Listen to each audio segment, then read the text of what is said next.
Folklore and Legends, Scotland. By Anonymous. Prefatory Note. The distinctive features of Scotch folklore are such as might have been expected from a consideration of the characteristics of Scotch scenery.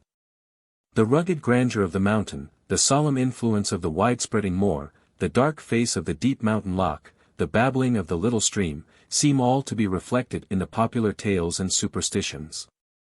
The acquaintance with nature in a severe, grand, and somewhat terrible form must necessarily have its effect on the human mind, and the Scotch mind and character bear the impress of their natural surroundings.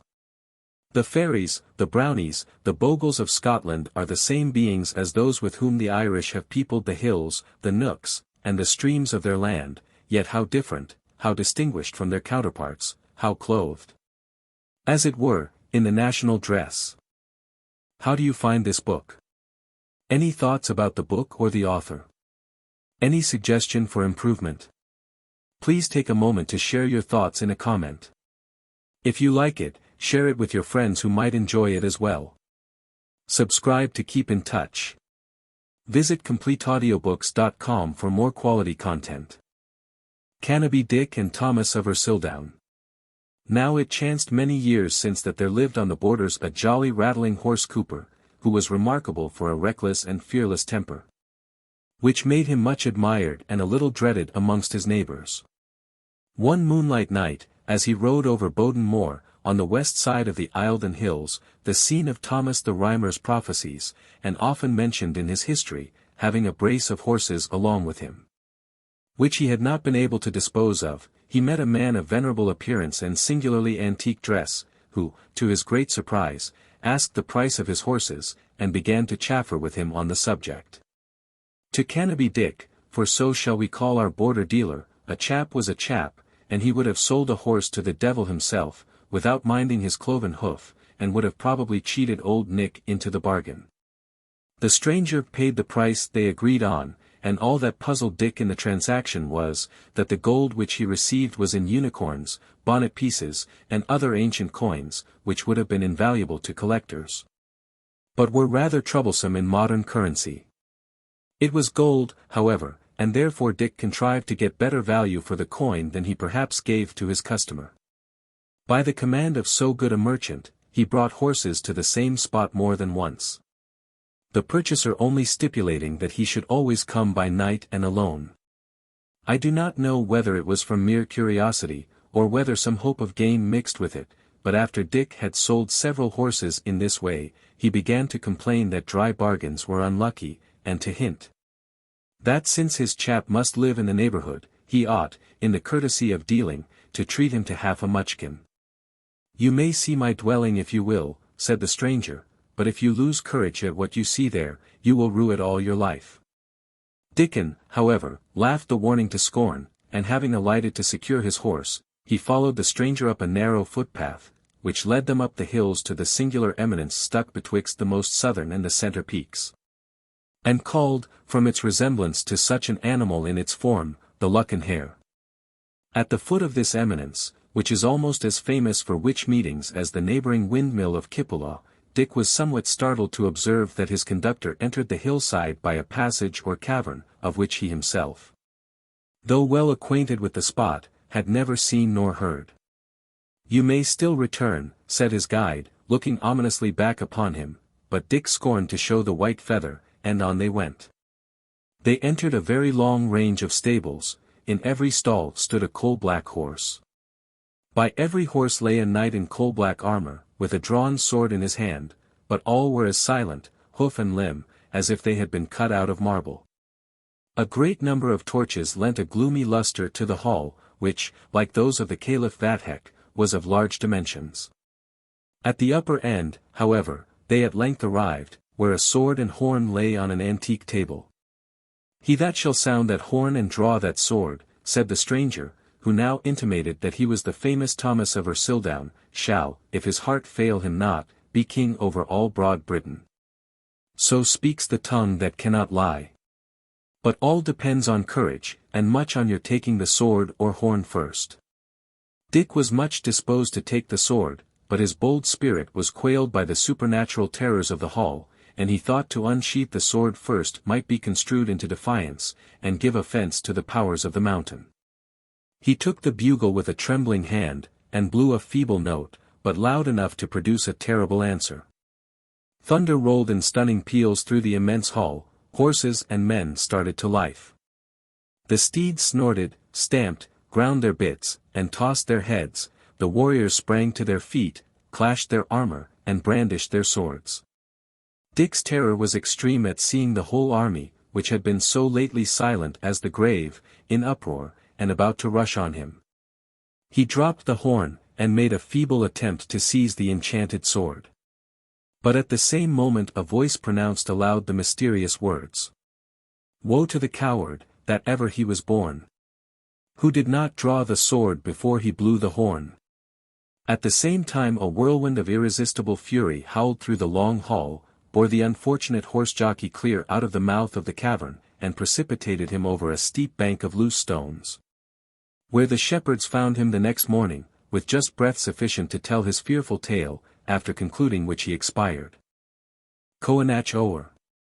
Coinnach Oer, which means Dun Kenneth, was a celebrated man in his generation. He has been called the Isaiah of the North. The prophecies of this man are very frequently alluded to and quoted in various parts of the Highlands. Although little is known of the man himself, except in Rossshire. He was a small farmer in Strathpeffer, near Dingwall, and for many years of his life neither exhibited any talents, nor claimed any intelligence above his fellows. The manner in which he obtained the prophetic gift was told by himself in the following manner. As he was one day at work in the hill casting, digging, peats, he heard a voice which seemed to call to him out of the air. It commanded him to dig under a little green knoll which was near, and to gather up the small white stones which he would discover beneath the turf. The voice informed him, at the same time, that while he kept these stones in his possession, he should be endued with the power of supernatural foreknowledge. Kenneth, though greatly alarmed at this aerial conversation, followed the directions of his invisible instructor, and turning up the turf on the hillock, in a little time discovered the talismans. From that day forward, the mind of Kenneth was illuminated by gleams of unearthly light, and he made many predictions, of which the credulity of the people, and the coincidence of accident, often supplied confirmation. And he certainly became the most notable of the Highland prophets. The most remarkable and well known of his vaticinations is the following: "Whenever Mlean with long hands, a Fraser with a black spot on his face, Gregor with a black knee, and a club-footed Mlead of Raga, shall have existed. Whenever there shall have been successively 3 Donalds of the name of John, and 3 Kinnans of the same Christian name, oppressors will appear in the country, and the people will change their own land for a strange one. All these personages have appeared since. And it is the common opinion of the peasantry, that the consummation of the prophecy was fulfilled, when the exaction of the exorbitant rents reduced the Highlanders to poverty, and the introduction of the sheep banished the people to America. Whatever might have been the gift of Kenneth Oer, he does not appear to have used it with an extraordinary degree of discretion, and the last time he exercised it, he was very near paying dear for his divination. On this occasion he happened to be at some high festival of the Mackenzies at Castle Braun. One of the guests was so exhilarated by the scene of gaiety, that he could not forbear an eulogium on the gallantry of the feast, and the nobleness of the guests. Kenneth, it appears, had no regard for the Mackenzies, and was so provoked by this sally in their praise, that he not only broke out into a severe satire against their whole race, but gave vent to the prophetic denunciation of wrath and confusion upon their posterity. The guests being informed, or having overheard a part, of this rhapsody, instantly rose up with one accord to punish the contumely of the prophet. Kenneth, though he foretold the fate of others, did not in any manner look into that of himself. For this reason, being doubtful of debating the propriety of his prediction upon such unequal terms, he fled with the greatest precipitation. The Mackenzies followed with infinite zeal. And more than one ball had whistled over the head of the seer before he reached Loch Owsey. The consequences of this prediction so disgusted Kenneth with any further exercise of his prophetic calling, that, in the anguish of his flight, he solemnly renounced all communication with its power. And, as he ran along the margin of Loch Owsey, he took out the wonderful pebbles, and cast them in a fury into the water. Whether his evil genius had now forsaken him, or his condition was better than that of his pursuers, is unknown, but certain it is, Kenneth, after the sacrifice of the pebbles, outstripped his enraged enemies, and never, so far as I have heard, made any attempt at prophecy from the hour of his escape. Coinnach Oer had a son, who was called Ian Dub Mac Coinnach, Black John, the son of Kenneth, and lived in the village of Milltown, near Dingwall. His chief occupation was brewing whiskey. And he was killed in a fray at Milltown, early in the present century. His exit would not have formed the catastrophe of an epic poem, and appears to have been one of those events of which his father had no intelligence. For it happened in the following manner. Having fallen into a dispute with a man with whom he had previously been on friendly terms, they proceeded to blows. In the scuffle, the boy, the son of Ian's adversary, observing the two combatants locked in a close and firm gripe of eager contention, and being doubtful of the event, ran into the house and brought out the iron pot-crook, with which he saluted the head of the unfortunate Ian so severely, that he not only relinquished his combat, but departed this life on the ensuing morning. Elphin Irving. The Fairies' Cupbearer. The lady kilted her kirtle green, a little abune her knee. The lady snooted her yellow hair, a little abune her bree. And she's gane to the good greenwood, as fast as she could hie. And first she let the black steed pass, and syne she let the brown. And then she flew to the milk-white steed, and pulled the rider down. Syne out then sang the Queen o' the Fairies, frae midst a bank of broom. She that has won him, young Tam Lane, has gotten a gallant groom. Old Ballad. The romantic vale of Corrywater, in Annandale, is regarded by the inhabitants, a pastoral and unmingled people, as the last border refuge of those beautiful and capricious beings, the fairies. Many old people yet living imagine they have had intercourse of good words and good deeds with the good folk, and continue to tell that in the ancient days the fairies danced on the hill, and revelled in the glen, and showed themselves, like the mysterious children of the deity of old, among the sons and daughters of men. Their visits to the earth were periods of joy and mirth to mankind, rather than of sorrow and apprehension. They played on musical instruments of wonderful sweetness and variety of note, spread unexpected feasts, the supernatural flavor of which overpowered on many occasions the religious scruples of the Presbyterian shepherds. Performed wonderful deeds of horsemanship, and marched in midnight processions, when the sound of their elfin minstrelsy charmed youths and maidens into love for their persons and pursuits. And more than one family of Corrywater have the fame of augmenting the numbers of the elfin chivalry. Faces of friends and relatives, long since doomed to the battle trench or the deep sea, have been recognized by those who dared to gaze on the fairy march. The maid has seen her lost lover, and the mother her stolen child. And the courage to plan and achieve their deliverance has been possessed by, at least, one border maiden. In the legends of the people of Corryvale, there is a singular mixture of elfin and human adventure, and the traditional story of the cupbearer to the Queen of the Fairies appeals alike to our domestic feelings and imagination. In one of the little green loops or bends on the banks of Corrywater, mouldered walls, and a few stunted wild plum trees and vagrant roses, still point out the site of a cottage and garden. A well of pure spring water leaps out from an old tree root before the door, and here the shepherds, shading themselves in summer from the influence of the sun, tell to their children the wild tale of Elphin Irving and his sister Fimi. And, singular as the story seems, it has gained full credence among the people where the scene is laid. I ken the tale and the place weel, interrupted an old Scottish woman, who, from the predominance of scarlet in her apparel, seemed to have been a follower of the camp. I ken them weel. And the tale's as true as a bullet to its aim and a spark to powder. O bonny Corrywater, 1,000 times have I pulled gowans on its banks why ane that lies stiff and stark on a foreign shore in a bloody grave. And, sobbing audibly, she drew the remains of a military cloak over her face, and allowed the story to proceed. When Elphin Irving and his sister Fimi were in their 16th year, for tradition says they were twins. Their father was drowned in Corrie water, attempting to save his sheep from a sudden swell, to which all mountain streams are liable. And their mother, on the day of her husband's burial, laid down her head on the pillow, from which, on the 7th day, it was lifted to be dressed for the same grave. The inheritance left to the orphans may be briefly described: 17 acres of plough and pasture land, 7 milk cows, and 7 pet sheep. Many old people take delight in odd numbers. And to this may be added 7 bonnet pieces of Scottish gold, and a broadsword and spear, which their ancestor had wielded with such strength and courage in the Battle of Dryfe Sands, that the minstrel who sang of that deed of arms ranked him only second to the Scots and Johnstones. The youth and his sister grew in stature and in beauty.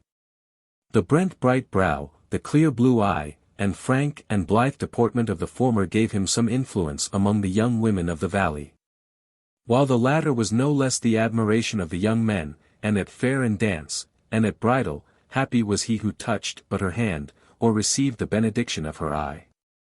Like all other Scottish beauties, she was the theme of many a song.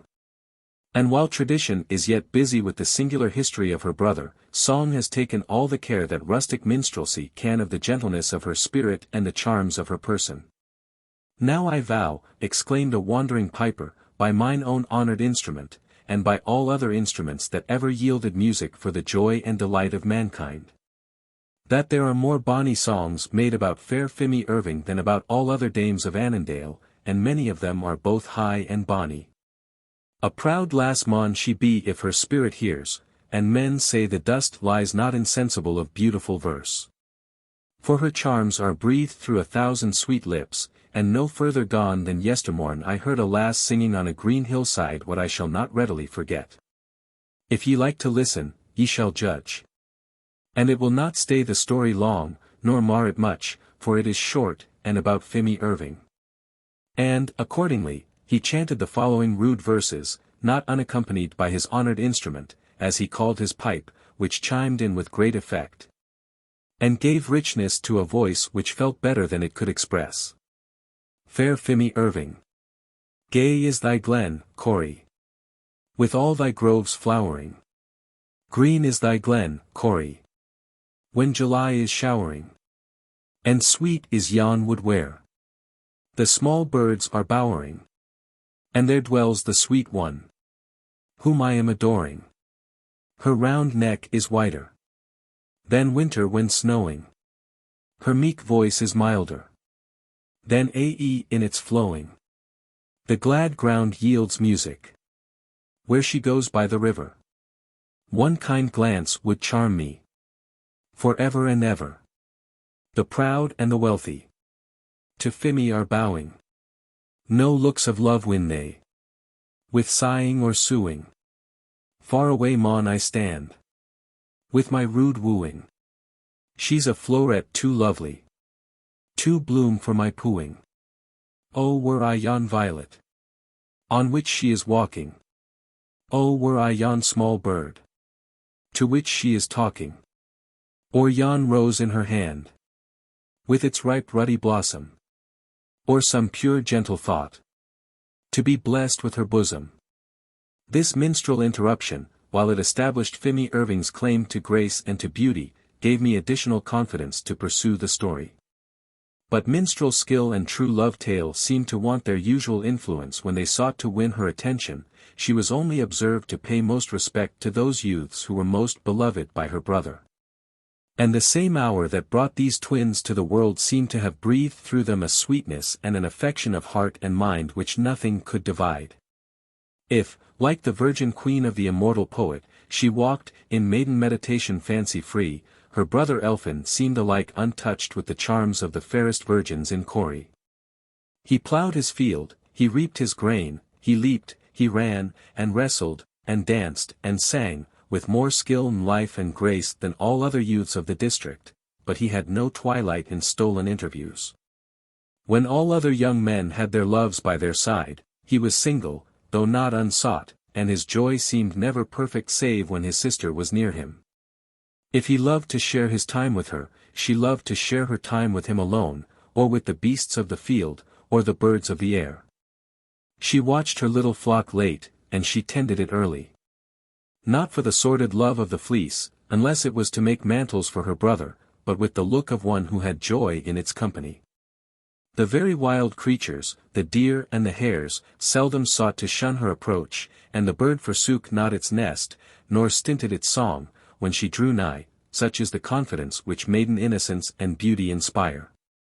It happened one summer, about 3 years after they became orphans, that rain had been for a while withheld from the earth, the hillsides began to parch, the grass in the valleys to wither. And the stream of Corey was diminished between its banks to the size of an ordinary rill. The shepherds drove their flocks to moorlands, and marsh and tarn had their reeds invaded by the scythe to supply the cattle with food. The sheep of his sister were Elphin's constant care. He drove them to the moistest pastures during the day, and he often watched them at midnight, when flocks, tempted by the sweet dewy grass, are known to browse eagerly, that he might guard them from the fox, and lead them to the choicest herbage. In these nocturnal watchings he sometimes drove his little flock over the water of Corey, for the fords were hardly ankle-deep, or permitted his sheep to cool themselves in the stream, and taste the grass which grew along the brink. All this time not a drop of rain fell, nor did a cloud appear in the sky. One evening, during her brother's absence with the flock, Phemy sat at her cottage door, listening to the bleatings of the distant folds and the lessened murmur of the water of Corey, now scarcely audible beyond its banks. Her eyes, weary with watching along the accustomed line of road for the return of Elphin, were turned on the pool beside her, in which the stars were glimmering fitful and faint. As she looked she imagined the water grew brighter and brighter. A wild illumination presently shone upon the pool, and leaped from bank to bank, and suddenly changing into a human form, ascended the margin, and, passing her, glided swiftly into the cottage. The visionary form was so like her brother in shape and air, that, starting up, she flew into the house, with the hope of finding him in his customary seat. She found him not, and, impressed with the terror which a wraith or apparition seldom fails to inspire, she uttered a shriek so loud and so piercing as to be heard at Johnstone Bank, on the other side of the Vale of Corey. An old woman now rose suddenly from her seat in the window-sill, the living dread of shepherds, for she travelled the country with a brilliant reputation for witchcraft, and thus she broke in upon the narrative. "I vow, young man, ye tell us the truth upset and downthrust. I heard my douce grandmother say that on the night when Elphin Irving disappeared I shall call it, for the bairn can but be gone for a season, to return to us in his own appointed time, she was seated at the fireside at Johnstone Bank. The laird had laid aside his bonnet to take the book, when a shriek mair loud, believe me, than a mere woman's shriek, and they can shriek loud enough, else they're sair ranged, came over the water of Corey, so sharp and shrilling, that the pewter plates dinnelled on the wall. Such a shriek, my douce grandmother said, as rang in her ear till the hour of her death, and she lived till she was 80 40 full ripe years after the event. But there is another matter, which, doubtless, I cannot compel ye to believe. It was the common rumour that Elphin Irving came not into the world like the other sinful creatures of the earth, but was one of the cane-bairns of the fairies.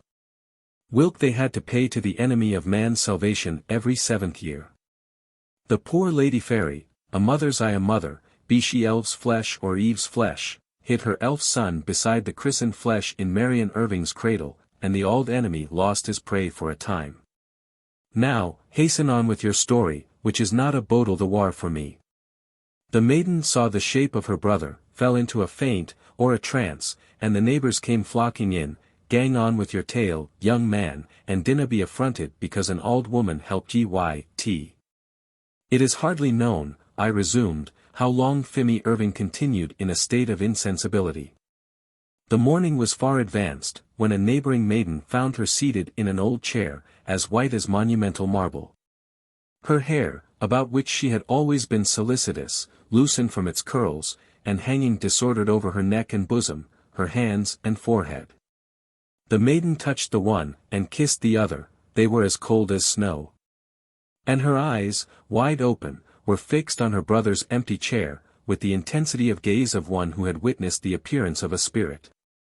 She seemed insensible of any one's presence, and sat fixed and still and motionless. The maiden, alarmed at her looks, thus addressed her, "Fimmy, lass, Fimmy Irving. Dear me, but this be awful. I have come to tell ye that 7 of your pet sheep have escaped drowning in the water. For Corrie, sae quiet and sae gentle ye stream, is rolling and dashing frae bank to bank this morning. Dear me, woman, dinna let the loss of the world's gear bereave ye of your senses. I would rather make ye a present of 12 mug ewes of the tin-walled brood myself, and now I think on, if ye'll send over Elphin, I will help him hame with them in the gloaming myself. So, Fimmy, woman, be comforted." At the mention of her brother's name she cried out, "Where is he? Oh, where is he?" gazed wildly round, and, shuddering from head to foot, fell senseless on the floor. Other inhabitants of the valley, alarmed by the sudden swell of the river, which had augmented to a torrent, deep and impassable, now came in to inquire if any loss had been sustained. For numbers of sheep and teads of hay had been observed floating down about the dawn of the morning. They assisted in reclaiming the unhappy maiden from her swoon, but insensibility was joy compared to the sorrow to which she awakened. "They have ta'en him away, they have ta'en him away," she chanted, in a tone of delirious pathos. "Him that was whiter and fairer than the lily on Little Lea. They have long sought, and they have long sued, and they had the power to prevail against my prayers at last. They have ta'en him away. The flower is plucked from among the weeds, and the dove is slain amid a flock of ravens. They came with shout, and they came with song, and they spread the charm, and they placed the spell, and the baptized brow has been bowed down to the unbaptized hand. They have ta'en him away, they have ta'en him away. He was too lovely, and too good, and too noble, to bless us with his continuance on earth, for what are the sons of men compared to him, the light of the moonbeam to the morning sun, the glowworm to the eastern star. They have ta'en him away, the invisible dwellers of the earth. I saw them come on him with shouting and with singing, and they charmed him where he sat, and away they bore him. And the horse he rode was never shod with iron, nor owned before the mastery of human hand. They have ta'en him away over the water, and over the wood, and over the hill. I got but a look of his bonny blue but a look. But as I have endured what never maiden endured, so will I undertake what never maiden undertook, I will win him from them all. I know the invisible ones of the earth. I have heard their wild and wondrous music in the wild woods, and there shall a christened maiden seek him, and achieve his deliverance."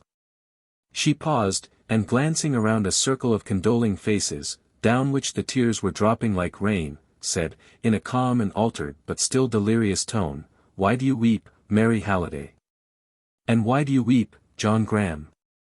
Ye think that Elphin Irving, oh, it's a bonny, bonny name, and dear to many a maiden's heart, as well as mine, ye think he is drowned in Corrie.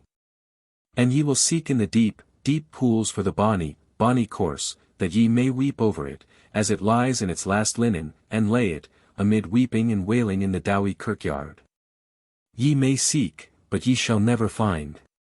So leave me to trim up my hair, and prepare my dwelling, and make myself ready to watch for the hour of his return to upper earth." And she resumed her household labors with an alacrity which lessened not the sorrow of her friends. Meanwhile the rumour flew over the vale that Elphin Irving was drowned in Corrie water. Matron and maid, old man and young, collected suddenly along the banks of the river, which now began to subside to its natural summer limits, and commenced their search. Interrupted every now and then by calling from side to side, and from pool to pool, and by exclamations of sorrow for this misfortune. The search was fruitless. 5 sheep, pertaining to the flock which he conducted to pasture, were found drowned in one of the deep eddies. But the river was still too brown, from the soil of its moorland sources, to enable them to see what its deep shelves, its pools, and its overhanging and hazily banks concealed. They remitted further search till the stream should become pure. An old man, taking old man aside, began to whisper about the mystery of the youth's disappearance. Old women laid their lips to the ears of their coevals, and talked of Elphin Irving's fairy parentage, and his having been dropped by an unearthly hand into a Christian cradle. The young men and maids conversed on other themes. They grieved for the loss of the friend and the lover, and while the former thought that a heart so kind and true was not left in the vale, the latter thought, as maidens will, on his handsome person, gentle manners, and merry blue eye. And speculated with a sigh on the time when they might have hoped a return for their love. They were soon joined by others who had heard the wild and delirious language of his sister. The old belief was added to the new assurance, and both again commented upon by minds full of superstitious feeling, and hearts full of supernatural fears. Till the youths and maidens of Corrievale held no more love trysts for 7 days and nights, lest, like Elphin Irving, they should be carried away to augment the ranks of the unchristened chivalry. It was curious to listen to the speculations of the peasantry. For my part, said a youth, if I were sure that poor Elphin escaped from that perilous water, I would not give the fairies a pound of hiplock wool for their chance of him. There has not been a fairy seen in the land since Donald Cargill, the Cameronian, conjured them into the Solway for playing on their pipes during one of his nocturnal preachings on the hip of the Burnswark Hill. Preserve me, bairn, said an old woman, justly exasperated at the incredulity of her nephew, if ye winna believe what I both heard and saw at the moonlight end of Craigieburnwood on a summer night, rank after rank of the fairy folk. Ye'll at least believe a douse man and a ghostly professor, even the late minister of Tinwaldkirk. His only son, I mind the lad will, with his long yellow locks and his bonny blue eyes, when I was but a gill-pie of a lassie, he was stolen away from off the horse at his father's elbow, as they crossed that false and fearsome water. Even Locherbrigflow, on the night of the midsummer fair of Dumfries. Aye, who can doubt the truth of that? Have not the godly inhabitants of Almsfield Town and Tinwaldkirk seen the sweet youth riding at midnight, in the midst of the unhallowed troop, to the sound of flute and of dulcimer, and though meikle they prayed? Naebody tried to achieve his deliverance. I have heard it said by douse folk and sponsible, interrupted another, that every 7 years the elves and fairies pay Cain, or make an offering of one of their children, to the grand enemy of salvation. And that they are permitted to purloin one of the children of men to present to the fiend, a more acceptable offering, I'll warrant, than one of their own infernal brood that are Satan's sib allies. And drink a drop of the deil's blood every May morning. And touching this lost lad, ye all ken his mother was a hawk of an uncanny nest, a second cousin of Kate Kimmer, of Barfloshan, as rank a witch as ever rode on ragwort. Aye, sirs, what's bred in the bone is ill to come out of the flesh. On these and similar topics, which a peasantry full of ancient tradition and enthusiasm and superstition readily associate with the commonest occurrences of life, the people of Corrievale continued to converse till the fall of evening, when each, seeking their home, renewed again the wondrous subject, and illustrated it with all that popular belief and poetic imagination could so abundantly supply. The night which followed this melancholy day was wild with wind and rain. The river came down broader and deeper than before, and the lightning, flashing by fits over the green woods of Corrie, showed the ungovernable and perilous flood sweeping above its banks. It happened that a farmer, returning from one of the border fairs, encountered the full swing of the storm. But mounted on an excellent horse, and mantled from chin to heel in a good grey plaid, beneath which he had the further security of a thick greatcoat, he sat dry in his saddle, and proceeded in the anticipated joy of a subsided tempest and a glowing morning sun. As he entered the long grove, or rather remains of the old Galwegian forest, which lines for some space the banks of the Corrie water, the storm began to abate, the wind sighed milder and milder among the trees, and here and there a star, twinkling momentarily through the sudden rack of the clouds, showed the river raging from bank to brae. As he shook the moisture from his clothes, he was not without a wish that the day would dawn, and that he might be preserved on a road which his imagination beset with greater perils than the raging river. For his superstitious feeling let loose upon his path elf and goblin, and the current traditions of the district supplied very largely to his apprehension the ready materials of fear. Just as he emerged from the wood, where a fine sloping bank, covered with short greensward, skirts the limit of the forest, his horse made a full pause, snorted, trembled, and started from side to side, stooped his head, erected his ears, and seemed to scrutinize every tree and bush. The rider, too, it may be imagined, gazed round and round, and peered warily into every suspicious-looking place.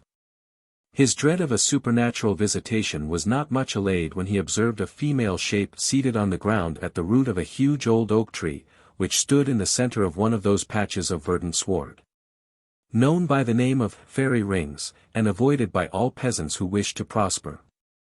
A long thin gleam of eastern daylight enabled him to examine accurately the being who, in this wild place and unusual hour, gave additional terror to this haunted spot. She was dressed in white from the neck to the knees. Her arms, long and round and white, were perfectly bare, her head, uncovered, allowed her long hair to descend in ringlet succeeding ringlet, till the half of her person was nearly concealed in the fleece. Amidst the whole, her hands were constantly busy in shedding aside the tresses which interposed between her steady and uninterrupted gaze down a line of old road which wound among the hills to an ancient burial ground. As the traveller continued to gaze, the figure suddenly rose, and, wringing the rain from her long locks, paced round and round the tree, chanting in a wild and melancholy manner an equally wild and delirious song. The fairy oak of Corrywater. The small bird's head is under its wing. The deer sleeps on the grass. The moon comes out, and the stars shine down. The dew gleams like the glass. There is no sound in the world so wide, save the sound of the smitten brass, with the merry cittern and the pipe of the fairies as they pass. But oh!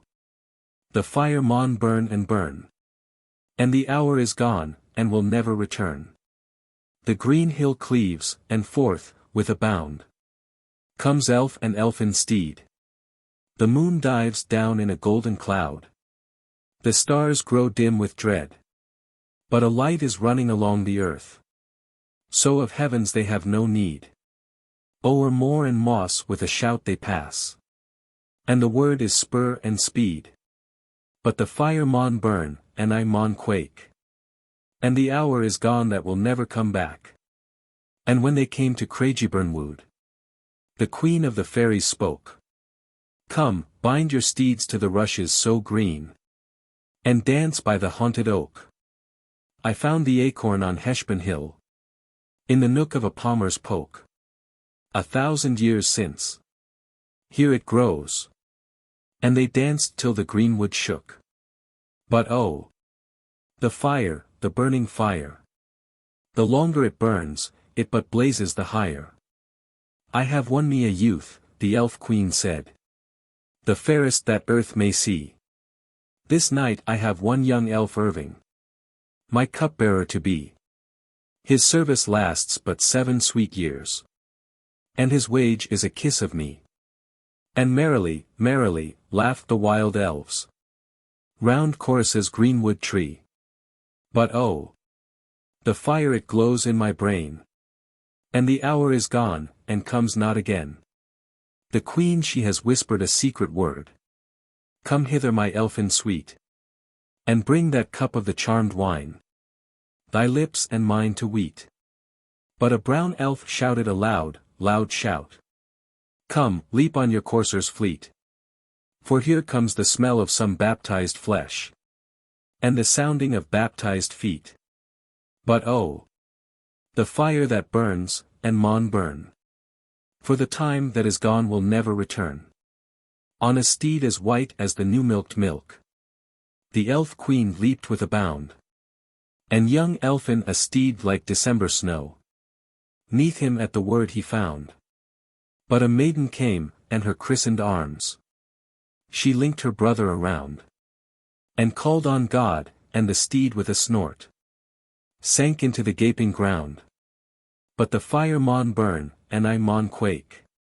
And the time that is gone will no more come back. And she held her brother, and lo! He grew a wild bull waked in ire. And she held her brother, and lo! He changed to a river roaring higher. And she held her brother, and he became a flood of the raging fire. She shrieked and sank, and the wild elves laughed, till the mountain rang and mire. But oh! The fire yet burns in my brain, and the hour is gone, and comes not again. O maiden, why waxed thy faith so faint? Thy spirit so slack and slaw? Thy courage kept good till the flame waxed wood. Then thy might begun to thaw. Had ye kissed him with thy christened lip, ye had won him frae Mangusa. Now bless the fire, the elfin fire, that made thee faint and fa. Now bless the fire, the elfin fire. The longer it burns it blazes the higher. At the close of this unusual strain, the figure sat down on the grass, and proceeded to bind up her long and disordered tresses, gazing along the old and unfrequented road. Now God be my helper, said the traveller, who happened to be the Laird of Johnstone Bank, can this be a trick of the fiend, or can it be bonny Fimy Irving who chants this dolorous sang? Something sad has befallen that makes her seek her seat in this eerie nook amid the darkness and tempest, through might from abun I will go on and see. And the horse, feeling something of the owner's reviving spirit in the application of spur steel, bore him at once to the foot of the tree. The poor delirious maiden uttered a yell of piercing joy as she beheld him, and, with the swiftness of a creature winged, linked her arms round the rider's waist, and shrieked till the woods rang. Oh, I have ye now, Elphin, I have ye now, and she strained him to her bosom with a convulsive grasp. What ails ye, my bonny lass? Said the Laird of Johnstone Bank, his fears of the supernatural vanishing when he beheld her sad and bewildered look. She raised her eyes at the sound, and seeing a strange face, her arms slipped their hold, and she dropped with a groan on the ground. The morning had now fairly broke. The flocks shook the rain from their sides, the shepherds hastened to inspect their charges, and a thin blue smoke began to stream from the cottages of the valley into the brightening air.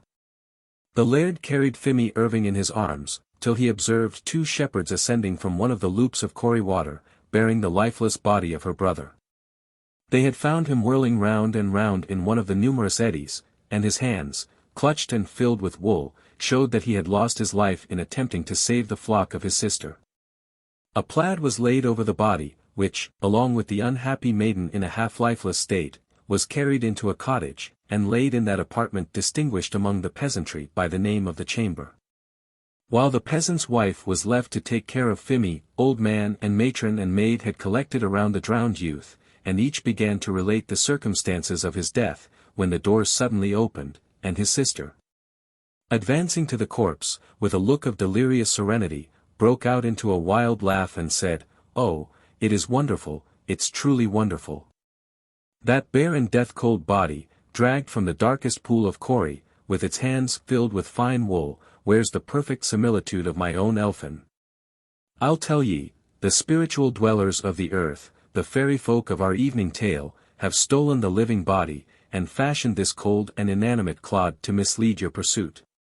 In common eyes this seems all that Elphin Irving would be, had he sunk in Corrie water, but so it seems not to me. Ye have sought the living soul, and ye have found only its garment. But oh, if ye had beheld him, as I beheld him tonight, riding among the elfin troop, the fairest of them all. Had you clasped him in your arms, and wrestled for him with spirits and terrible shapes from the other world, till your heart quailed and your flesh was subdued. Then would ye yield no credit to the semblance which this cold and apparent flesh bears to my brother. But hearken. On Hallowmas Eve, when the spiritual people are let loose on earth for a season, I will take my stand in the burial ground of Corrie. And when my Elphin and his unchristened troop come past, with the sound of all their minstrelsy, I will leap on him and win him, or perish for ever." All gazed aghast on the delirious maiden, and many of her auditors gave more credence to her distempered speech than to the visible evidence before them. As she turned to depart, she looked round, and suddenly sank upon the body, with tears streaming from her eyes, and sobbed out, "My brother! Oh, my brother!" She was carried out insensible, and again recovered. But relapsed into her ordinary delirium, in which she continued till the Hallow Eve after her brother's burial. She was found seated in the ancient burial ground, her back against a broken gravestone, her locks white with frost-rime, watching with intensity of look the road to the kirkyard. But the spirit which gave life to the fairest form of all the maids of Annandale was fled for ever. Such is the singular story which the peasants know by the name of Elphin Irving, the Fairies' cupbearer. And the title, in its fullest and most supernatural sense, still obtains credence among the industrious and virtuous dames of the romantic Vale of Corey. The Ghosts of Craig-Aulnaic. Two celebrated ghosts existed, once on a time, in the wilds of Craig-Aulnaic, a romantic place in the district of Strathdown, Banffshire. The one was a male and the other a female. The male was called Fionnam Wyre Ben Bainac, after one of the mountains of Glenavon, where at one time he resided, and the female was called Coinnach Oer, from her having had her abode in Craig-Aulnaic. But although the great ghost of Ben Bainac was bound by the common ties of nature and of honour to protect and cherish his weaker companion, Coinnach Oer, yet he often treated her in the most cruel and unfeeling manner. In the dead of night, when the surrounding hamlets were buried in deep repose, and when nothing else disturbed the solemn stillness of the midnight scene, oft would the shrill shrieks of poor Coinnach burst upon the slumberous ears, and awake him to anything but pleasant reflections. But of all those who were incommoded by the noisy and unseemly quarrels of these two ghosts, James Oer, or Gray, the tenant of the farm of Balbeg of Delnabo, was the greatest sufferer. From the proximity of his abode to their haunts, it was the misfortune of himself and family to be the nightly audience of Coinnach's cries and lamentations, which they considered anything but agreeable entertainment. One day as James Gray was on his rounds looking after his sheep, he happened to fall in with Coinnach, the ghost of Aulnaic, with whom he entered into a long conversation. In the course of it he took occasion to remonstrate with her on the very disagreeable disturbance she caused himself and family by her wild and unearthly cries, cries which, he said, few mortals could relish in the dreary hours of midnight. Poor Coinnach, by way of apology for her conduct, gave James Gray a sad account of her usage, detailing at full length the series of cruelties committed upon her by Ben Bainac. From this account, it appeared that her living with the latter was by no means a matter of choice with Coinnach. On the contrary, it seemed that she had, for a long time, lived apart with much comfort, residing in a snug dwelling, as already mentioned, in the wilds of Craig-Aulnaic. But Ben Bainac having unfortunately taken into his head to pay her a visit, took a fancy, not to herself, but her dwelling, of which, in his own name and authority, he took immediate possession, and soon after he expelled poor Coinnach, with many stripes, from her natural inheritance. Not satisfied with invading and depriving her of her just rights, he was in the habit of following her into her private haunts, not with the view of offering her any endearments, but for the purpose of inflicting on her person every torment which his brain could invent. Such a moving relation could not fail to affect the generous heart of James Gray, who determined from that moment to risk life and limb in order to vindicate the rights and avenge the wrongs of poor Coinnach, the ghost of Craig-Aulnaic. He, therefore, took good care to interrogate his new protégé touching the nature of her oppressor's constitution, whether he was of that killable species of ghost that could be shot with a silver sixpence, or if there was any other weapon that could possibly accomplish his annihilation. Coinnach informed him that she had occasion to know that Ben Bainac was wholly invulnerable to all the weapons of man, with the exception of a large mole on his left breast, which was no doubt penetrable by silver or steel. But that, from the specimens she had of his personal prowess and strength, it were vain for mere man to attempt to combat him. Confiding, however, in his expertness as an archer, for he was allowed to be the best marksman of the age, James Gray told Coinnach he did not fear him with all his might, that he was a man, and desired her, moreover, next time the ghost chose to repeat his incivilities to her, to apply to him, James Gray, for redress. It was not long ere he had an opportunity of fulfilling his promises. Ben Bainac having one night, in the want of better amusement, entertained himself by inflicting an inhuman castigation on Coinnach, she lost no time in waiting on James Gray, with a full and particular account of it. She found him smoking his cuddy, for it was night when she came to him. But, notwithstanding the inconvenience of the hour, James needed no great persuasion to induce him to proceed directly along with Coinnach to hold a communing with their friend, Ben Bainac, the great ghost. Coinnach was stout and sturdy, and understood the knack of travelling much better than our women do. She expressed a wish that, for the sake of expedition, James Gray would suffer her to bear him along, a motion to which the latter agreed. And a few minutes brought them close to the scene of Ben Bainach's residence. As they approached his haunt, he came forth to meet them, with looks and gestures which did not at all indicate a cordial welcome. It was a fine moonlight night, and they could easily observe his actions. Poor Clashnicht was now sorely afraid of the great ghost.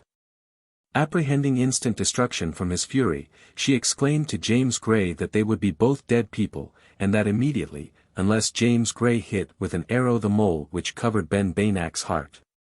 This was not so difficult a task as James had hitherto apprehended it.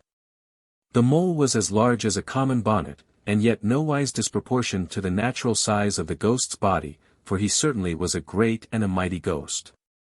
Ben Bainach cried out to James Gray that he would soon make eagle's meat of him, and certain it is, such was his intention, had not the shepherd so effectually stopped him from the execution of it. Raising his bow to his eye when within a few yards of Ben Bainach, he took deliberate aim, the arrow flew, it hit, a yell from Ben Bainach announced the result. A hideous howl re-echoed from the surrounding mountains, responsive to the groans of 1,000 ghosts, and Ben Bainach, like the smoke of a shot, vanished into air. Clashnicht, the ghost of Aulnaic, now found herself emancipated from the most abject state of slavery, and restored to freedom and liberty, through the invincible courage of James Gray. Overpowered with gratitude, she fell at his feet, and vowed to devote the whole of her time and talents towards his service and prosperity. Meanwhile, being anxious to have her remaining goods and furniture removed to her former dwelling, whence she had been so iniquitously expelled by Ben Bainach, the great ghost, she requested of her new master the use of his horses to remove them. James, observing on the adjacent hill a flock of deer, and wishing to have a trial of his new servant's sagacity or expertness, told her those were his horses, she was welcome to the use of them. Desiring that when she had done with them, she would enclose them in his stable. Clashnicht then proceeded to make use of the horses, and James Gray returned home to enjoy his night's rest. Scarce had he reached his armchair, and reclined his cheek on his hand, to ruminate over the bold adventure of the night, when Clashnicht entered, with her breath in her throat, and venting the bitterest complaints at the unruliness of his horses, which had broken one half of her furniture, and caused her more trouble in the stabling of them than their services were worth. "Oh! They are stabled, then?" inquired James Gray. Clashnicht replied in the affirmative. "Very well," rejoined James, "they shall be tame enough tomorrow." From this specimen of Clashnicht, the ghost of Craig-Aulnaic's expertness, it will be seen what a valuable acquisition her service proved to James Gray and his young family. They were, however, speedily deprived of her assistance by a most unfortunate accident.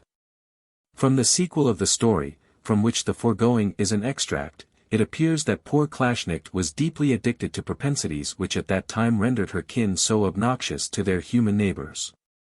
She was constantly in the habit of visiting her friends much oftener than she was invited, and, in the course of such visits, was never very scrupulous in making free with any eatables which fell within the circle of her observation. One day, while engaged on a foraging expedition of this description, she happened to enter the mill of Delnabo, which was inhabited in those days by the miller's family. She found his wife engaged in roasting a large gridiron of fine savoury fish, the agreeable smell proceeding from which perhaps occasioned her visit. With the usual inquiries after the health of the miller and his family, Clashnicht proceeded with the greatest familiarity and good humour to make herself comfortable at their expense. But the miller's wife, enraged at the loss of her fish, and not relishing such unwelcome familiarity, punished the unfortunate Clashnicht rather too severely for her freedom.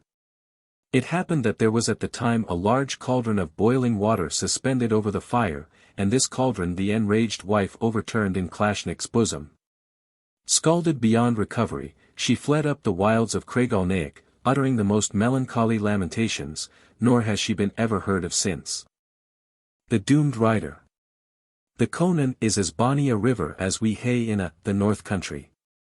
There's mony a sweet sunny spot on its banks, and mony a time and aft hae I waded through its shallows, one a boy, to set my little scotling line for the trouts and the eels, or to gather the big pearl mussels that lie as thick in the fords. But its bonny wooded banks are places for enjoying the day in, no for passing the nicht. I kenna how it is. It's none o, your wild streams that wander desolate through a desert country, like the Avon, or that come rushing down in foam and thunder, our broken rocks, like the foyers, or that wallow in darkness, deep, deep in the bowels o' the earth. Like the few old ground. And, yet no ane o' these rivers has mair or frightfuler stories connected wi' it than the Conan. Ane can hardly saunter out half a mile in its course, frae where it leaves Cooten till where it enters the sea, without passing ower the scene o' some frightful old legend o' the Kelpie or the water wraith. And ane o' the most frightful looking o' these places is to be found among the woods of Conan House. Ye enter a swampy meadow that waves white flags and rushes like a cornfield in harvest, and see a hillock covered wi' willows rising like an island in the midst. There are thick mirk woods on ilka side. The river, dark and awesome, and whirling round and round in mossy eddies, sweeps away behind it, and there is an auld burying ground, why, the broken ruins o' an auld papist kirk on the tap. Ane can see amang the rougher stains the rose-wrought mullions of an arched window, and the trough that ants held the holy water. About twa 100 years ago, a wee mair maybe, or a wee less, for ane canna be very sure o' the date o' the old stories, the building was entire, and a spot near it, where the wood now grows thickest, was laid out in a cornfield. The marks o' the furrows may still be seen amang the trees. A party o' Highlanders were busily engaged, day in harvest, in cutting down the corn o' that field. And, just aboot noon, when the sun shone brightest and they were busiest in the work, they heard a voice frae the river exclaim, "The hour but not the man has come."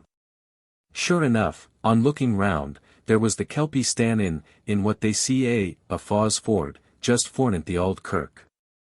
There is a deep black pool baith abune and below, but the ford there's a bonny ripple, that shows, as ane might think, but little depth o' water, and just the middle o' that, in a place where a horse might swim, stood the Kelpie. And, it again repeated its words, "The hour but not the man has come," and, then flashing through the water like a drake, it disappeared in the lower pool. When the folk stood wondering what the creature might mean, they saw a man on horseback come spurring down the hill in hot haste, making straight for the Faw's Ford. They could then understand her words at ance. And, the stoutest o' them sprang oot frae amang the corn to warn him o' his danger, and keep him back. And they told him what they had seen and heard, and urged him either to turn back and tack on either road, or stay for an hour or where he was. But he just wadna hear them, for he was baith unbelieving and in haste, and wald hae ta'en the ford for they could say, hadna the Highlanders, determined on saving him whether he would or no, gathered round him and pulled him frae his horse. And then, to mak sure o' him, locked him up in the old kirk. Weel, when the hour had gone by, the fatal hour o' the Kelpie, they flung open the door, and cried to him that he might no gang on his journey. Ah! But there was nae answer, though, and they cried a second time, and there was nae answer still. And then they went in, and found him lying stiff and cold on the floor, why, his face buried in the water o' the very stone trough that we may still see amang the ruins. His hour had come, and he had fallen in a fit, as 'twould seem, head foremost amang the water o' the trough, where he had been smothered, and ye see, the prophecy o' the Kelpie availed naething. Whippety Stourie. There was once a gentleman that lived in a very grand house, and he married a young lady that had been delicately brought up. In her husband's house she found everything that was fine tables and chairs, fine looking glasses, and fine curtains, but then her husband expected her to be able to spin 12 hanks o' thread every day, besides attending to her house. And, to tell the even-down truth, the lady could not spin a bit. This made her husband glunchy with her, and, before a month had passed, she found Ercildoun very unhappy. One day the husband gied away upon a journey, after telling her that he expected her, before his return, to have not only learned to spin, but to have spun 100 hanks o' thread. Quite downcast, she took a walk along the hillside, till she came to a big flat stane, and there she sat down and grat. By and by she heard a strain o' fine SMA music, coming as it were frae aneath the stane, and, on turning it up, she saw a cave below, where there were sitting 6 wee ladies in green gowns, ilk ane o' them spinning on a little wheel, and singing. Little kens my dame at hame. That Whippety Stourie is my name. The lady walked into the cave, and was kindly asked by the wee bodies to take a chair and sit down, while they still continued their spinning. She observed that ilk ane's mouth was thrown away to ae side, but she didna venture to speir the reason. They asked why she looked so unhappy, and she telt them that it was she was expected by her husband to be a good spinner, when the plain truth was that she could not spin at all, and found herself quite unable for it, having been so delicately brought up. Neither was there any need for it, as her husband was a rich man. "Oh, is that a?" said the little wife-ice, speaking out of their cheeks alike. "Yes, and is it not a very good a too?" said the lady, her heart like to burst white distress. "We could easily quit ye o' that trouble," said the wee women. "Just ask us to dinner for the day when your husband is to come back. We'll then let you see how we'll manage him." So the lady asked them all to dine with herself and her husband, on the day when he was to come back. When the goodman came hame, he found the house so occupied with preparations for dinner, that he had nae time to ask his wife about her thread. And, before ever he had spoken to her on the subject, the company was announced at the hall door. The 6 ladies all came in a coach and 6, and were as fine as princesses, but still wore their gowns of green. The gentleman was very polite, and showed them up the stair with a pair of wax candles in his hand. And so they all sat down to dinner, and conversation went on very pleasantly, till at length the husband, becoming familiar with them, said, "Ladies, if it be not an uncivil question, I should like to know how it happens that all your mouths are turned away to one side." "Oh," said ilk ane at ance, "it's with our constant spinning." "Is that the case?" cried the gentleman.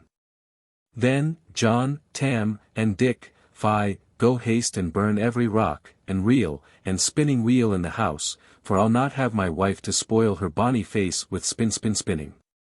And so the lady lived happily with her goodman all the rest of her days. The Weird of the 3 Arrows. Sir James Douglas, the companion of Bruce, and well known by his appellation of the Black Douglas, was once, during the hottest period of the exterminating war carried on by him and his colleague Randolph against the English, stationed at Linthally, near Jedburgh. He was resting, himself and his men after the toils of many days' fighting marches through Teviotdale, and, according to his custom, had walked round the tents, previous to retiring to the unquiet rest of a soldier's bed. He stood for a few minutes at the entrance to his tent contemplating the scene before him, rendered more interesting by a clear moon, whose silver beams fell, in the silence of a night without a breath of wind, calmly on the slumbers of mortals destined to mix in the melee of dreadful war, perhaps on the morrow. As he stood gazing, irresolute whether to retire to rest or indulge longer in a train of thought not very suitable to a warrior who delighted in the spirit-stirring scenes of his profession, his eye was attracted by the figure of an old woman, who approached him with a trembling step, leaning on a staff, and holding in her left hand 3 English cloth shaft arrows. "You are he who is called the Guid Sir James," said the old woman. "I am, good woman," replied Sir James. "Why hast thou wandered from the sutler's camp?" "I dinna belong to the camp o' the hobblers," answered the woman. "I hae been a residentaire in Linthally since the day when King Alexander passed the door o' my cottage wi' his bonny French bride, wha was terrified awa frae Jedburgh by the death's head whilk appeared to her on the day o' her marriage. What I hae suffered sin, that day, looking at the arrows in her hand, lies between me and heaven." "Some of your sons have been killed in the wars, I presume," said Sir James. "Ye hae guessed a pairt o' my ways," replied the woman. "That arrow, holding out one of the 3, carries on its point the bluid o' my firstborn, that is stained wi' the stream that poured frae the heart o' my second. And that is red why, the gore in which my youngest weltered, as he gie up the life that made me childless. They were shot by English hands, in different armies, in different battles. I am an honest woman, and wish to return to the English what belongs to the English, but that in the same fashion in which they were sent. The Black Douglas has the strongest arm and the surest ee in all Scotland.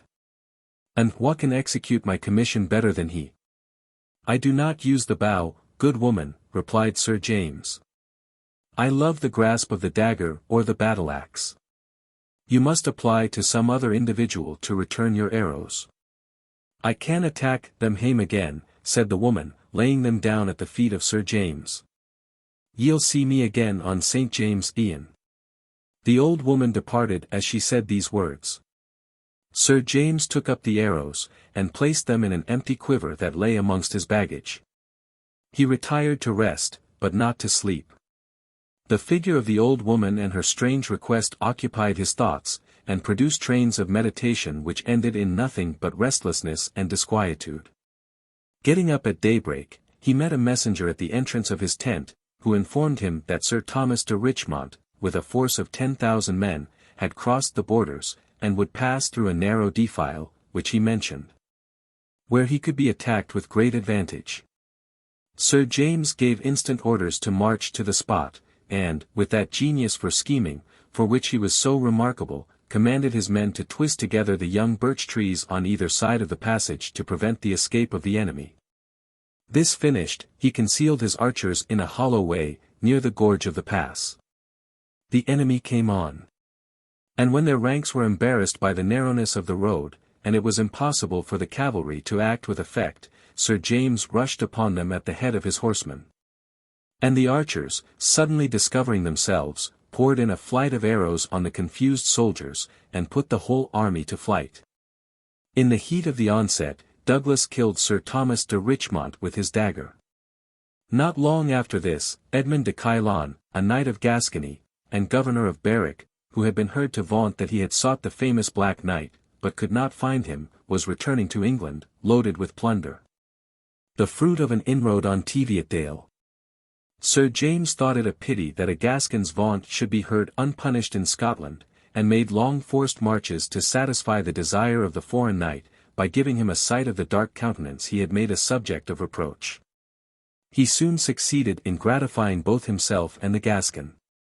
Coming up in his terrible manner, he called to Caerleon to stop, and, before he proceeded into England, received the respects of the Black Knight he had come to find, but hitherto had not met. The Gascon's vaunt was now changed. But shame supplied the place of courage, and he ordered his men to receive Douglas's attack. Sir James assiduously sought his enemy. He at last succeeded, and a single combat ensued, of a most desperate character. But who ever escaped the arm of Douglas when fairly opposed to him in single conflict? Caerleon was killed, he had met the Black Knight at last. So much, cried Sir James, for the vaunt of a Gascon. Similar in every respect to the fate of Caerleon, was that of Sir Ralph Neville. He, too, on hearing the great fame of Douglas's prowess, from some of Gallen's fugitive soldiers, openly boasted that he would fight with the Scottish knight, if he would come and show his banner before Berwick. Sir James heard the boast and rejoiced in it. He marched to that town, and caused his men to ravage the country in front of the battlements, and burn the villages. Neville left Berwick with a strong body of men. And, stationing himself on a high ground, waited till the rest of the Scots should disperse to plunder, but Douglas called in his detachment and attacked the knight. After a desperate conflict, in which many were slain, Douglas, as was his custom, succeeded in bringing the leader to a personal encounter, and the skill of the Scottish knight was again successful. Neville was slain, and his men utterly discomfited. Having retired one night to his tent to take some rest after so much pain and toil, Sir James Douglas was surprised by the reappearance of the old woman whom he had seen at Linthawley. "This is the feast, O St. James," said she, as she approached him. "I said I would see ye again this nicht, and I'm as guid's my word. Hae ye returned the arrows I left? Why, ye to the English wa sent them to the hearts, O, my sons. No, replied Sir James. I told ye I did not fight with the bow. Wherefore do ye importune me thus? Give me back the arrows then, said the woman. Sir James went to bring the quiver in which he had placed them. On taking them out, he was surprised to find that they were all broken through the middle. How has this happened? Said he. I put these arrows in this quiver entire, and now they are broken. The weird is fulfilled. Cried the old woman, laughing eldritchly, and clapping her hands. That broken shaft cam, frae a soldier o' Richmont's, that frae ane o' Callan's, and that frae ane o' Neville's. They are dead, and I am revenged. The old woman then departed, scattering, as she went, the broken fragments of the arrows on the floor of the tent. The Laird of Balmachie's wife. In the olden times, when it was the fashion for gentlemen to wear swords, the Laird of Balmachie went one day to Dundee, leaving his wife at home ill in bed. Riding home in the twilight, he had occasion to leave the high road, and when crossing between some little romantic knolls, called the Ker Hills, in the neighbourhood of Carlingford, he encountered a troop of fairies supporting a kind of litter, upon which some person seemed to be borne. Being a man of dauntless courage, and, as he said, impelled by some internal impulse, he pushed his horse close to the litter, drew his sword, laid it across the vehicle, and in a firm tone exclaimed, "In the name of God, release your captive." The tiny troop immediately disappeared, dropping the litter on the ground. The Laird dismounted, and found that it contained his own wife, dressed in her bedclothes. Wrapping his coat around her, he placed her on the horse before him, and, having only a short distance to ride, arrived safely at home. Placing her in another room, under the care of an attentive friend, he immediately went to the chamber where he had left his wife in the morning, and there to all appearance she still lay, very sick of a fever. She was fretful, discontented, and complained much of having been neglected in his absence, at all of which the Laird affected great concern, and pretending much sympathy, insisted upon her rising to have her bed made. She said that she was unable to rise, but her husband was peremptory, and having ordered a large wood fire to warm the room, he lifted the impostor from the bed, and bearing her across the floor as if to a chair, which had been previously prepared, he threw her on the fire, from which she bounced like a skyrocket, and went through the ceiling, and out at the roof of the house, leaving a hole among the slates. He then brought in his own wife, a little recovered from her alarm, who said, that some time after sunset, the nurse having left her for the purpose of preparing a little candle, a multitude of elves came in at the window, thronging like bees from a hive. They filled the room, and having lifted her from the bed carried her through the window, after which she recollected nothing further, till she saw her husband standing over her on the Ker Hills, at the back of Carlingford. The hole in the roof, by which the female fairy made her escape, was mended, but could never be kept in repair, as a tempest of wind happened always once a year, which uncovered that particular spot, without injuring any other part of the roof. Michael Scott. In the early part of Michael Scott's life he was in the habit of emigrating annually to the Scottish metropolis, for the purpose of being employed in his capacity of mason. One time as he and two companions were journeying to the place of their destination for a similar object, they had occasion to pass over a high hill, the name of which is not mentioned, but which is supposed to have been one of the Grampians. And being fatigued with climbing, they sat down to rest themselves. They had no sooner done so than they were warned to take to their heels by the hissing of a large serpent, which they observed revolving itself towards them with great velocity. Terrified at the sight, Michael's two companions fled, while he, on the contrary, resolved to encounter the reptile. The appalling monster approached Michael Scott with distended mouth and forked tongue, and, throwing itself into a coil at his feet, was raising its head to inflict a mortal sting, when Michael, with one stroke of his stick, severed its body into 3 pieces. Having rejoined his affrighted comrades, they resumed their journey. And, on arriving at the next public house, it being late, and the travellers being weary, they took up their quarters at it for the night. In the course of the night's conversation, reference was naturally made to Michael's recent exploit with the serpent, when the landlady of the house, who was remarkable for her arts, happened to be present. Her curiosity appeared much excited by the conversation. And, after making some inquiries regarding the color of the serpent, which she was told was white, she offered any of them that would procure her the middle piece such a tempting reward, as induced one of the party instantly to go for it. The distance was not very great, and on reaching the spot, he found the middle and tail piece in the place where Michael left them, but the head piece was gone. The landlady, on receiving the piece, which still vibrated with life, seemed highly gratified at her acquisition, and, over and above the promised reward, regaled her lodgers very plentifully with the choicest dainties in her house. Fired with curiosity to know the purpose for which the serpent was intended, the wily Michael Scott was immediately seized with a severe fit of indisposition, which caused him to prefer the request that he might be allowed to sleep beside the fire. The warmth of which, he affirmed, was in the highest degree beneficial to him. Never suspecting Michael Scott's hypocrisy, and naturally supposing that a person so severely indisposed would feel very little curiosity about the contents of any cooking utensils which might lie around the fire, the landlady allowed his request. As soon as the other inmates of the house were retired to bed, the landlady resorted to her darling occupation. And, in his feigned state of indisposition, Michael had a favorable opportunity of watching most scrupulously all her actions through the keyhole of a door leading to the next apartment where she was. He could see the rites and ceremonies with which the serpent was put into the oven, along with many mysterious ingredients. After which the unsuspicious landlady placed the dish by the fireside, where lay the distressed traveller, to stove till the morning. Once or twice in the course of the night the wife of the change-house, under the pretence of inquiring for her sick lodger, and administering to him some renovating cordials, the beneficial effects of which he gratefully acknowledged, took occasion to dip her finger in her saucepan, upon which the cock, perched on his roost, crowed aloud. All Michael's sickness could not prevent him considering very inquisitively the landlady's cantrips, and particularly the influence of the sauce upon the crowing of the cock.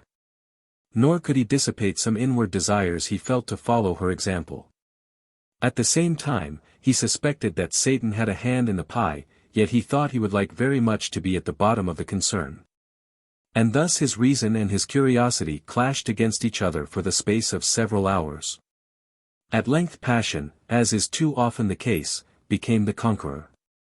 Michael, too, dipped his finger in the sauce, and applied it to the tip of his tongue, and immediately the cock perched on the spardan announced the circumstance in a mournful clarion. Instantly his mind received a new light to which he was formerly a stranger, and the astonished dupe of a landlady now found it her interest to admit her sagacious lodger into a knowledge of the remainder of her secrets. Endowed with the knowledge of good and evil, and all the second sights that can be acquired, Michael left his lodgings in the morning, with the philosopher's stone in his pocket. By daily perfecting his supernatural attainments, by new series of discoveries, he became more than a match for Satan himself. Having seduced some thousands of Satan's best workmen into his employment, he trained them up so successfully to the architective business, and inspired them with such industrious habits, that he was more than sufficient for all the architectural work of the empire. To establish this assertion, we need only refer to some remains of his workmanship still existing north of the Grampians, some of them, stupendous bridges built by him in one short night, with no other visible agents than 2 or 3 workmen. On one occasion work was getting scarce, as might have been naturally expected, and his workmen, as they were wont, flocked to his doors, perpetually exclaiming, "Work! Work! Work!" Continually annoyed by their incessant entreaties, he called out to them in derision to go and make a dry road from Fort Rose to Ardersier, over the Moray Firth. Immediately their cry ceased, and as Scott supposed it wholly impossible for them to execute his order, he retired to rest, laughing most heartily at the chimerical sort of employment he had given to his industrious workmen. Early in the morning, however, he got up and took a walk at the break of day down to the shore to divert himself at the fruitless labors of his zealous workmen. But on reaching the spot, what was his astonishment to find the formidable piece of work allotted to them only a few hours before already nearly finished. Seeing the great damage the commercial class of the community would sustain from the operation, he ordered the workmen to demolish the most part of their work. Leaving, however, the point of Fort rose to show the traveller to this day the wonderful exploit of Michael Scott's fairies. On being thus again thrown out of employment, their former clamour was resumed, nor could Michael Scott, with all his sagacity, devise a plan to keep them in innocent employment. He at length discovered one. "Go," says he, "and manufacture me ropes that will carry me to the back of the moon, of these materials, miller's suds and sea sand." Michael Scott here obtained rest from his active operators. For, when other work failed them, he always dispatched them to their rope manufactory. But though these agents could never make proper ropes of those materials, their efforts to that effect are far from being contemptible, for some of their ropes are seen by the seaside to this day. We shall close our notice of Michael Scott by reciting one anecdote of him in the latter part of his life. In consequence of a violent quarrel which Michael Scott once had with a person whom he conceived to have caused him some injury, he resolved, as the highest punishment he could inflict upon him, to send his adversary to that evil place designed only for Satan and his black companions. He accordingly, by means of his supernatural machinations, sent the poor unfortunate man thither, and had he been sent by any other means than those of Michael Scott, he would no doubt have met with a warm reception. Out of pure spite to Michael, however, when Satan learned who was his billet master, he would no more receive him than he would receive the wife of Beth. And instead of treating the unfortunate man with the harshness characteristic of him, he showed him considerable civilities. Introducing him to his bente, he directed her to show the stranger any curiosities he might wish to see, hinting very significantly that he had provided some accommodation for their mutual friend, Michael Scott, the sight of which might afford him some gratification. The polite housekeeper accordingly conducted the stranger through the principal apartments in the house, where he saw fearful sights. But the bed of Michael Scott, his greatest enemy, could not but feel satiated with revenge at the sight of it. It was a place too horrid to be described, filled promiscuously with all the awful brutes imaginable. Toads and lions, lizards and leeches, and, amongst the rest, not the least conspicuous, a large serpent gaping for Michael Scott, with its mouth wide open. This last sight having satisfied the stranger's curiosity, he was led to the outer gate, and came away. He reached his friends, and, among other pieces of news touching his travels, he was not backward in relating the entertainment that awaited his friend Michael Scott, as soon as he would stretch his foot for the other world. But Michael did not at all appear disconcerted at his friend's intelligence. He affirmed that he would disappoint all his enemies in their expectations, in proof of which he gave the following signs: "When I am just dead," says he, "open my breast and extract my heart. Carry it to some place where the public may see the result. You will then transfix it upon a long pole, and if Satan will have my soul, he will come in the likeness of a black raven and carry it off. And if my soul will be saved, it will be carried off by a white dove." His friends faithfully obeyed his instructions. Having exhibited his heart in the manner directed, a large black raven was observed to come from the east with great fleetness, while a white dove came from the west with equal velocity. The raven made a furious dash at the heart, missing which, it was unable to curb its force, till it was considerably past it. And the dove, reaching the spot at the same time, carried off the heart amidst the rejoicing and ejaculations of the spectators. The Minister and the Fairy. Not long since, a pious clergyman was returning home, after administering spiritual consolation to a dying member of his flock. It was late of the night, and he had to pass through a good deal of uncanny land. He was, however, a good and a conscientious minister of the gospel, and feared not all the spirits in the country. On his reaching the end of a lake which stretched along the roadside for some distance, he was a good deal surprised at hearing the most melodious strains of music. Overcome by pleasure and curiosity, the minister coolly sat down to listen to the harmonious sounds, and try what new discoveries he could make with regard to their nature and source. He had not sat many minutes before he could distinguish the approach of the music, and also observe a light in the direction from whence it proceeded gliding across the lake towards him. Instead of taking to his heels, as any faithless wight would have done, the pastor fearlessly determined to await the issue of the phenomenon. As the light and music drew near, the clergyman could at length distinguish an object resembling a human being walking on the surface of the water, attended by a group of diminutive musicians, some of them bearing lights, and others instruments of music, from which they continued to evoke those melodious strains which first attracted his attention. The leader of the band dismissed his attendants, landed on the beach, and afforded the minister the amplest opportunities of examining his appearance. He was a little primitive-looking grey-headed man, clad in the most grotesque habit the clergyman had ever seen, and such as led him at once to suspect his real character. He walked up to the minister, whom he saluted with great grace, offering an apology for his intrusion. The pastor returned his compliments, and, without further explanation, invited the mysterious stranger to sit down by his side. The invitation was complied with, upon which the minister proposed the following question: "Who art thou, stranger, and from whence?" To this question the fairy, with downcast eye, replied that he was one of those sometimes called Daoine Shie, or men of peace, or good men, though the reverse of this title was a more fit appellation for them. Originally angelic in his nature and attributes, and once a sharer of the indescribable joys of the regions of light, he was seduced by Satan to join him in his mad conspiracies. And, as a punishment for his transgression, he was cast down from those regions of bliss, and was now doomed, along with millions of fellow sufferers, to wander through seas and mountains, until the coming of the great day. What their fate would be then they could not divine, but they apprehended the worst. And, continued he, turning to the minister, with great anxiety, the object of my present intrusion on you is to learn your opinion, as an eminent divine, as to our final condition on that dreadful day. Here the venerable pastor entered upon a long conversation with the fairy, touching the principles of faith and repentance. Receiving rather unsatisfactory answers to his questions, the minister desired the sheech to repeat after him the paternoster, in attempting to do which, it was not a little remarkable that he could not repeat the word art, but said wert. In heaven. Inferring from every circumstance that their fate was extremely precarious, the minister resolved not to puff the fairies up with presumptuous, and, perhaps, groundless expectations. Accordingly, addressing himself to the unhappy fairy, who was all anxiety to know the nature of his sentiments, the reverend gentleman told him that he could not take it upon him to give them any hopes of pardon, as their crime was of so deep a hue as scarcely to admit of it.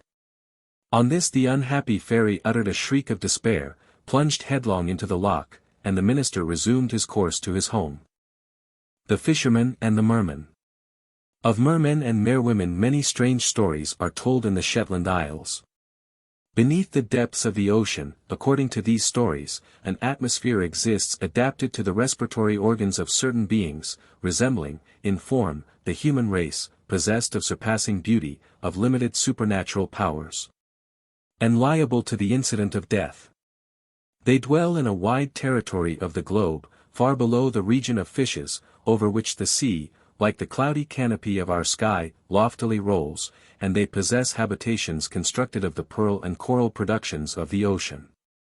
Having lungs not adapted to a watery medium, but to the nature of atmospheric air, it would be impossible for them to pass through the volume of waters that intervenes between the submarine and supramarine world. If it were not for the extraordinary power they inherit of entering the skin of some animal capable of existing in the sea, which they are enabled to occupy by a sort of demoniacal possession. One shape they put on, is that of an animal human above the waist, yet terminating below in the tail and fins of a fish, but the most favorite form is that of the larger seal or hawfish.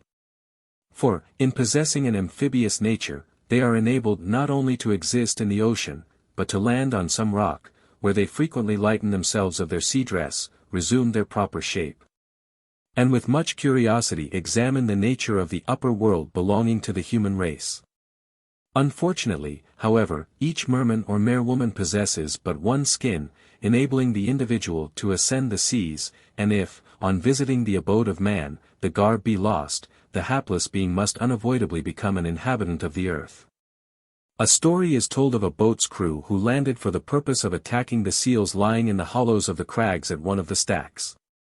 The men stunned a number of the animals, and while they were in this state stripped them of their skins, with the fat attached to them. Leaving the carcasses on the rock, the crew were about to set off for the shore of Papa Stourie, when such a tremendous swell arose that every one flew quickly to the boat. All succeeded in entering it except one man, who had imprudently lingered behind. The crew were unwilling to leave a companion to perish on the skerries, but the surge increased so fast, that after many unsuccessful attempts to bring the boat close into the stack the unfortunate wight was left to his fate. A stormy night came on, and the deserted Shetlander saw no prospect before him but that of perishing from cold and hunger, or of being washed into the sea by the breakers which threatened to dash over the rocks.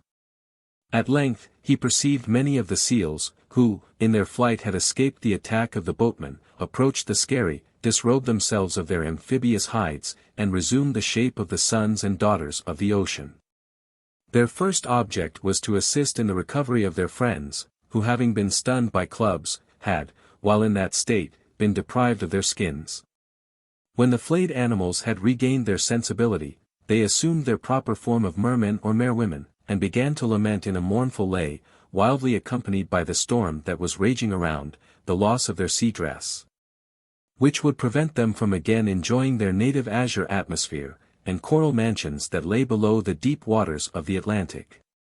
But their chief lamentation was for Olividnus, the son of Geoga, who, having been stripped of his seal's skin, would be for ever parted from his mates, and condemned to become an outcast inhabitant of the upper world. Their song was at length broken off, by observing one of their enemies viewing, with shivering limbs and looks of comfortless despair, the wild waves that dashed over the stack. Geoga immediately conceived the idea of rendering subservient to the advantage of the sun the perilous situation of the man.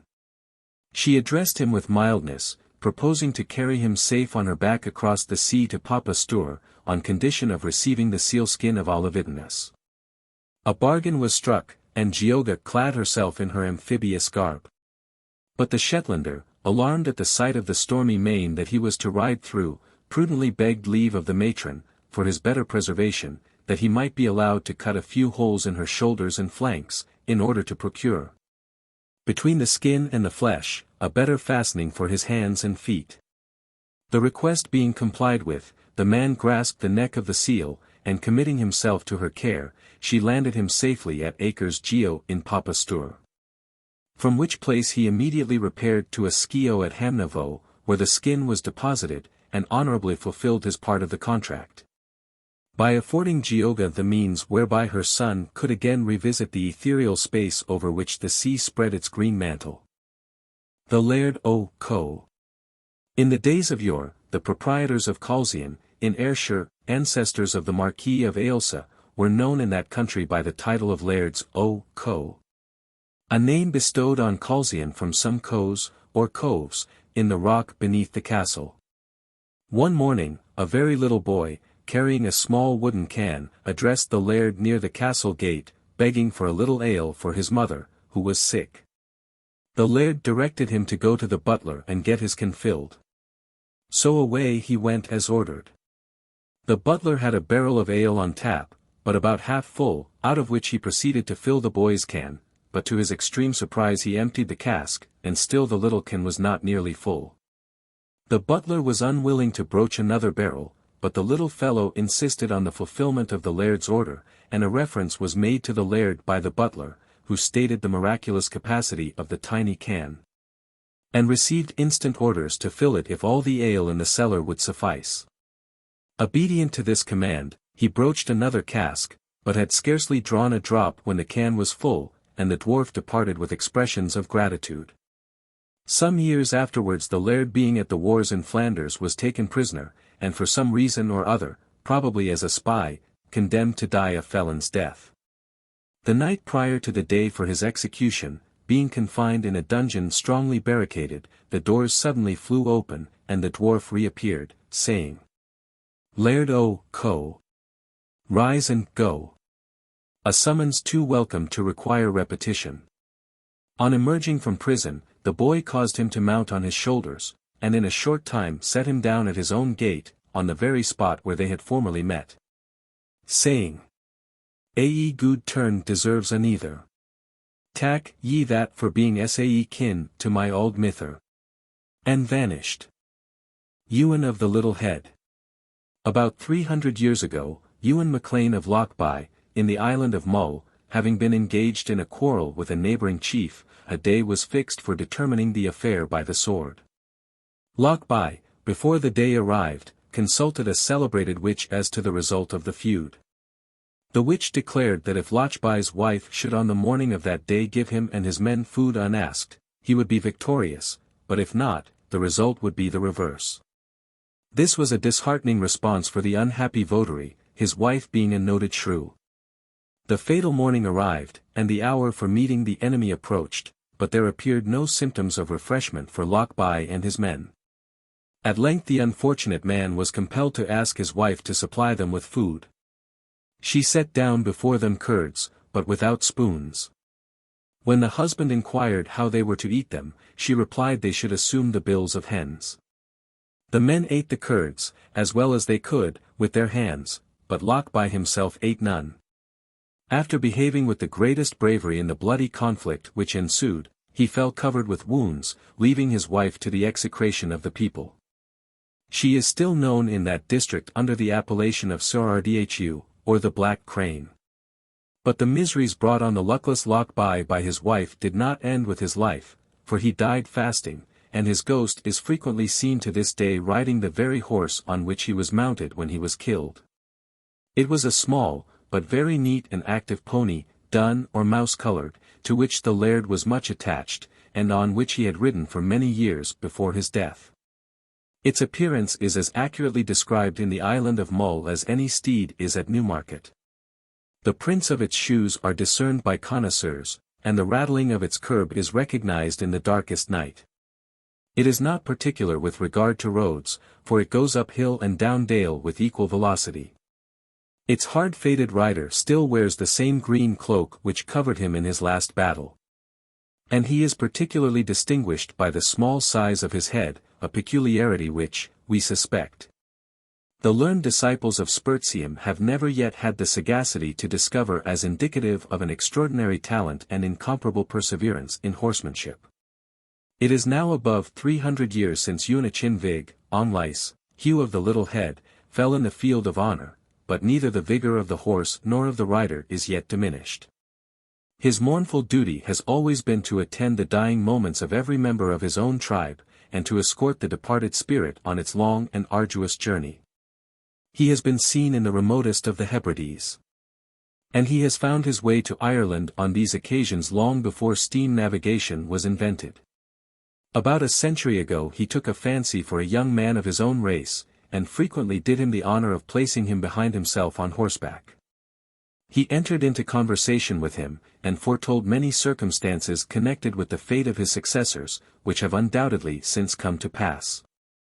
Many a long winter night have I listened to the feats of Ewen Vig, the faithful and indefatigable guardian of his ancient family, in the hour of their last and greatest trial, affording an example worthy the imitation of every chief. Perhaps not beneath the notice of Glengarry himself. About a dozen years since some symptoms of Ewen's decay gave very general alarm to his friends. He accosted one of his own people, indeed he never has been known to notice any other, and, shaking him cordially by the hand, he attempted to place him on the saddle behind him, but the uncourteous dog declined the honour.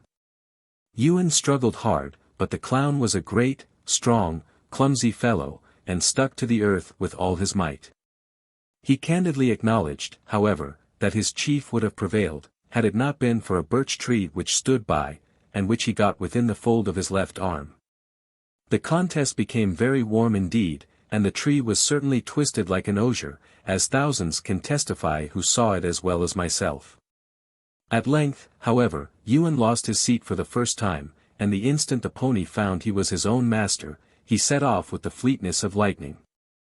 Ewen immediately pursued his steed, and the wearied rustic sped his way homeward. It was the general opinion that Ewen found considerable difficulty in catching the horse, but I am happy to learn that he has been lately seen riding the old mouse-coloured pony without the least change in either the horse or the rider. Long may he continue to do so. Those who from motives of piety or curiosity have visited the sacred island of Iona, must remember to have seen the guide point out the tomb of Ewen, with his figure on horseback, very elegantly sculptured in alto relievo. And many of the above facts are on such occasions related. Jock and his mother. Ye see, there was a wife had a son, and they called him Jock, and she said to him, You are a lazy fellow, ye maun gang awa, and do something for to help me. Weel, says Jock, I'll do that. So awa, he gangs, and fa's in y, a packman. Says the packman, If you carry my pack at day, I'll gie you a needle at night. So he carried the pack, and got the needle. And as he was gone awa, hame to his mither, he cuts a burden o' brackens, and put the needle into the heart o' them. Awa, he gies hame. Says his mither, What hae ye made o' yoursel, the day? Says Jock, I fell in y, a packman, and carried his pack at day, and he gie me a needle for't, and ye may look for it amang the brackens. Hout, quo she, ye daft gowk, ye should hae stuck it into your bonnet, man. I'll mind that again, quo Jock. Next day he fell in y, a man carrying plough socks. If ye help me to carry my socks at day, I'll gie ye aim to yoursel, at night. I'll do that, quo Jock. Jock carried them at day, and got a sock, which he stuck in his bonnet. On the way hame, Jock was dry, and gied away to take a drink out o' the burn, and why, the weight o' the sock, his bonnet fell into the river, and gied out o' sight. He gied hame, and his mither says, Will, Jock, what hae you been doing at day? And then he tells her. Hout, quo she, you should hae tied the string to it, and trailed it behind you. Weel, quo Jock, I'll mind that again. Awa, he sets, and he fa's in y, a flesher. Weel, says the flesher, if ye'll be my servant at day, I'll gie ye a leg o' mutton at night. I'll be that, quo Jock. He got a leg o' mutton at night. He ties a string to it, and trails it behind him the hale road hame. What hae ye been doing, said his mither. He tells her. Hout, you fool, ye should hae carried it on your shout her. I'll mind that again, quo Jock. Awa, he gies next day, and meets a horse dealer. He says, If you will help me why, my horses at day, I'll give you ane to yoursel, at night.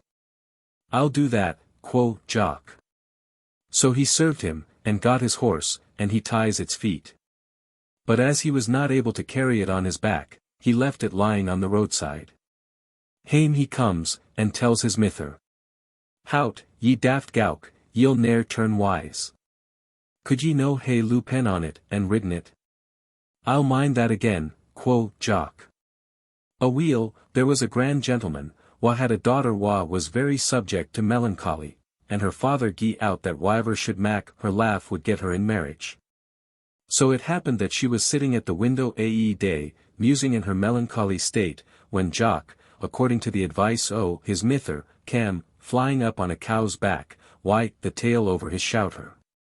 And she burst out into a fit o' laughter.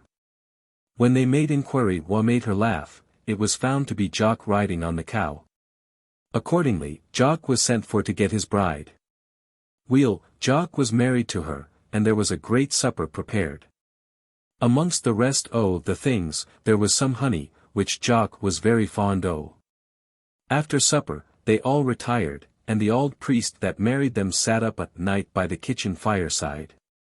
So Jock wakens in the night time, and says, Oh, wad ye gie me some o' yon nice sweet honey that we got to our supper last night? Oh aye, says his wife, rise and gang into the press, and ye'll get a pig fo' o' tea. Jock rose, and thrust his hand into the honey pig for a neefu o' tea, and he could not get it out.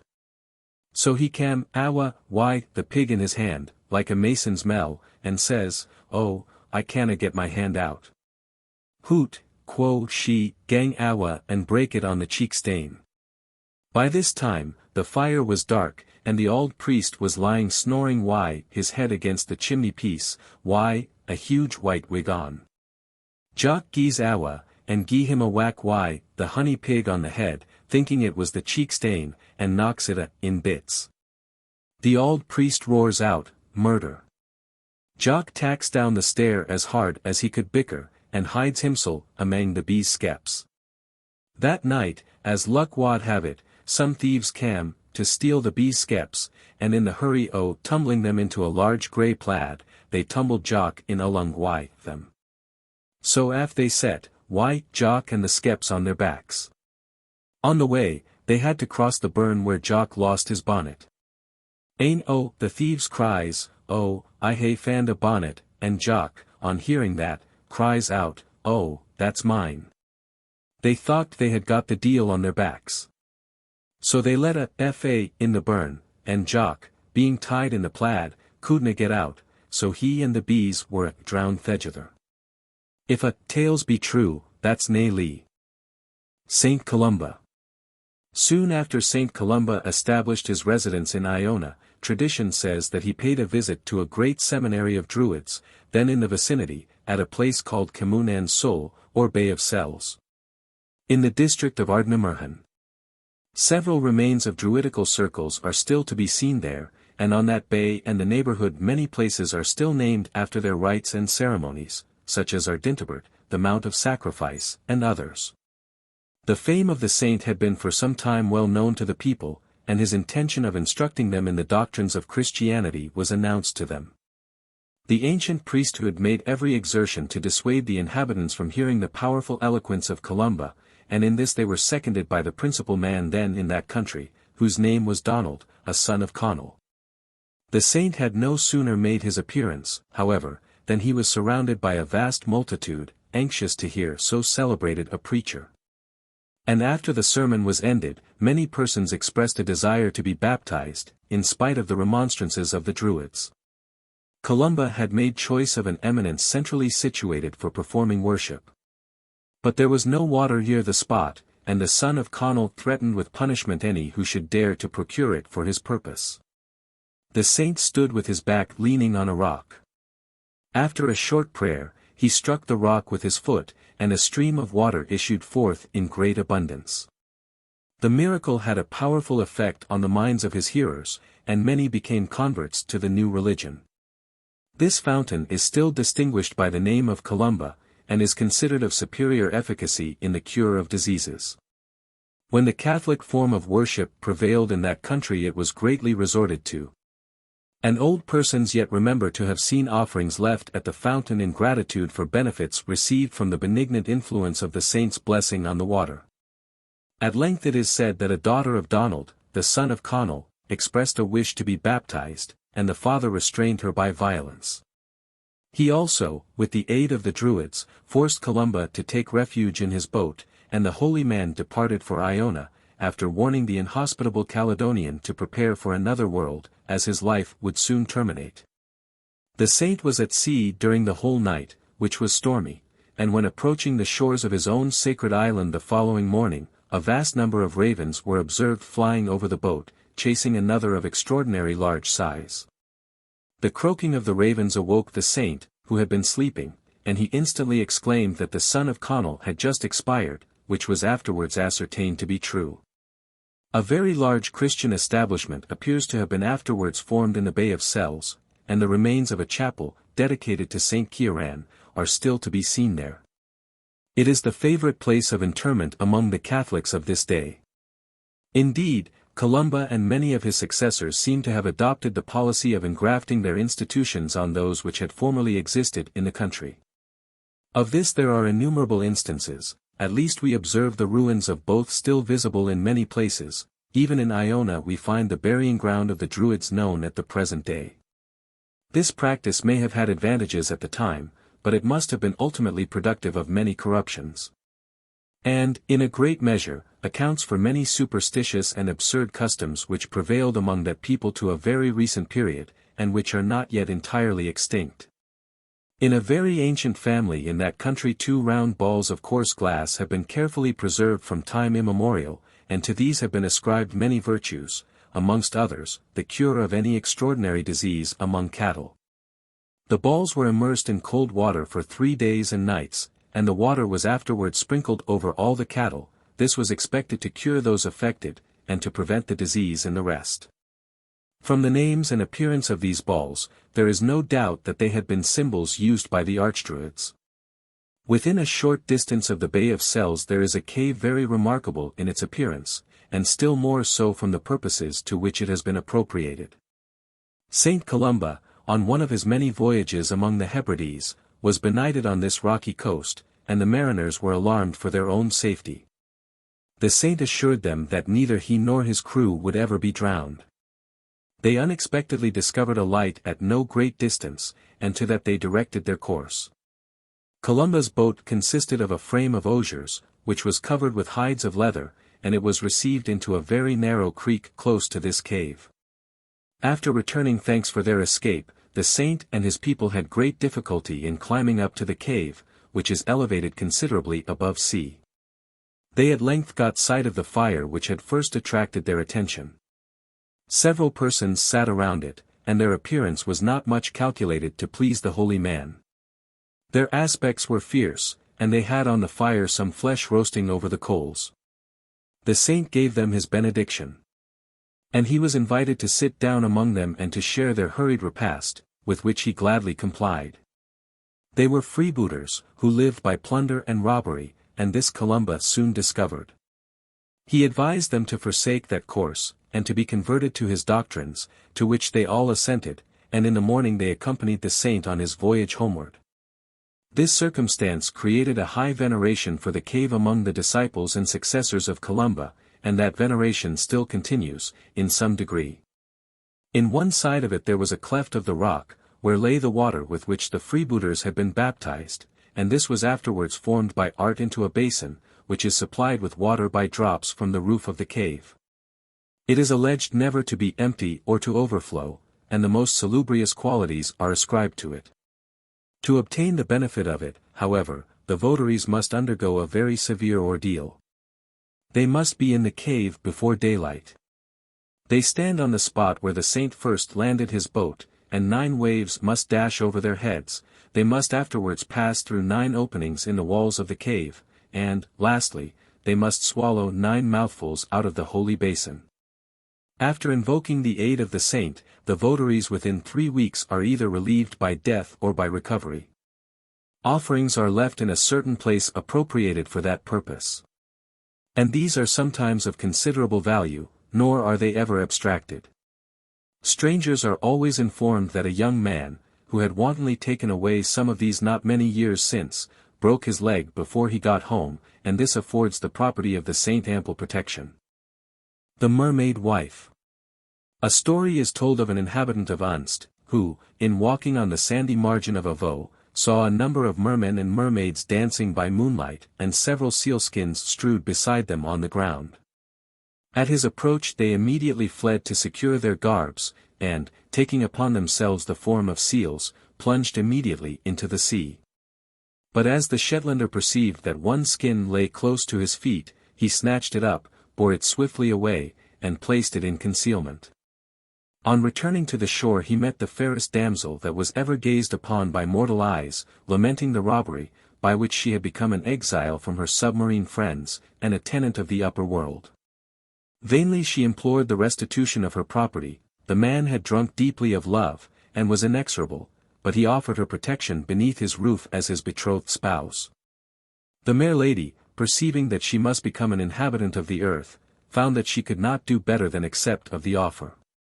This strange attachment subsisted for many years, and the couple had several children.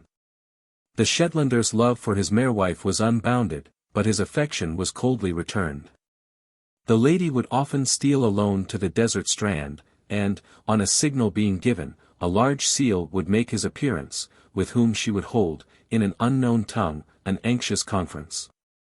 Years had thus glided away, when it happened that one of the children, in the course of his play, found concealed beneath a stack of corn a seal's skin, and, delighted with the prize, he ran with it to his mother. Her eyes glistened with rapture, she gazed upon it as her own, as the means by which she could pass through the ocean that led to her native home. She burst forth into an ecstasy of joy, which was only moderated when she beheld her children, whom she was now about to leave, and, after hastily embracing them, she fled with all speed towards the seaside. The husband immediately returned, learned the discovery that had taken place, ran to overtake his wife, but only arrived in time to see her transformation of shape completed, to see her, in the form of a seal, bound from the ledge of a rock into the sea. The large animal of the same kind with whom she had held a secret converse soon appeared, and evidently congratulated her, in the most tender manner, on her escape. But before she dived to unknown depths, she cast a parting glance at the wretched Shetlander, whose despairing looks excited in her breast a few transient feelings of commiseration. "Farewell," said she to him, "and may all good attend you. I loved you very well when I resided upon earth, but I always loved my first husband much better." The Fiddler and the Bogle of Bogandoran. Late one night, as my granduncle, Lachlan Dhu Macpherson, who was well known as the best fiddler of his day, was returning home from a ball, at which he had acted as a musician, he had occasion to pass through the once haunted bog of Torrens.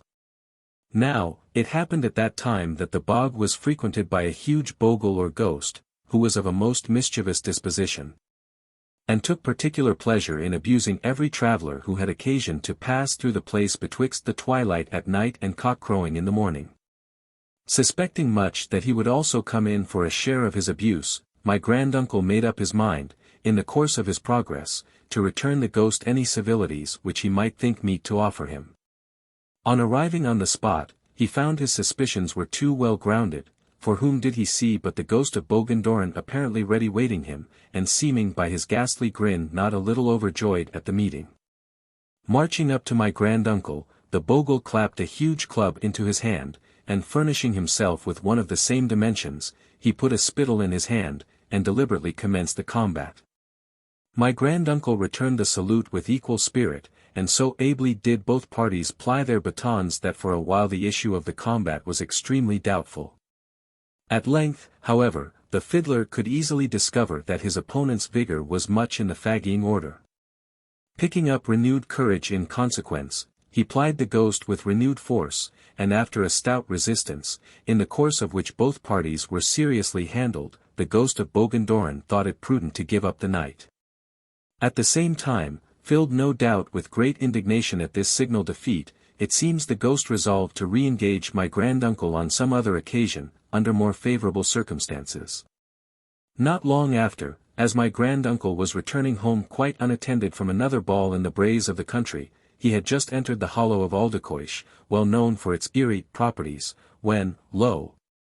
Who presented himself to his view on the adjacent eminence but his old friend of Bogandoran, advancing as large as the gable of a house, and putting himself in the most threatening and fighting attitudes. Looking at the very dangerous nature of the ground where they had met, and feeling no anxiety for a second encounter with a combatant of his weight, in a situation so little desirable, the fiddler would have willingly deferred the settlement of their differences till a more convenient season.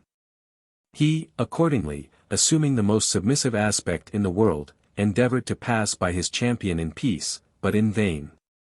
Longing, no doubt, to retrieve the disgrace of his late discomfiture, the bogle instantly seized the fiddler, and attempted with all his might to pull the latter down the precipice, with the diabolical intention, it is supposed, of drowning him in the river Avon below. In this pious design the bogle was happily frustrated by the intervention of some trees which grew on the precipice, and to which my unhappy granduncle clung with the zeal of a drowning man. The enraged ghost, finding it impossible to extricate him from those friendly trees, and resolving, at all events, to be revenged upon him, fell upon maltreating the fiddler with his hands and feet in the most inhuman manner. Such gross indignities my worthy granduncle was not accustomed to, and being incensed beyond all measure at the liberties taken by Bogandoran, he resolved again to try his mettle, whether life or death should be the consequence. Having no other weapon wherewith to defend himself but his biodag, which, considering the nature of his opponent's constitution, he suspected much would be of little avail to him, I say, in the absence of any other weapon, he sheathed the biodag 3 times in the ghost of Bogandoran's body. And what was the consequence? Why, to the great astonishment of my courageous forefather, the ghost fell down cold dead at his feet, and was never more seen or heard of. Thomas the Rhymer. Thomas, of Ercildoun, in Lauderdale, called the Rhymer, on account of his producing a poetical romance on the subject of Tristram and Iseult, which is curious as the earliest specimen of English verse known to exist. Flourished in the reign of Alexander III. Of Scotland. Like other men of talent of the period, Thomas was suspected of magic. He was also said to have the gift of prophecy, which was accounted for in the following peculiar manner, referring entirely to the elfin superstition. As Thomas lay on Huntly Bank, a place on the descent of the Eildon Hills, which raised their triple crest above the celebrated monastery of Melrose, he saw a lady so extremely beautiful that he imagined she must be the Virgin Mary herself. Her appointments, however, were those rather of an Amazon, or goddess of the woods. Her steed was of the highest beauty, and at its mane hung 30 silver bells and 9, which were music to the wind as she paced along. Her saddle was of royal bone, ivory, laid over with orfevery, goldsmith's work. Her stirrups, her dress, all corresponded with her extreme beauty and the magnificence of her array. The fair huntress had her bow in hand, and her arrows at her belt. She led 3 greyhounds in a leash, and 3 ratchas, or hounds of scent, followed her closely. She rejected and disclaimed the homage which Thomas desired to pay her. So that, passing from one extremity to the other, Thomas became as bold as he had at first been humble. The lady warned him he must become her slave if he wished to prosecute his suit. Before their interview terminated, the appearance of the beautiful lady was changed into that of the most hideous hag in existence. A witch from the spittle or almshouse would have been a goddess in comparison to the late beautiful huntress. Hideous as she was, Thomas felt that he had placed himself in the power of this hag, and when she bade him take leave of the sun, and of the leaf that grew on the tree, he felt himself under the necessity of obeying her. A cavern received them, in which, following his frightful guide, he for 3 days travelled in darkness, sometimes hearing the booming of a distant ocean, sometimes walking through rivers of blood, which crossed their subterranean path. At length they emerged into daylight, in a most beautiful orchard. Thomas, almost fainting for want of food, stretched out his hand towards the goodly fruit which hung around him, but was forbidden by his conductress, who informed him that these were the fatal apples which were the cause of the fall of man. He perceived also that his guide had no sooner entered this mysterious ground and breathed its magic air than she was revived in beauty, equipage, and splendor, as fair or fairer than he had first seen her on the mountain. She then proceeded to explain to him the character of the country. Yonder right-hand path, she says, conveys the spirits of the blessed to paradise. Yon downward and well-worn way leads sinful souls to the place of everlasting punishment. The third road, by yonder dark break, conducts to the milder place of pain, from which prayer and mass may release offenders. But see you yet a fourth road, sweeping along the plain to yonder splendid castle? Yonder is the road to Elfland, to which we are now bound. The lord of the castle is king of the country, and I am his queen. And when we enter yonder castle, you must observe strict silence, and answer no question that is asked you, and I will account for your silence by saying I took your speech when I brought you from Middle-earth. Having thus instructed him, they journeyed on to the castle, and, entering by the kitchen, found themselves in the midst of such a festive scene as might become the mansion of a great feudal lord or prince.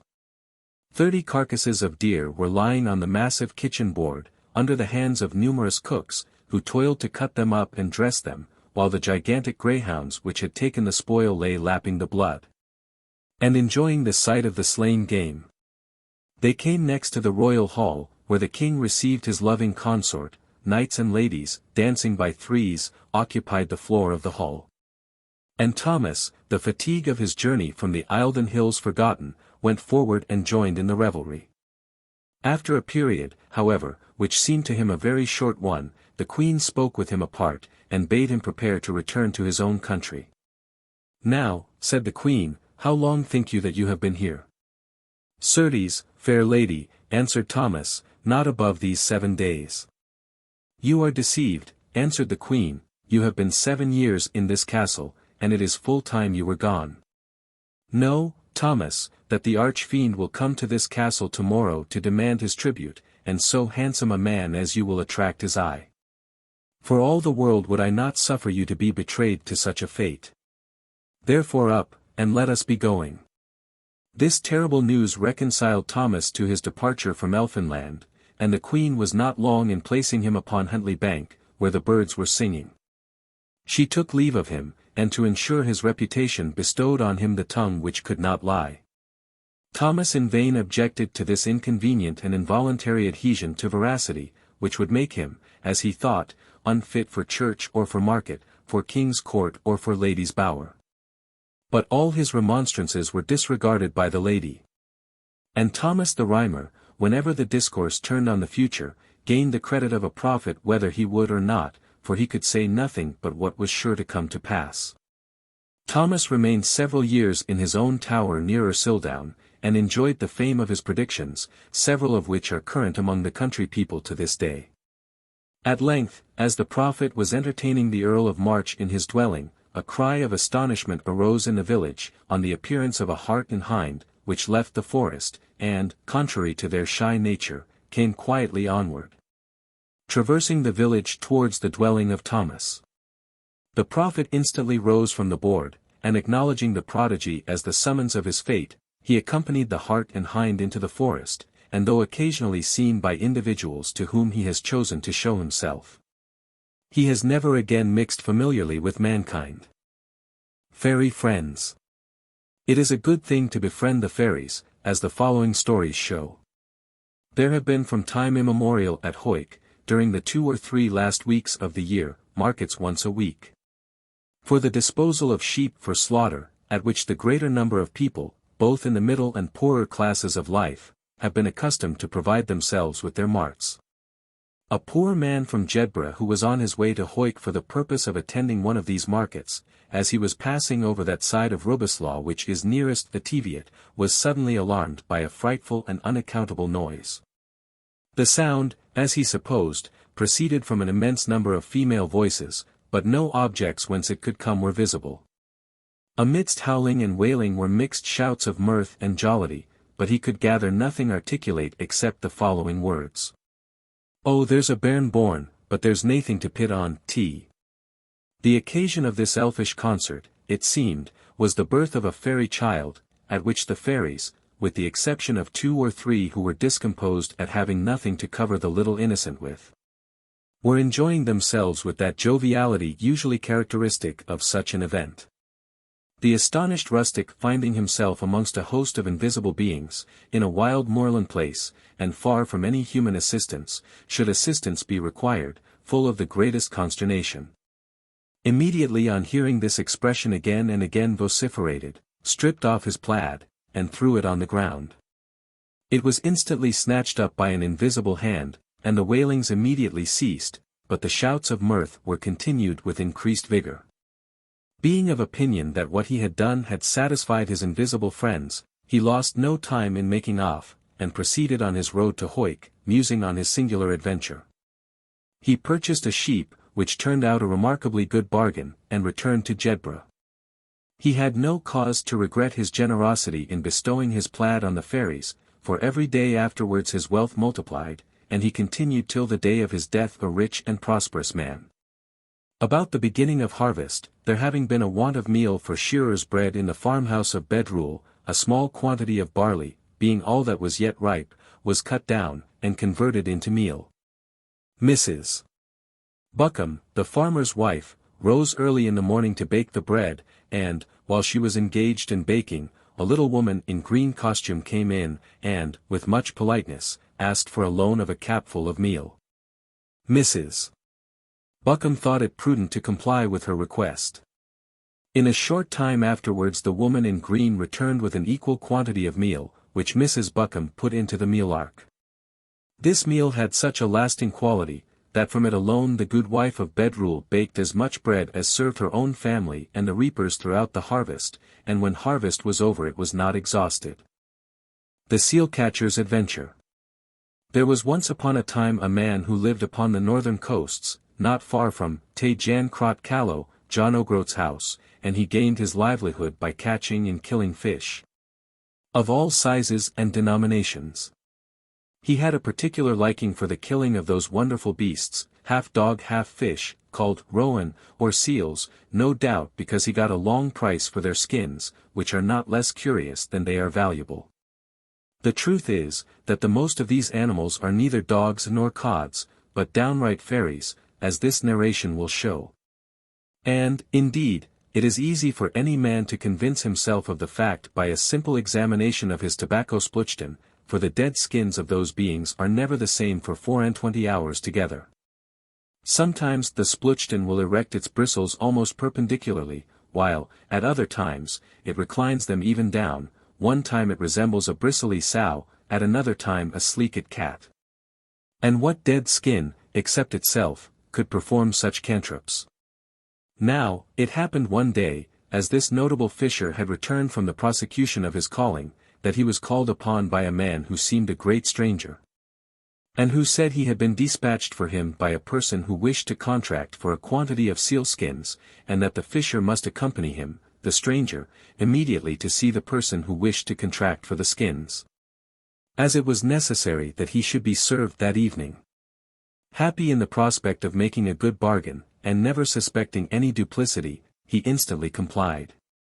They both mounted a steed belonging to the stranger, and took the road with such velocity that, although the direction of the wind was towards their backs, yet the fleetness of their movement made it appear as if it had been in their faces.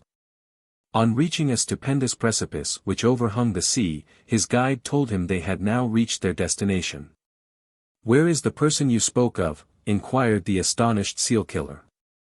"You shall see that presently," replied the guide.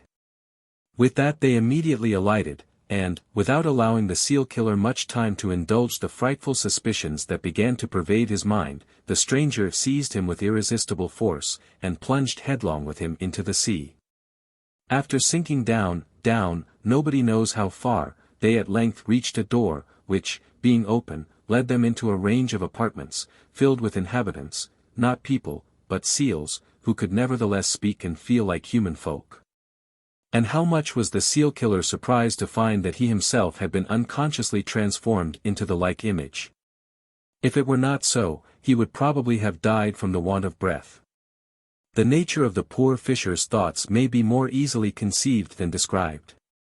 Looking at the nature of the quarters into which he had landed, all hopes of escape from them appeared wholly chimerical, whilst the degree of comfort, and length of life which the barren scene promised him were far from being flattering. The rowan, who all seemed in very low spirits, appeared to feel for him, and endeavoured to soothe the distress which he evinced by the amplest assurances of personal safety. Involved in sad meditation on his evil fate, he was quickly roused from his stupor by his guides producing a huge gully or joctaleg, the object of which he supposed was to put an end to all his earthly cares. Forlorn as was his situation, however, he did not wish to be killed, and, apprehending instant destruction, he fell down, and earnestly implored for mercy. The poor generous animals did not mean him any harm, however much his former conduct deserved it, and he was accordingly desired to pacify himself, and cease his cries. "Did you ever see that knife before?" said the stranger to the fisher. The latter instantly recognized his own knife, which he had that day stuck into a seal, and with which it had escaped, and acknowledged it was formerly his own, for what would be the use of denying it? "Well," rejoined the guide, "the apparent seal which made away with it is my father, who has lain dangerously ill ever since, and no means can stay his fleeting breath without your aid. I have been obliged to resort to the artifice I have practiced to bring you hither, and I trust that my filial duty to my father will readily excuse me." Having said this, he led into another apartment the trembling seal-killer, who expected every minute to be punished for his own ill treatment of the father. There he found the identical seal with which he had had the encounter in the morning, suffering most grievously from a tremendous cut in its hind quarter. The seal-killer was then desired, with his hand, to cicatrize the wound, upon doing which it immediately healed, and the seal arose from its bed in perfect health. Upon this the scene changed from mourning to rejoicing, all was mirth and glee. Very different, however, were the feelings of the unfortunate seal-catcher, who expected no doubt to be metamorphosed into a seal for the remainder of his life. However, his late guide accosting him, said, "Now, sir, you are at liberty to return to your wife and family, to whom I am about to conduct you, but it is on this express condition, to which you must bind yourself by a solemn oath, viz. That you will never maim or kill a seal in all your lifetime hereafter. To this condition, hard as it was, he joyfully acceded. And the oath being administered in all due form, he bade his new acquaintance most heartily and sincerely a long farewell. Taking hold of his guide, they issued from the place and swam up, till they regained the surface of the sea, and, landing at the said stupendous pinnacle, they found their former steed ready for a second canter. The guide breathed upon the fisher, and they became like men. They mounted their horse, and fleet as had been their course towards the precipice, their return from it was doubly swift. And the honest seal-killer was laid down at his own door cheek, where his guide made him such a present as would have almost reconciled him to another similar expedition, such as rendered his loss of profession, in so far as regarded the seals, a far less intolerable hardship than he had at first considered it. The Fairies of Merlin's Craig.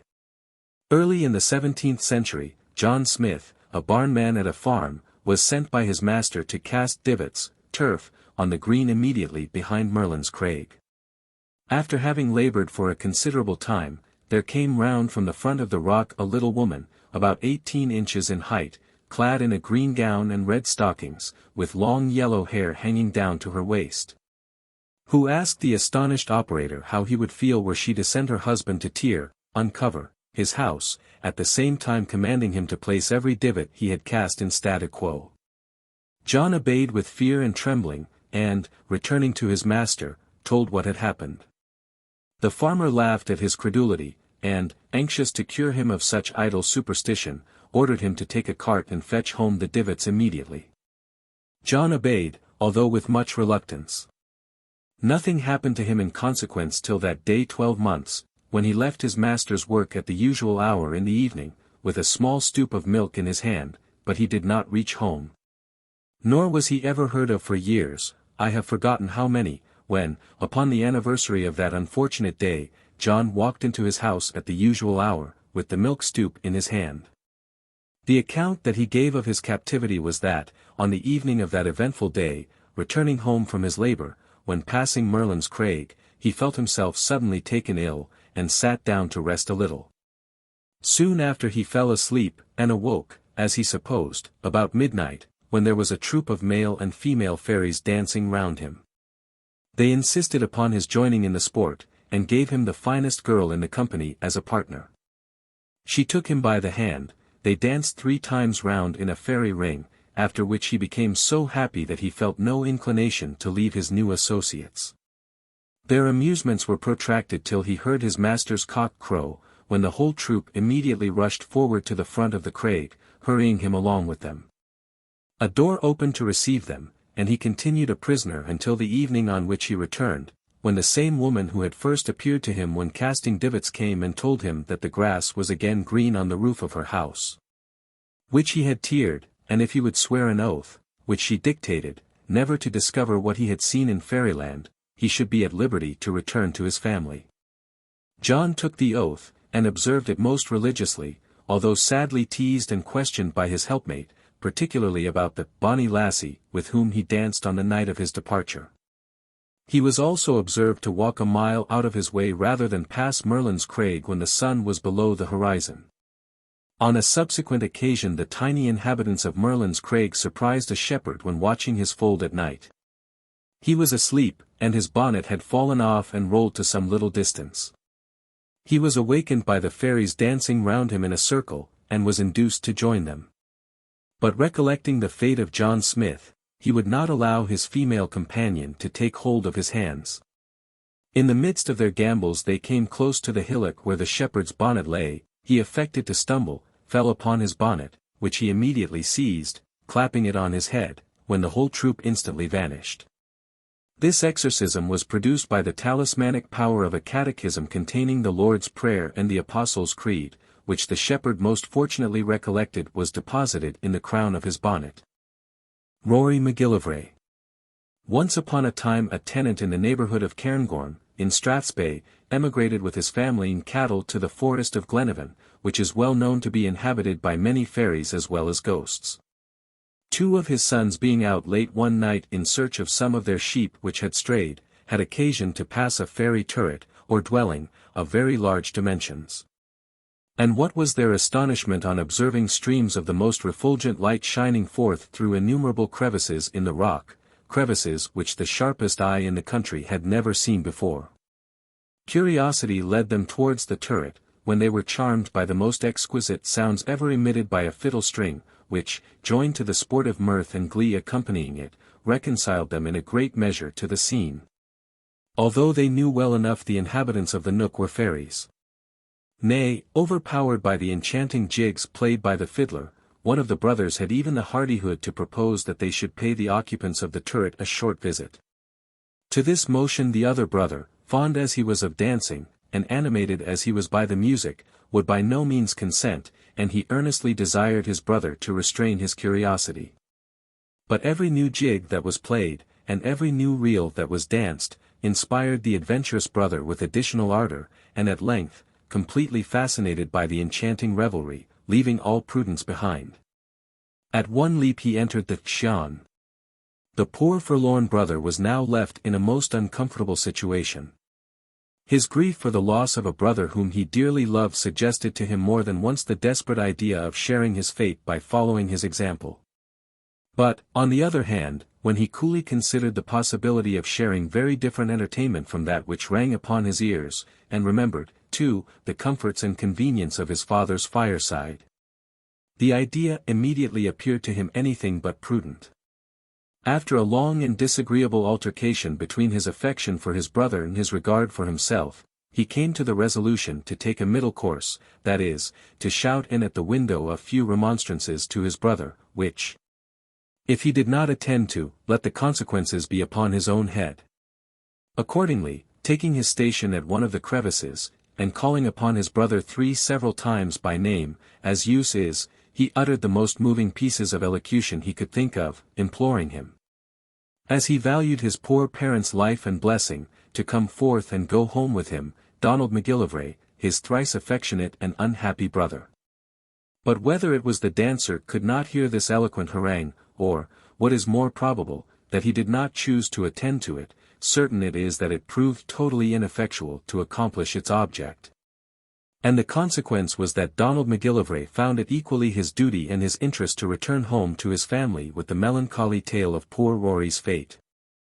All the prescribed ceremonies calculated to rescue him from the fairy dominion were resorted to by his mourning relatives without effect, and Rory was supposed lost forever, when a wise man of the day, having learned the circumstance, discovered to his friends a plan by which they might deliver him at the end of 12 months from his entry. "Return," says the Dwyn glitched to Donald, "to the place where you lost your brother a year and a day from the time. You will insert in your garment a rowan cross, which will protect you from the fairies' interposition.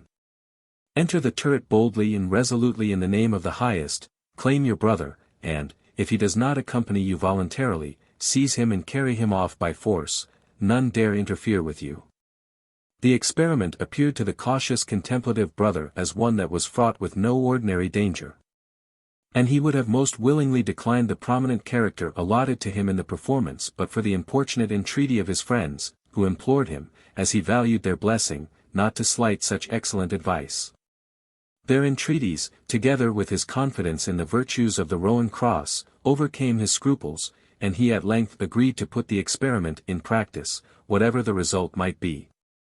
Well, then, the important day arrived, when the father of the two sons was destined either to recover his lost son, or to lose the only son he had, and, anxious as the father felt, Donald Macgillivray, the intended adventurer, felt no less so on the occasion. The hour of midnight approached when the drama was to be acted, and Donald Macgillivray, loaded with all the charms and benedictions in his country, took mournful leave of his friends, and proceeded to the scene of his intended enterprise. On approaching the well-known turret, a repetition of that mirth and those ravishing sounds, that had been the source of so much sorrow to himself and family, once more attracted his attention, without at all creating in his mind any extraordinary feelings of satisfaction. On the contrary, he abhorred the sounds most heartily, and felt much greater inclination to recede than to advance. But what was to be done? Courage, character, and everything dear to him were at stake, so that to advance was his only alternative. In short, he reached the Xian, and, after 20 fruitless attempts, he at length entered the place with trembling footsteps. And amidst the brilliant and jovial scene the not least gratifying spectacle which presented itself to Donald was his brother Rory earnestly engaged at the Highland fling on the floor, at which, as might have been expected, he had greatly improved. Without losing much time in satisfying his curiosity by examining the quality of the company, Donald ran to his brother, repeating, most vehemently, the words prescribed to him by the wise man, seized him by the collar, and insisted on his immediately accompanying him home to his poor afflicted parents. Rory assented, provided he would allow him to finish his single reel, assuring Donald, very earnestly, that he had not been half an hour in the house. In vain did the latter assure him that, instead of half an hour, he had actually remained 12 months. Nor would he have believed his overjoyed friends when his brother at length got him home, did not the calves, now grown into stots, and the newborn babes, now travelling the house, at length convince him that in his single reel he had danced for a 12-month and a day. The haunted ships. Though my mind's not hoodwinked with rustic marvels, I do think there are more things in the grove, the air, the flood, yea, and the charnelled earth, than what wise man, who walks so proud as if his form alone filled the wide temple of the universe, will let a frail mind say, I'd write the creed. Oh, the sagest head alive, that fearful forms, holy or reprobate, do page men's heels, that shapes, too horrid for our gaze, stand o'er the murderer's dust, and for revenge glare up, even till the stars weep fire for very pity. Along the Sea of Solway, romantic on the Scottish side, with its woodland, its bays, its cliffs, and headlands, and interesting on the English side, with its many beautiful towns with their shadows on the water, rich pastures, safe harbours, and numerous ships, there still linger many traditional stories of a maritime nature, most of them connected with superstitions singularly wild and unusual. To the curious these tales afford a rich fund of entertainment, from the many diversities of the same story, some dry and barren, and stripped of all the embellishments of poetry. Others dressed out in all the riches of a superstitious belief and haunted imagination. In this they resemble the inland traditions of the peasants. But many of the oral treasures of the Galwegian or the Cumbrian coast have the stamp of the Dane and the Norseman upon them, and claim but a remote or faint affinity with the legitimate legends of Caledonia. Something like a rude prosaic outline of several of the most noted of the northern ballads, the adventures and depredations of the old ocean kings, still lends life to the evening tale. And, among others, the story of the haunted ships is still popular among the maritime peasantry. One fine harvest evening I went on board the shallop of Richard Falder, of Allen Bay, and, committing ourselves to the waters, we allowed a gentle wind from the east to waft us at its pleasure towards the Scottish coast. We passed the sharp promontory of Sid Dick, and, skirting the land within a stone cast, glided along the shore till we came within sight of the ruined Abbey of Sweetheart. The green mountain of Criffel ascended beside us, and the bleat of the flocks from its summit, together with the winding of the evening horn of the reapers, came softened into something like music over land and sea. We pushed our shallop into a deep and wooded bay, and sat silently looking on the serene beauty of the place. The moon glimmered in her rising through the tall shafts of the pines of Carlaverock, and the sky, with scarce a cloud, showered down on wood and headland and bay the twinkling beams of 1,000 stars, rendering every object visible. The tide, too, was coming with that swift and silent swell observable when the wind is gentle. The woody curves along the land were filling with the flood, till it touched the green branches of the drooping trees, while in the centre current the roll and the plunge of 1,000 pellets told to the experienced fishermen that salmon were abundant. As we looked, we saw an old man emerging from a path that wound to the shore through a grove of doddered hazel. He carried a have-net on his back, while behind him came a girl, bearing a small harpoon, with which the fishers are remarkably dexterous in striking their prey. The senior seated himself on a large grey stone, which overlooked the bay, laid aside his bonnet, and submitted his bosom and neck to the refreshing sea breeze, and, taking his harpoon from his attendant, sat with the gravity and composure of a spirit of the flood, with his ministering nymph behind him. We pushed our shallop to the shore, and soon stood at their side. "This is old Mark MacMorran the mariner, with his granddaughter Barbara," said Richard Falder, in a whisper that had something of fear in it. "He knows every creek and cavern and quicksand in Solway, has seen the spectre hound that haunts the Isle of Man, has heard him bark, and at every bark has seen a ship sink, and he has seen, too, the haunted ships in full sail. And, if all tales be true, he has sailed in them himself. He's an awful person." Though I perceived in the communication of my friend something of the superstition of the sailor, I could not help thinking that common rumour had made a happy choice in singling out old Mark to maintain her intercourse with the invisible world. His hair, which seemed to have refused all intercourse with the comb, hung matted upon his shoulders. A kind of mantle, or rather blanket, pinned with a wooden skewer round his neck, fell mid-leg down, concealing all his nether garments as far as a pair of hose, darned with yarn of all conceivable colours, and a pair of shoes, patched and repaired till nothing of the original structure remained, and clasped on his feet with two massy silver buckles. If the dress of the old man was rude and sordid, that of his granddaughter was gay, and even rich. She wore a bodice of fine wool, wrought round the bosom with alternate leaf and lily, and a kirtle of the same fabric, which, almost touching her white and delicate ankle, showed her snowy feet, so fairy-light and round that they scarcely seemed to touch the grass where she stood. Her hair, a natural ornament which woman seeks much to improve, was of bright glossy brown, and encumbered rather than adorned with a snood, set thick with marine productions, among which the small clear pearl found in the Solway was conspicuous. Nature had not trusted to a handsome shape and a sylph-like air for young Barbara's influence over the heart of man, but had bestowed a pair of large bright blue eyes, swimming in liquid light, so full of love and gentleness and joy, that all the sailors from Annan Water to far St. Bees acknowledged their power, and sang songs about the bonny lass of Mark MacMorran. She stood holding a small gaff hook of polished steel in her hand, and seemed not dissatisfied with the glances I bestowed on her from time to time, and which I held more than requited by a single glance of those eyes which retained so many capricious hearts in subjection. The tide, though rapidly augmenting, had not yet filled the bay at our feet.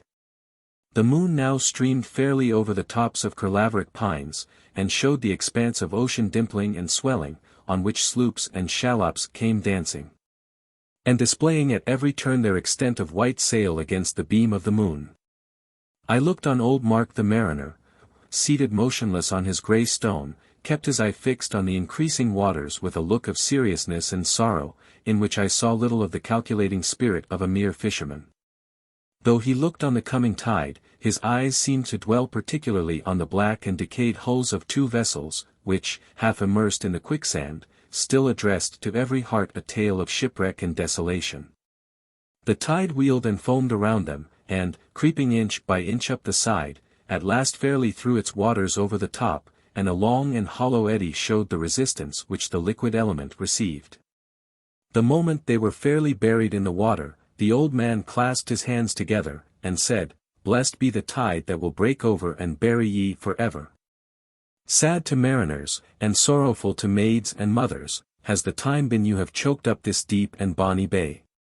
For evil were you sent, and for evil have you continued. Every season finds from you its song of sorrow and wail, its funeral processions, and its shrouded courses. Woe to the land where the wood grew that made ye. Cursed be the axe that hewed ye on the mountains, the hands that joined ye together, the bay that ye first swam in, and the wind that wafted ye here. 7 times have ye put my life in peril, 3 fair sons have ye swept from my side, and 2 bonny grand bairns, and now, even now, your waters foam and flash for my destruction, did I venture my infirm limbs in quest of food in your deadly bay. I see by that ripple and that foam, and hear by the sound and singing of your surge, that ye yearn for another victim, but it shall not be me nor mine." Even as the old mariner addressed himself to the wrecked ships, a young man appeared at the southern extremity of the bay, holding his have-net in his hand, and hastening into the current. Mark rose and shouted, and waved him back from a place which, to a person unacquainted with the dangers of the bay, real and superstitious, seemed sufficiently perilous. His granddaughter, too, added her voice to his, and waved her white hands. But the more they strove, the faster advanced the peasant, till he stood to his middle in the water, while the tide increased every moment in depth and strength. "Andrew, Andrew," cried the young woman, in a voice quavering with emotion, "turn, turn, I tell you. Oh, the ships, the haunted ships." But the appearance of a fine run of fish had more influence with the peasant than the voice of bonny Barbara, and forward he dashed, net in hand. In a moment he was borne off his feet, and mingled like foam with the water, and hurried towards the fatal eddies which whirled and roared round the sunken ships. But he was a powerful young man, and an expert swimmer. He seized on one of the projecting ribs of the nearest hulk, and clinging to it with the grasp of despair, uttered yell after yell, sustaining himself against the prodigious rush of the current. From a shaling of turf and straw, within the pitch of a bar from the spot where we stood, came out an old woman bent with age, and leaning on a crutch. I heard the voice of that lad Andrew Lammy. "Can the chield be drowning that he skirls us aye uncannily?" said the old woman, seating herself on the ground, and looking earnestly at the water. "Oh, aye," she continued, he's doomed, heart and hand can never save him. Boats, ropes, and man's strength and wit, all vain. Vain, he's doomed, he's doomed." By this time I had thrown myself into the shallop, followed reluctantly by Richard Falder, over whose courage and kindness of heart superstition had great power, and with one push from the shore, and some exertion in sculling, we came within a quoit cast of the unfortunate fisherman. He stayed not to profit by our aid, for, when he perceived us near, he uttered a piercing shriek of joy, and bounded towards us through the agitated element the full length of an oar. I saw him for a second on the surface of the water, but the eddying current sucked him down, and all I ever beheld of him again was his hand held above the flood, and clutching in agony at some imaginary aid.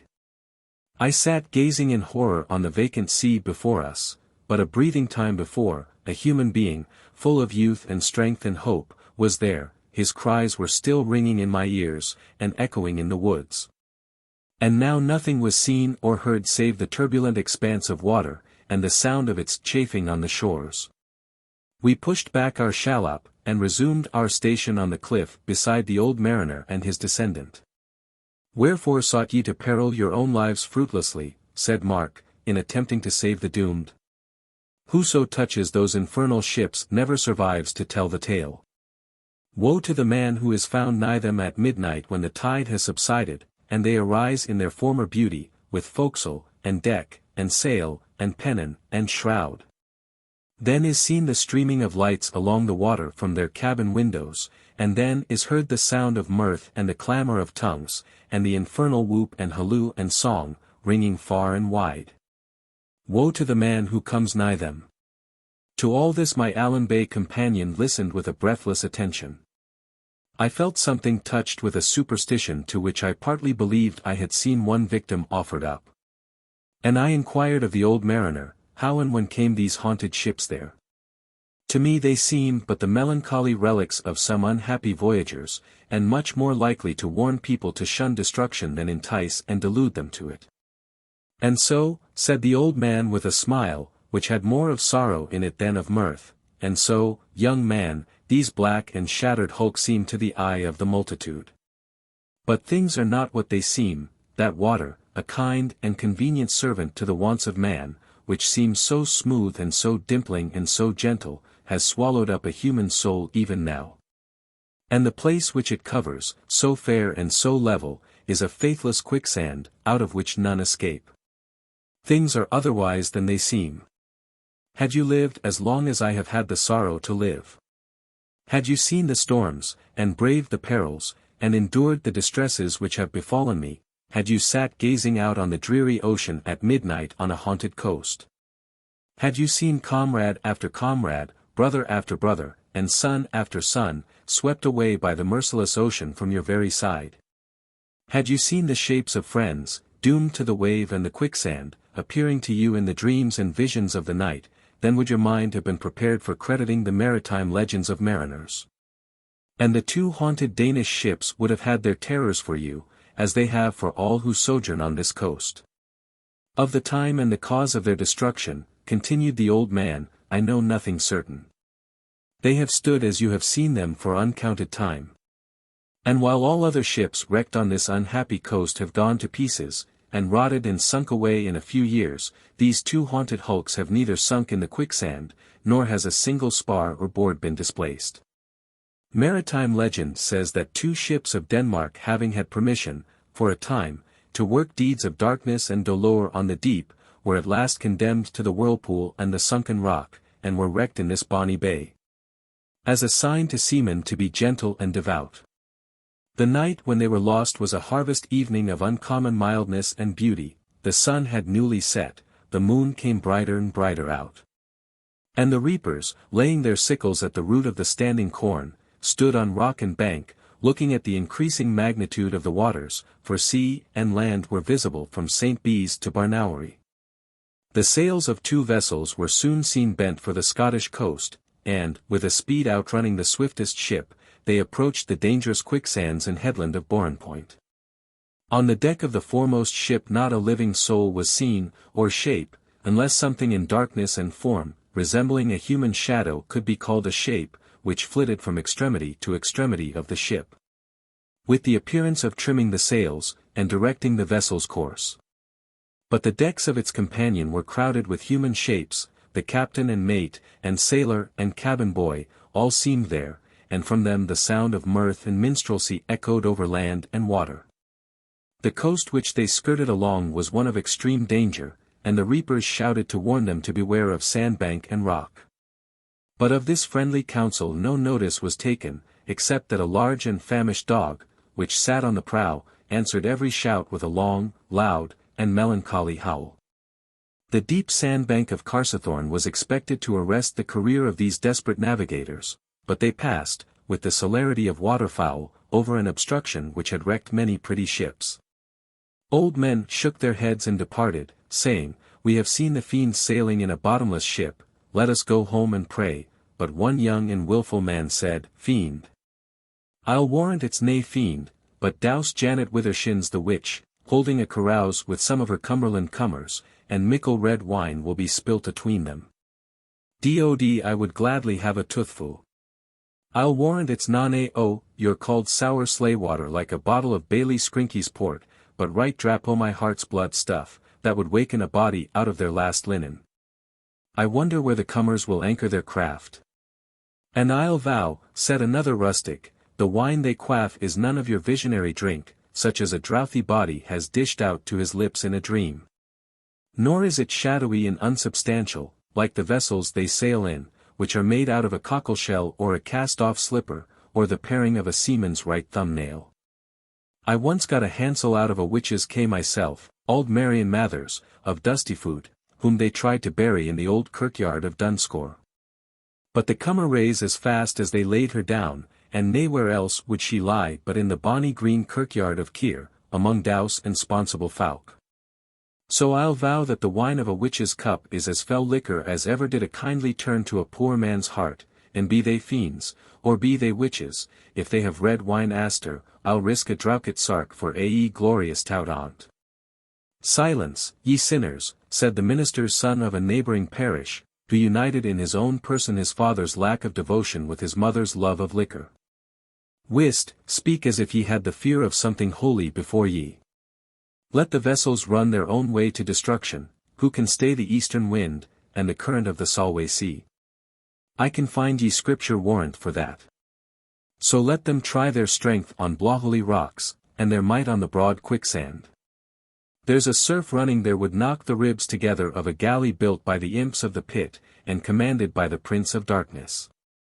Bonnily and bravely they sail away there, but before the blast blows by they'll be wrecked, and red wine and strong brandy will be as rife as dyke water, and will drink the health of bonny Bell Blackness out of her left foot slipper. The speech of the young profligate was applauded by several of his companions, and away they flew to the bay of Blohelly, from whence they never returned. The two vessels were observed all at once to stop in the bosom of the bay, on the spot where their hulls now appear. The mirth and the minstrelsy waxed louder than ever, and the forms of maidens, with instruments of music and wine-cups in their hands, thronged the decks. A boat was lowered. And the same shadowy pilot who conducted the ships made it start towards the shore with the rapidity of lightning, and its head knocked against the bank where the four young men stood who longed for the unblessed drink. They leaped in with a laugh, and with a laugh were they welcomed on deck. Wine-cups were given to each, and as they raised them to their lips the vessels melted away beneath their feet, and one loud shriek, mingled with laughter still louder, was heard over land and water for many miles. Nothing more was heard or seen till the morning, when the crowd who came to the beach saw with fear and wonder the two haunted ships, such as they now seem, masts and tackle gone. Nor mark, nor sign, by which their name, country, or destination could be known, was left remaining. Such is the tradition of the mariners. And its truth has been attested by many families whose sons and whose fathers have been drowned in the haunted bay of Balmachie.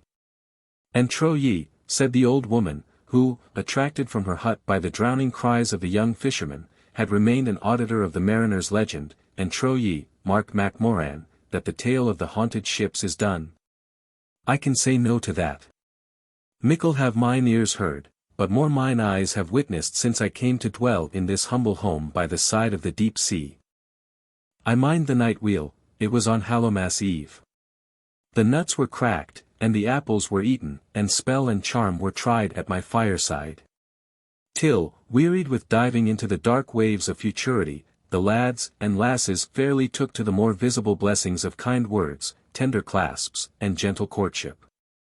Soft words in a maiden's ear, and a kindly kiss her lip were old-world matters to me, Mark MacMorran.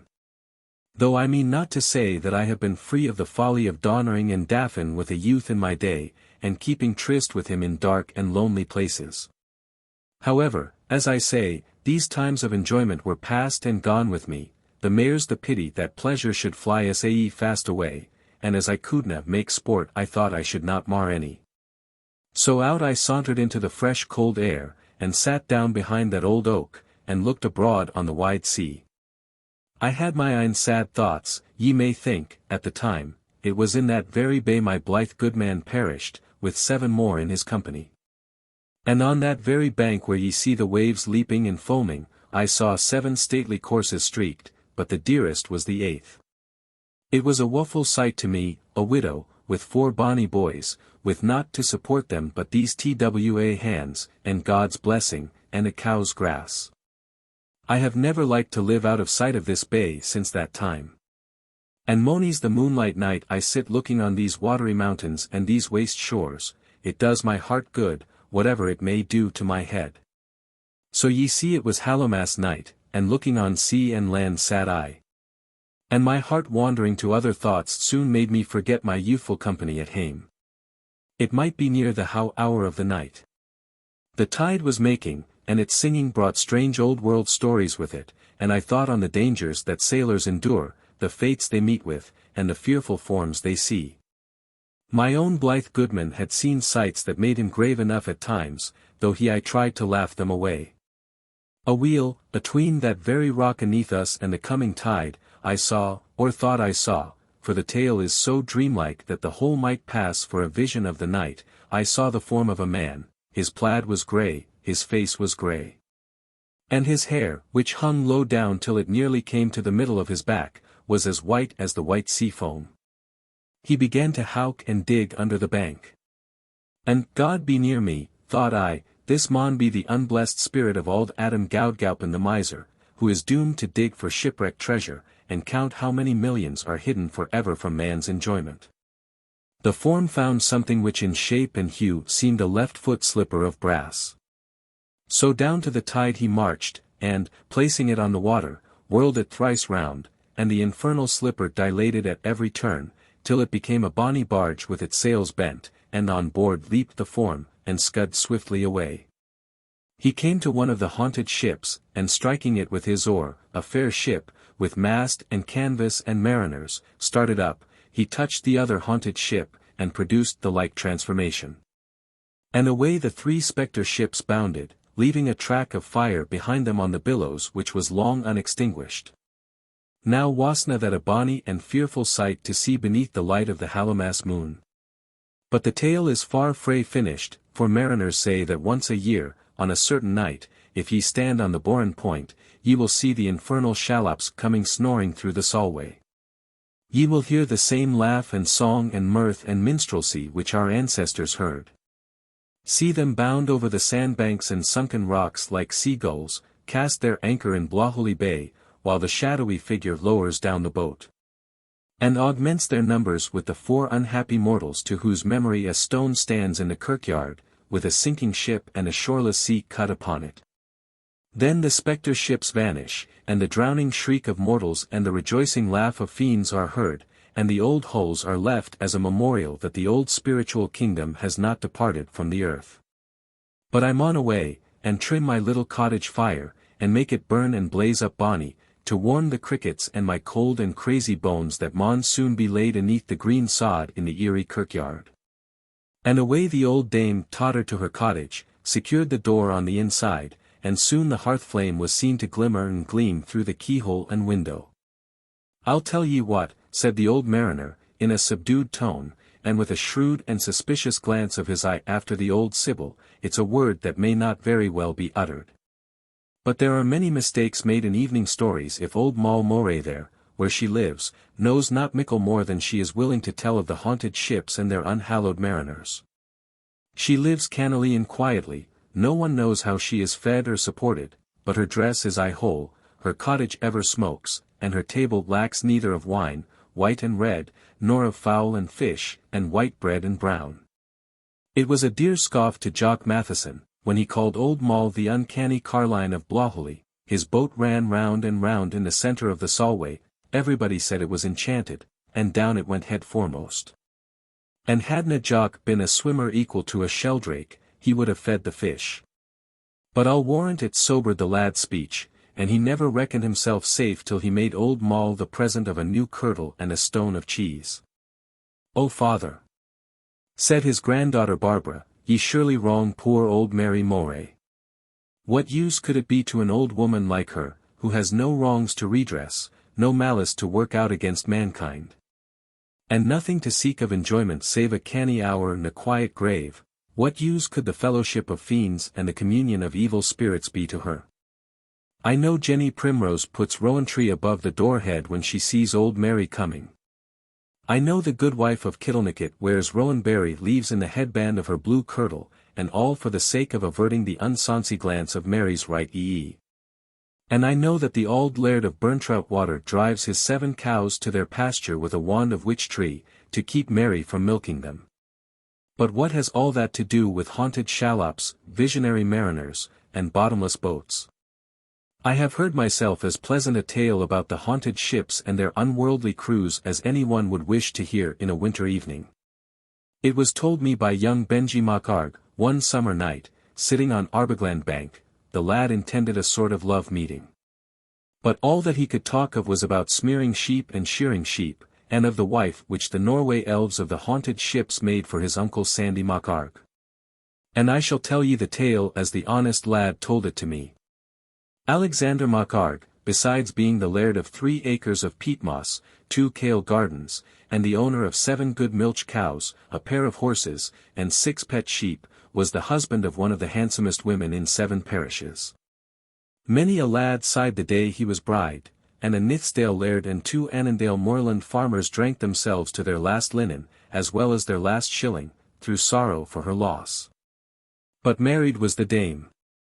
And home she was carried, to bear rule over her home and her husband, as an honest woman should. Now ye maun ken that though the flesh and blood lovers of Alexander's bonny wife all ceased to love and to sue her after she became another's, there were certain admirers who did not consider their claim at all abetted, or their hopes lessened by the Kirk's famous obstacle of matrimony. Ye have heard how the devout minister of Tynwald had a fair son carried away, and wedded against his liking to an unchristened bride, whom the elves and the fairies provided. Ye have heard how the bonny bride of the drunken Laird of Succinct was stolen by the fairies out at the back window of the bridal chamber, the time the bridegroom was groping his way to the chamber door. And ye have heard, but why need I multiply cases? Such things in the ancient days were as common as candlelight. So ye'll no hinder certain water elves and sea fairies, who sometimes keep festival and summer mirth in these old haunted hulks, from falling in love with the Wheelford wife of Laird Macgillivray. And to their plots and contrivances they went how they might accomplish to sunder man and wife, and sundering such a man and such a wife was like sundering the green leaf from the summer, or the fragrance from the flower. So it fell on a time that Laird Macgillivray took his have-net on his back, and his steel spear in his hand, and down to Blahooley Bay gied he, and into the water he went right between the two haunted hulks. And placing his net awaited the coming of the tide. The night, ye maun ken, was mirk, and the wind lone, and the singing of the increasing waters among the shells and the peebles was heard for sundry miles. All at once light began to glance and twinkle on board the two haunted ships from every hole and seam, and presently the sound as of a hatchet employed in squaring timber echoed far and wide. But if the toil of these unearthly workmen amazed the laird, how much more was his amazement increased when a sharp shrill voice called out, "Ho, brother! What are you doing now?" A voice still shriller responded from the other haunted ship, "I'm making a wife to Sandy Macgillivray." And a loud quavering laugh running from ship to ship, and from bank to bank, told the joy they expected from their labor. Now the laird, besides being a devout and a God-fearing man, was shrewd and bold, and in plot and contrivance, and skill in conducting his designs, was fairly an overmatch for any dozen land elves, but the water elves are far more subtle. Besides their haunts and their dwellings being in the great deep, pursuit and detection is hopeless if they succeed in carrying their prey to the waves. But ye shall hear. Home flew the laird, collected his family around the hearth, spoke of the signs and the sins of the times, and talked of mortification and prayer for averting calamity. And, finally, taking his father's Bible, brass clasps, black print, and covered with calf skin, from the shelf, he proceeded without let or stint to perform domestic worship. I should have told ye that he bolted and locked the door, shut up all inlet to the house, threw salt into the fire, and proceeded in every way like a man skilful in guarding against the plots of fairies and fiends. His wife looked on all this with wonder, but she saw something in her husband's looks that hindered her from intruding either question or advice, and a wise woman was she. Near the mid-hour of the night the rush of a horse's feet was heard, and the sound of a rider leaping from its back, and a heavy knock came to the door, accompanied by a voice, saying, "The comer drinks hot. And the knave bairn is expected at Laird Laurie's tonight. Sa mount, good wife, and come." "Preserve me," said the wife of Sandy Macgillivray, "that's news indeed, who could have thought it? The laird has been heirless for 17 years. Now, Sandy, my man, fetch me my skirt and hood." But he laid his arm round his wife's neck, and said, "If all the lairds in Galloway go heirless, over this door threshold shall you not stir tonight, and I have said, and I have sworn it. Seek not to know why or wherefore, but, Lord, send us thy blessed mornlight." The wife looked for a moment in her husband's eyes, and desisted from further entreaty. "But let us send a civil message to the gossips, Sandy. And hadna ye better say I am sair laid with a sudden sickness? Though it's sinful like to send the poor messenger a mile agate with a lie in his mouth without a glass of brandy. To such a messenger, and to those who sent him, no apology is needed," said the austere laird, "so let him depart." And the clatter of a horse's hoofs was heard, and the muttered imprecations of its rider on the churlish treatment he had experienced. "Now, Sandy, my lad," said his wife, laying an arm particularly white and round about his neck as she spoke, "are you not a queer man and a stern? I have been your wedded wife now these 3 years. And, beside my dower, have brought you 3 as bonny bairns as ever smiled aneath a summer sun. Oh man, you a douce man, and fitter to be an elder than even Willie Greer himself, I have the minister's ain word for, to put on these hard-hearted looks, and gang waving your arms that way, as if he said, I winna take the counsel of sic a hempie as you. I'm your ain leal wife, and will and maun have an explanation." To all this Sandy Macgillivray replied, it is written, Wives, obey your husbands, but we have been stayed in our devotion, so let us pray. And down he knelt, his wife knelt also, for she was as devout as Bonnie, and beside them knelt their household, and all lights were extinguished.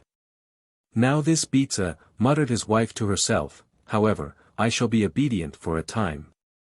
But if I dinna ken what all this is for before the morn by sunket time, my tongue is nae langer a tongue, nor my hands worth wearing.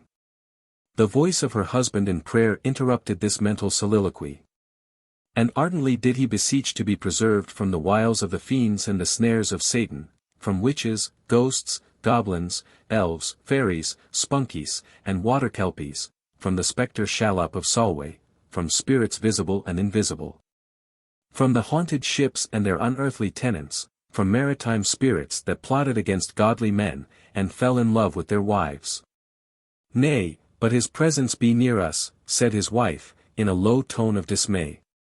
God guide my goodman's wits, I never heard such a prayer from human lips before. But, Sandy, my man, Lord Sake, rise. What fearful light is this? Barn and byre and stable maun be in a blaze. And Hawkie, and Hurley, Dotty, and Cherry, and Damsonplum will be smothered with reek, and scorched with flame. And a flood of light, but not so gross as a common fire, which ascended to heaven and filled all the court before the house, amply justified the goodwife's suspicions. But to the terrors of fire Sandy was as immovable as he was to the imaginary groans of the barren wife of Laird Lory. And he held his wife, and threatened the weight of his right hand, and it was a heavy one, to all who ventured abroad, or even unbolted the door. The neighing and prancing of horses, and the bellowing of cows, augmented the horrors of the night. And to anyone who only heard the din, it seemed that the whole onstead was in a blaze, and horses and cattle perishing in the flame. All wiles, common or extraordinary, were put in practice to entice or force the honest farmer and his wife to open the door. And when the like success attended every new stratagem, silence for a little while ensued, and a long, loud, and shrilling laugh wound up the dramatic efforts of the night. In the morning, when Laird Macgillivray went to the door, he found standing against one of the pilasters a piece of black ship oak, rudely fashioned into something like human form. And which skilful people declared would have been clothed with seeming flesh and blood, and palmed upon him by elfin adroitness for his wife, had he admitted his visitants. A synod of wise men and women sat upon the woman of timber, and she was finally ordered to be devoured by fire, and that in the open air. A fire was soon made, and into it the elfin sculpture was tossed from the prongs of 2 pairs of pitchforks. The blaze that arose was awful to behold, and hissings and burstings and loud cracklings and strange noises were heard in the midst of the flame, and when the whole sank into ashes, a drinking cup of some precious metal was found. And this cup, fashioned no doubt by elfin skill, but rendered harmless by the purification with fire, the sons and daughters of Sandy Macgillivray and his wife drink out of to this very day. Bless all bold men, say I, and obedient wives.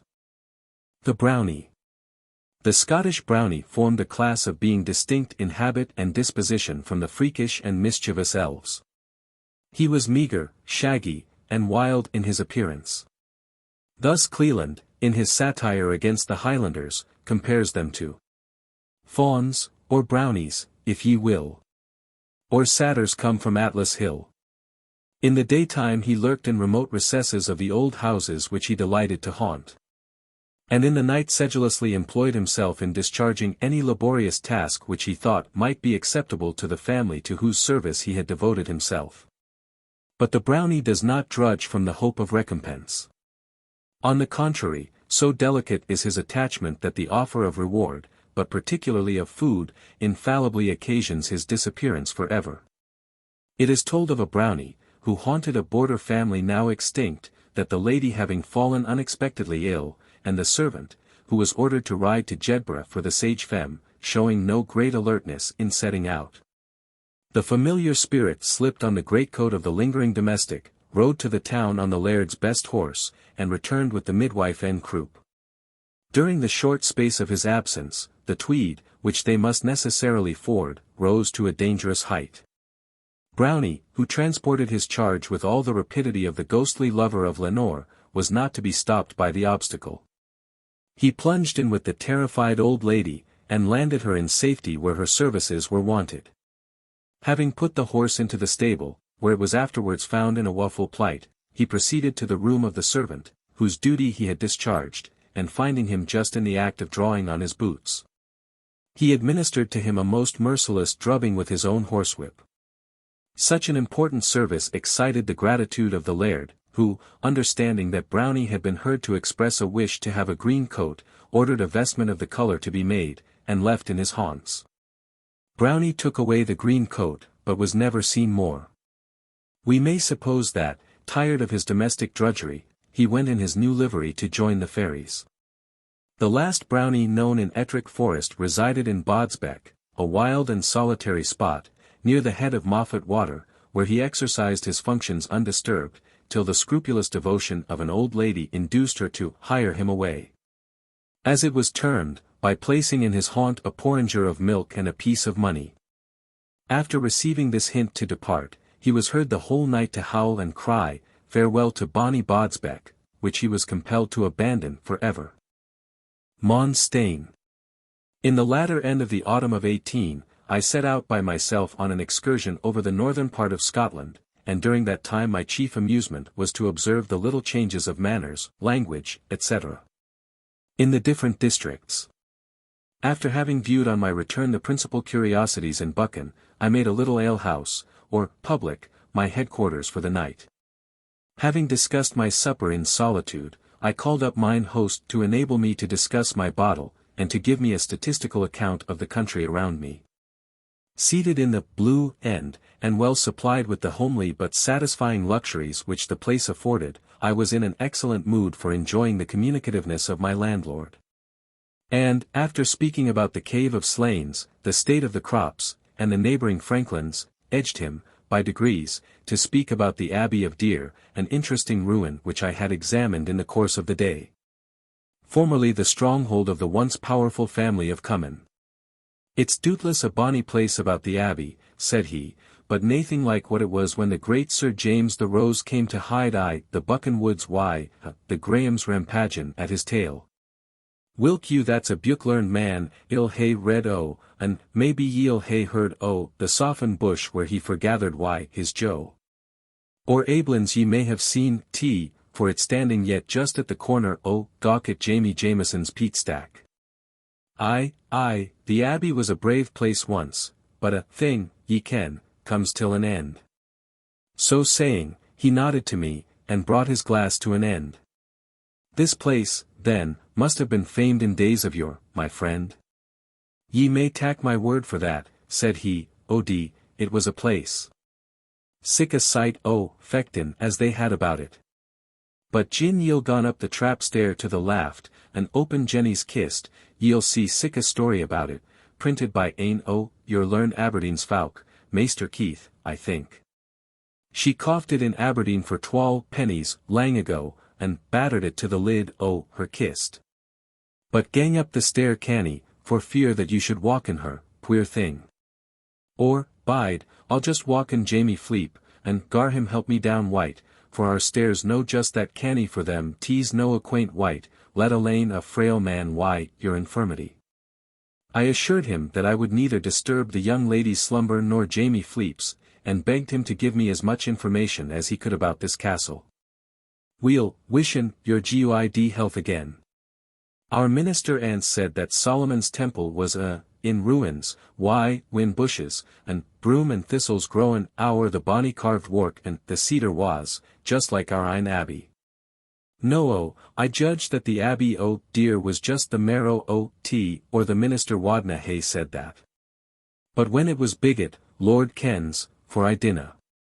It was just as you see it, lang afore your honour was born, and Aiblins, as the byword says, maybe sae after ye're hanged. But that's neither here nor there. The Cummins Buchan were a dour and surly race. And, for a few time, none near Han, nor far awa could ding them, and yet mony ane tried it. The folk on their ain lawn liked them weel enough. But the Crawfords, and the Grahams, and the Mars, and the Lovats, were I trying to comb them against the hair, and mony a weary kempen, had they them.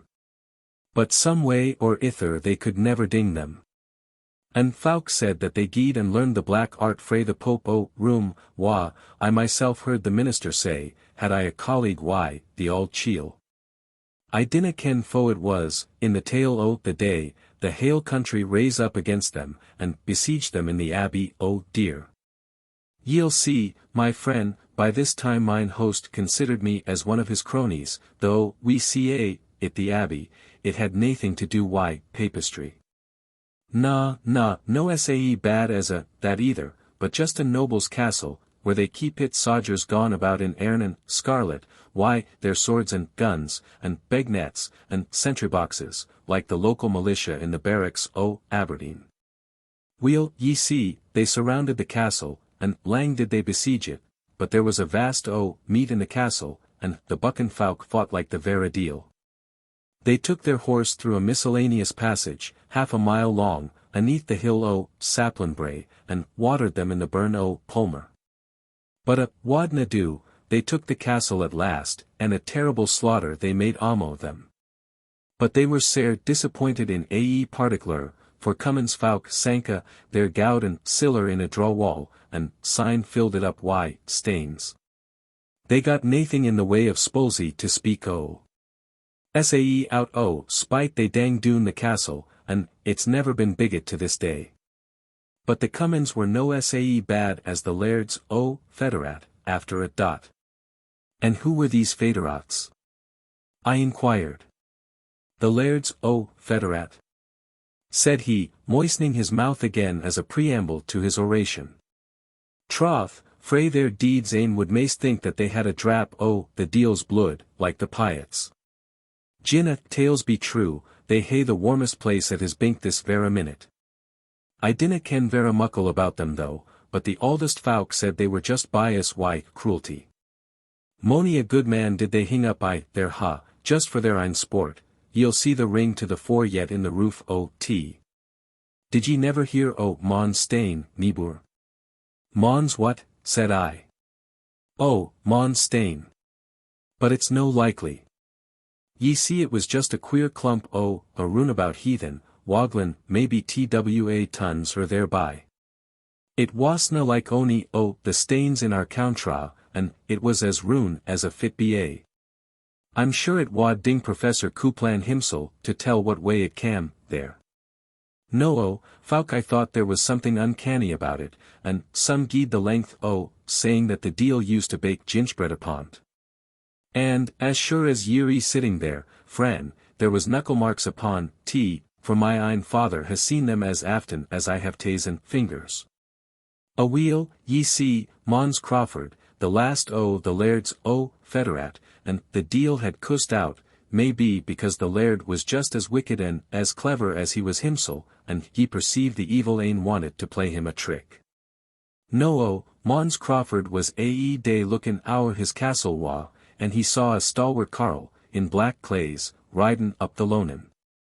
He stopped at this chucky o' a stane, and blew tin himsel, he took it up in his arms, and lifted it 3 times to his saddle-bow, and syne he rade awa out o' sight, never comin' near the castle, as Mons thought he would hae done. No says the Baron till himsel, says he, I didna think that there was ony ane in the land that could hae played sic a ploy, but deil fetch me if I dinna lift it as weel as he did. Sae af he gied, for there wasna sic a man for bear in the countra, and he kent it as weel, for he never met his match. Weel, he tried, and tugged, and better than tugged at the Stane, but he cowdna mudge at Ava. And, when he looked about, he saw a man at his ilbuck, smeared Smitty Coombe, Snydern and Logan at him.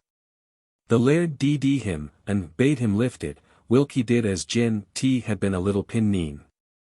The Laird was like to burst rage at being fickled by sic a hagmahush carle, and he took to the Stane in a fury, and lifted it till his knee, but the weight amaist ground his banes to smash. He held the Stane till his een strings crackit, when he was as blin as a moudywort. He was blin till the day his death, that's to say, if ever he died, for there were queer sayings about it, vera queer. Vera queer. The Stane was seaed Mauns Stane ever after, and it was no thought that canny to be near it after gloaming, for what says the psalm, I mean the sang. Tween Ennetbutts and Mauns Stane. Ilka night there walks ane. There never was a chief of the family after, the men were scattered, and the castle demolished. The dew and the hoodie craw nestle their towers, and the hare max her form on their grassy hearthstane. Is this stone still to be seen? Oh, na. Ye see, it was just upon Johnny Forbes's craft, and folk cam far and near to look at it, and tramp it down the puir cotterbody's corn, sae he hoke it a hole just aside it and tumbled it until, By that means naebody seest know, but it's well kent that it's there, for they're livin' yet whae seen it. But the well at the abbey, did no one feel a desire to enrich himself with the gold and silver buried there? Hoot, aye. Mony a ane tried to find out where it was, and, for that matter, I've maybe done as foolish a thing myself, but none ever made it out. There was a scholar, like yoursel, that gied a night down to the abbey, and, ye see, he summoned up the deal. The deuce he did, said I. Will, the deuce, gin ye like it better, said he. And he was gone to question him where the treasure was, but he had enough to do to get him laid without deaving him why, questions, for the deals cam about him, like bees biggin out o' a bike. He never coored the fright he gat, but cried out, help. Help, till his very enemy wad hae been way to see him, and sae he cried till he died, which was no that lang after. Folk sudna meddle why, sick ploys. Most wonderful. And do you believe that Beelzebub actually appeared to him? Believe it. What for no, said he, consequentially tapping the lid of his snuff horn. Didna my ein father see the evil ane the shule o' all dear? Indeed. Weel, I what he did that. A ween idle Collins, when the Dominie was out at his 12 hours, read the Lord's Prayer backlands, and raised him, but couldna lay him again, for he 3 hour them that he wadna gang awa unless he gat ane o' them why him. Ye may be sure this put them in an awfu' swither. They were at squallin' and crawlin' and sprawlin' amo the couples to get out o' his grips. Ane o' them gat out and told the maester about it, and when he cam down, the melted lead was runnin' aff the roof o' the house why, the heat, sae, flingin' to the black thief a young bit kitlen o' the schoolmistresses. He sank through the floor why an awesome roar. I missel have heard the mistress miscan her man about offering up the puir thing, baith soul and body, to ball. But troth, I'm no clear to speak o' the like o' this at sic a time o' night. Sae if your honour benna for another jug, I'll e'en wish you a good night, for it's wearin' late, and I'm on awa, to Skippyfair the mornin'. I assented to this, and quickly lost in sleep the remembrance of all these tales of the olden times. Horse and Hattock. The power of the fairies was not confined to unchristened children alone. It was supposed frequently to be extended to full-grown people, especially such as in an unlucky hour were devoted to the devil by the execrations of parents and of masters. Or those who were found asleep under a rock, or on a green hill, belonging to the fairies, after sunset, or, finally, to those who unwarily joined their orgies. A tradition existed, during the 17th century, concerning an ancestor of the noble family of Duffers, who, walking abroad in the fields near to his own house, was suddenly carried away, and found the next day at Paris. In the French king's cellar, with a silver cup in his hand. Being brought into the king's presence, and questioned by him who he was, and how he came thither, he told his name, his country, and the place of his residence, and that on such a day of the month, which proved to be the day immediately preceding. Being in the fields, he heard a noise of a whirlwind, and of voices crying horse and haddock. This is the word which the fairies are said to use when they remove from any place, whereupon he cried horse and haddock. Also, and was immediately caught up and transported through the air by the fairies to that place, where, after he had drunk heartily, he fell asleep, and before he woke the rest of the company were gone, and had left him in the posture wherein he was found. It is said the king gave him a cup which was found in his hand, and dismissed him. The narrator affirms that the cup was still preserved, and known by the name of the Fairy Cup. He adds that Mr. Steward, tutor to the then Lord Duffers, had informed him that, when a boy at the school of Forres, he and his schoolfellows were once upon a time whipping their tops in the churchyard, before the door of the church, when, though the day was calm, they heard a noise of a wind, and at some distance saw the small dust begin to rise and turn round, which motion continued advancing till it came to the place where they were, whereupon they began to bless themselves. But one of their number being, it seems, a little more bold and confident than his companion, said, "Horse and Hattock with my top." And immediately they all saw the top lifted up from the ground, but could not see which way it was carried, by reason of a cloud of dust which was raised at the same time. They sought for the top all about the place where it was taken up, but in vain, and it was found afterwards in the churchyard, on the other side of the church. This legend is contained in a letter from a learned gentleman in Scotland to Mr. Aubrey, dated March 15, 1695, published in Aubrey's Miscellanies. Secret Commonwealth. By Mr. Robert Kirk, Minister of Aberfoyle, 1691. The Siths, or Fairies, they call Slua Maith, or the good people, it would seem, to prevent the dint of their ill attempts, for the Irish used to bless all they fear harm of, and are said to be of a middle nature betwixt man and angel. As were demons thought to be of old, of intelligent studious spirits, and light changeable bodies, like those called astral, somewhat of the nature of a condensed cloud, and best seen in twilight. These bodies be so pliable through the subtlety of the spirits that agitate them, that they can make them appear or disappear at pleasure. Some have bodies or vehicles so spongious, thin, and defecate, pure, that they are fed by only sucking into some fine spirituous liquors, that pierce like pure air and oil. Others feed more gross on the foison, abundance, or substance of corn and liquors, or corn itself that grows on the surface of the earth, which these fairies steal away, partly invisible, partly preying on the grain, as do crows and mice. Wherefore in this same age they are sometimes heard to break bread, strike hammers, and to do such like services within the little hillocks they most do haunt. Some whereof of old, before the gospel dispelled paganism, and in some barbarous places as yet, enter houses after all are at rest, and set the kitchens in order, cleansing all the vessels. Such drags go under the name of brownies. When we have plenty, they have scarcity at their homes. And, on the contrary, for they are not empowered to catch as much prey everywhere as they please, their robberies, notwithstanding, ofttimes occasion great ricks of corn not to bleed so well, as they call it, or prove so copious by very far as was expected by the owner. Their bodies of congealed air are sometimes carried aloft, otherwhiles grovel in different shapes, and enter into any cranny or clift of the earth where air enters, to their ordinary dwellings. The earth being full of cavities and cells, and there being no place, no creature, but is supposed to have other animals, greater or lesser, living in or upon it as inhabitants, and no such thing as a pure wilderness in the whole universe. We then, the more terrestrial kind have now so numerously planted all countries, do labor for that abstruse people, as well as for ourselves.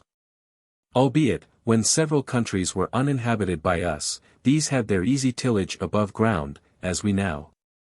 The print of those furrows do yet remain to be seen on the shoulders of very high hills, which was done when the campaign ground was wood and forest. They removed to other lodgings at the beginning of each quarter of the year, so traversing till doomsday, being impotent of staying in one place, and finding some ease by so perning, journeying, and changing habitations. Their chameleon-like bodies swim in the air near the earth with bag and baggage, and at such revolution of time, seers, or men of the second sight, females being seldom so qualified, have very terrifying encounters with them, even on highways. Who, therefore, awfully shun to travel abroad at these 4 seasons of the year, and thereby have made it a custom to this day among the Scottish Irish to keep church duly every first Sunday of the quarter to sown or hallow themselves. Their corn and cattle, from the shots and stealth of these wandering tribes.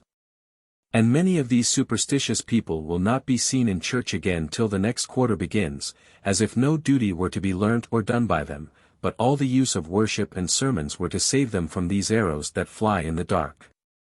They are distributed in tribes and orders, and have children, nurses, marriages, deaths, and burials in appearance, even as we, unless they so do for a mock show, or to prognosticate some such things among us. They are clearly seen by these men of the second sight to eat at funerals, and banquets. Hence many of the Scottish Irish will not taste meat at these meetings, lest they have communion with, or be poisoned by, them. So are they seen to carry the bier or coffin with the corpse among the Middle-earth men to the grave. Some men of that exalted sight, whether by art or nature, have told me they have seen at these meetings a double man, or the shape of some man in two places. That is a superterranean and a subterranean inhabitant, perfectly resembling one another in all points, whom he, notwithstanding, could easily distinguish one from another by some secret tokens and operations, and so go and speak to the man, his neighbor and familiar, passing by the apparition or resemblance of him. They avouch that every element in different state of being has animals resembling those of another element, as there be fishes sometimes at sea resembling monks of late order in all their hoods and dresses. So as the Roman invention of good and bad demons, and guardian angels particularly assigned, is called by them an ignorant mistake, sprung only from this original.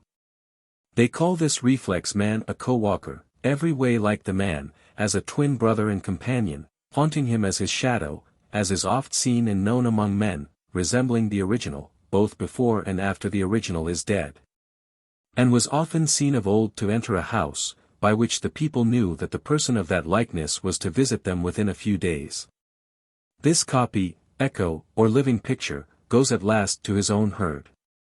It accompanied that person so long and frequently for ends best known to itself, whether to guard him from the secret assaults of some of its own folk, or only as a sportful ape to counterfeit all his actions. However, the stories of old witches prove beyond contradiction that all sorts of people, spirits which assume light airy bodies, or crazed bodies coacted by foreign spirits, seem to have some pleasure, at least to assuage some pain or melancholy, by frisking and capering like satyrs, or whistling and screeching, like unlucky birds, in their unhallowed synagogues and Sabbaths. If invited and earnestly required, these companions make themselves known and familiar to men, otherwise, being in a different state and element, they neither can nor will easily converse with them. They avouch that a halua or great eater has a voracious elf to be his attender, called a joint eater or just haver, feeding on the pith and quintessence of what the man eats. And that, therefore, he continues lean like a hawk or heron, notwithstanding his devouring appetite. Yet it would seem they convey that substance elsewhere, for these subterraneans eat but little in their dwellings, their food being exactly clean, and served up by pleasant children, like enchanted puppets. Their houses are called large and fair, and, unless at some odd occasions, unperceivable by vulgar eyes, like Rackland and other enchanted islands, having fir lights, continual lamps, and fires, often seen without fuel to sustain them. Women are yet alive who tell they were taken away when in childbed to nurse fairy children, a lingering voracious image of them being left in their place, like their reflection in a mirror, which, as if it were some insatiable spirit in an assumed body, made first semblance to devour the meats that it cunningly carried by, and then left the carcass as if it expired and departed thence by a natural and common death. The child and fire, with food and all other necessaries, are set before the nurse how soon she enters, but she neither perceives any passage out, nor sees what those people do in other rooms of the lodging. When the child is weaned, the nurse dies, or is conveyed back, or gets it to her choice to stay there. But if any superterraneans be so subtle as to practice sleights for procuring the privacy to any of their mysteries, such as making use of their ointments, which, as Gyges ring, make them invisible or nimble, or cast them in a trance, or alter their shape, or make things appear at a vast distance, etc. They smite them without pain, as with a puff of wind, and bereave them of both the natural and acquired sights in the twinkling of an eye, both these sights, when once they come, being in the same organ and inseparable, or they strike them dumb. The Tremontaines to this day place bread, the Bible, or a piece of iron, to save their women at such times from being thus stolen, and they commonly report that all uncouth, unknown wights are terrified by nothing earthly so much as cold iron. They deliver the reason to be that hell lying betwixt the chill tempests and the firebrands of scalding metals, and iron of the north, hence the lodestone causes a tendency to that point, by an antipathy thereto, these odious far-scenting creatures shrug and fright at all that comes thence relating to so abhorred a place, whence their torment is either begun, or feared to come hereafter. Their apparel and speech is like that of the people and country under which they live, so are they seen to wear plaids and variegated garments in the Highlands of Scotland, and swannocks, plaids, therefore in Ireland. They speak but little, and that by way of whistling, clear, not rough. The very devils conjured in any country do answer in the language of the place, yet sometimes the subterraneans speak more distinctly than at other times. Their women are said to spin very fine, to dye, to toshu, and embroider. But whether it be as manual operation of substantial refined stuffs, with apt and solid instruments, or only curious cobwebs, unpalpable rainbows, and a fantastic imitation of the actions of more terrestrial mortals. Since it transcended all the senses of the seer to discern whether, I leave to conjecture as I found it. Their men travel much abroad, either presaging or aping the dismal and tragical actions of some amongst us, and have also many disastrous doings of their own, as convocations, fighting, gashes, wounds, and burials, both in the earth and air. They live much longer than we, yet die at last, or, at least vanish from that state. 'Tis one of their tenets that nothing perisheth, but, as the sun and year, everything goes in a circle, lesser or greater, and is renewed and refreshed in its revolutions. As 'tis another, that every body in the creation moves, which is a sort of life, and that nothing moves but has another animal moving on it, and so on, to the utmost minutest corpuscle that's capable of being a receptacle of life. They are said to have aristocratical rulers and laws, but no discernible religion, love, or devotion towards God, the blessed Maker of all.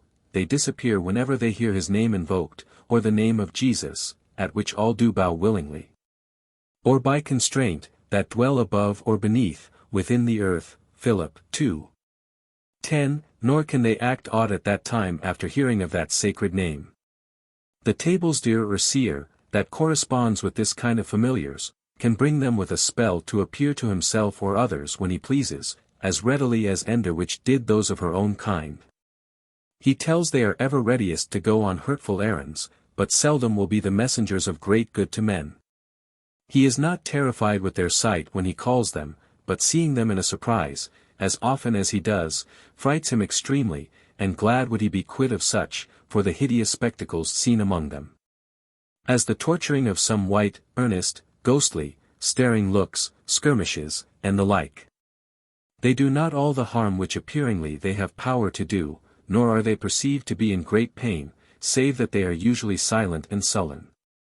They are said to have many pleasant toyish books. But the operation of these pieces only appears in some paroxysms of antic, carabantic jollity, as if ravished and prompted by a new spirit entering into them at that instant, lighter and merrier than their own. Other books they have of involved, abstruse sense, much like the Rosicrucian, style. They have nothing of the Bible, save collected parcels for charms and countercharms. Not to defend themselves withal, but to operate on other animals, for they are a people invulnerable by our weapons.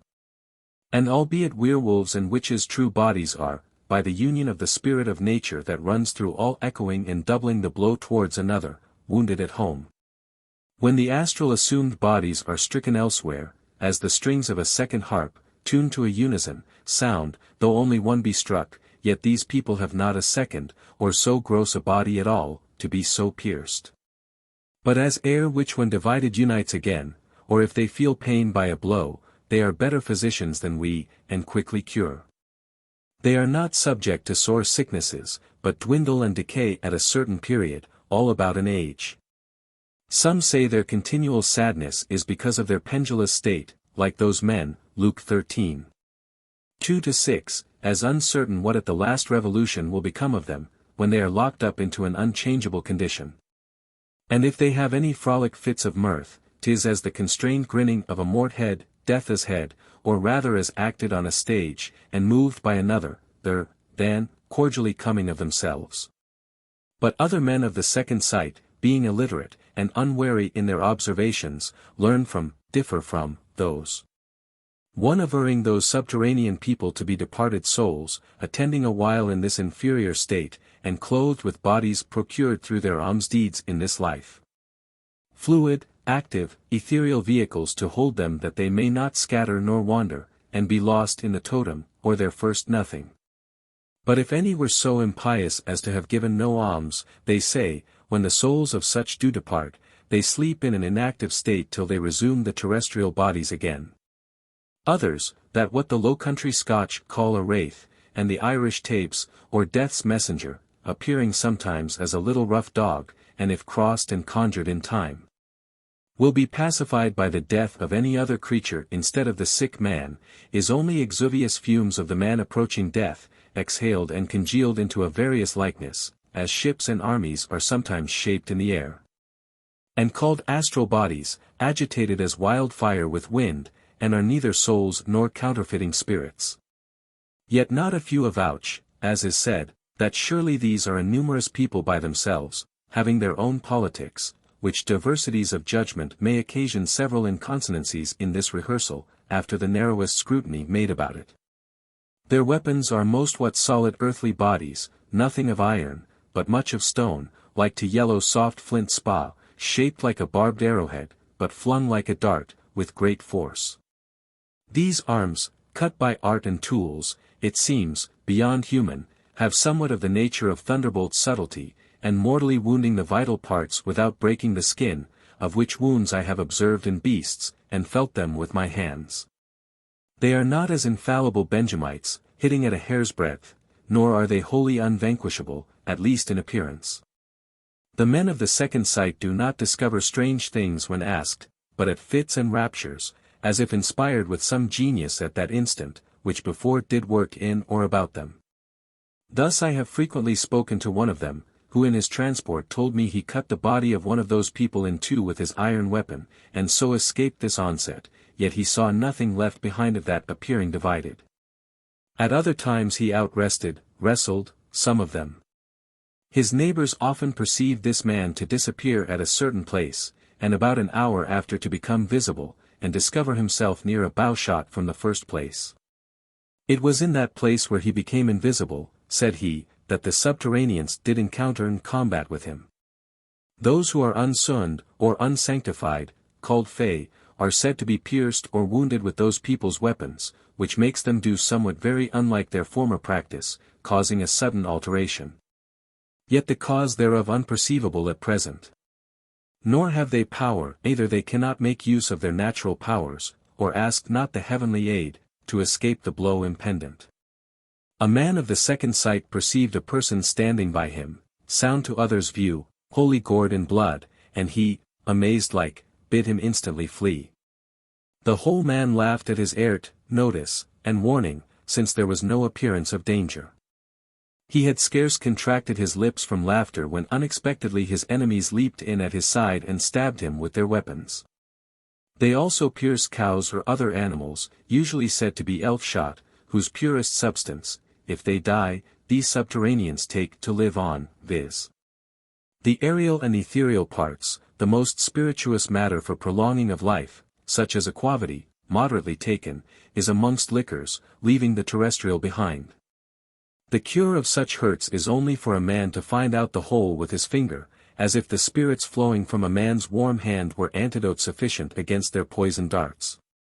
As birds, as beasts, whose bodies are much used to the change of the free and open air, foresee storms, so those invisible people are more sagacious to understand by the books of nature things to come, than we, who are pestered with the grossest dregs of all elementary mixtures, and have our purer spirits choked by them. The deer scents out a man and powder, though a late invention, at a great distance, a hungry hunter, bred, and the raven, a carrion, their brains, being long clarified by the high and subtle air, will observe a very small change in a trice.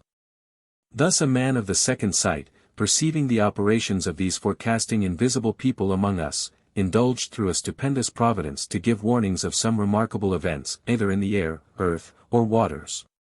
Told he saw a winding shroud creeping on a walking healthful person's leg till it came to the knee, and afterwards it came up to the middle, then to the shoulders, and at last over the head, which was visible to no other person. And by observing the spaces of time betwixt the several stages, he easily guessed how long the man was to live who wore the shroud, for when it approached the head, he told that such a person was ripe for the grave.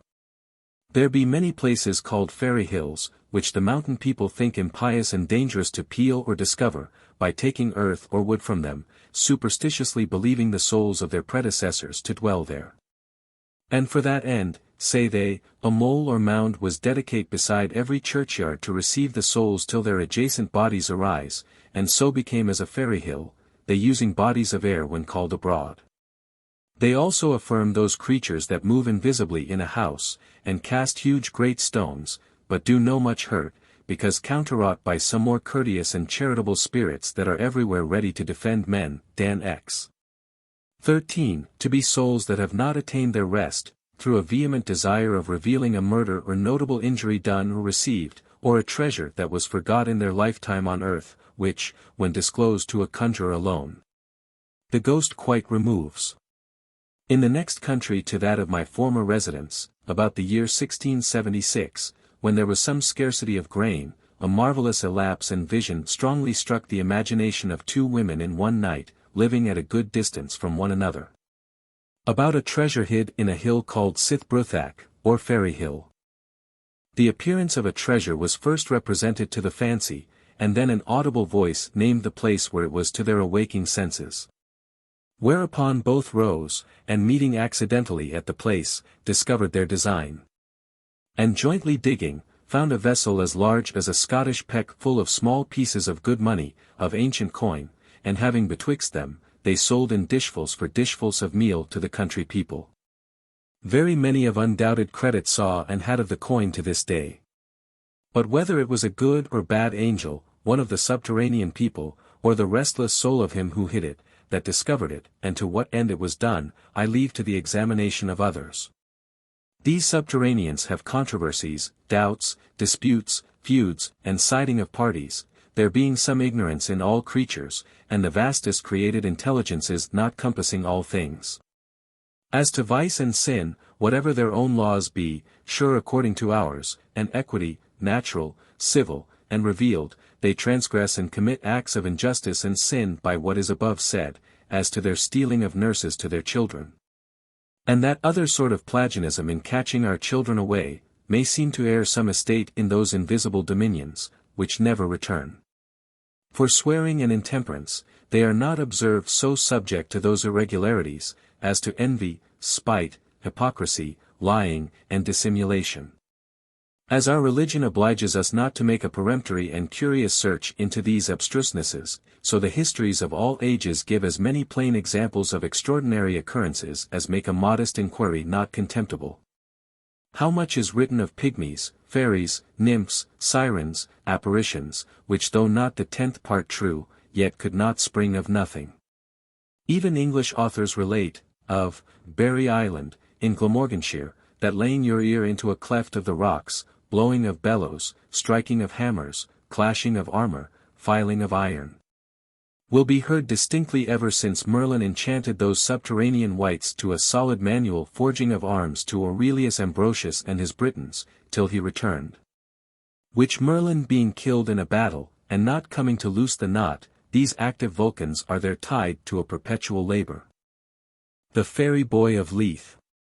About 15 years since, having business that detained me for some time at Leith, which is near Edinburgh, in the kingdom of Scotland, I often met some of my acquaintance at a certain house there, where we used to drink a glass of wine for our refection. The woman which kept the house was of honest reputation among the neighbors, which made me give the more attention to what she told me one day about a fairy boy, as they called him, who lived about that town. She had given me so strange an account of him, that I desired her I might see him the first opportunity, which she promised, and not long after, passing that way, she told me there was the fairy boy, but a little before I came by. and, casting her eye into the street, said, "Look you, sir, yonder he is, at play with those other boys," and pointing him out to me, I went, and by smooth words, and a piece of money, got him to come into the house with me. Where, in the presence of divers people, I demanded of him several astrological questions, which he answered with great subtlety. And, through all his discourse, carried it with a cunning much above his years, which seemed not to exceed 10 or 11.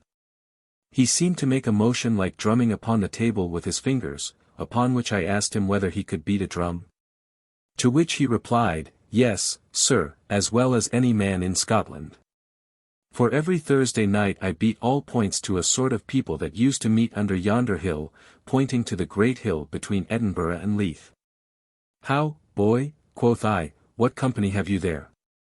"There are, sir," said he, "a great company both of men and women, and they are entertained with many sorts of music besides my drum. They have, besides, plenty of variety of meats and wine, and many times we are carried into France or Holland in the night, and return again, and whilst we are there, we enjoy all the pleasures the country doth afford." I demanded of him how they got under that hill.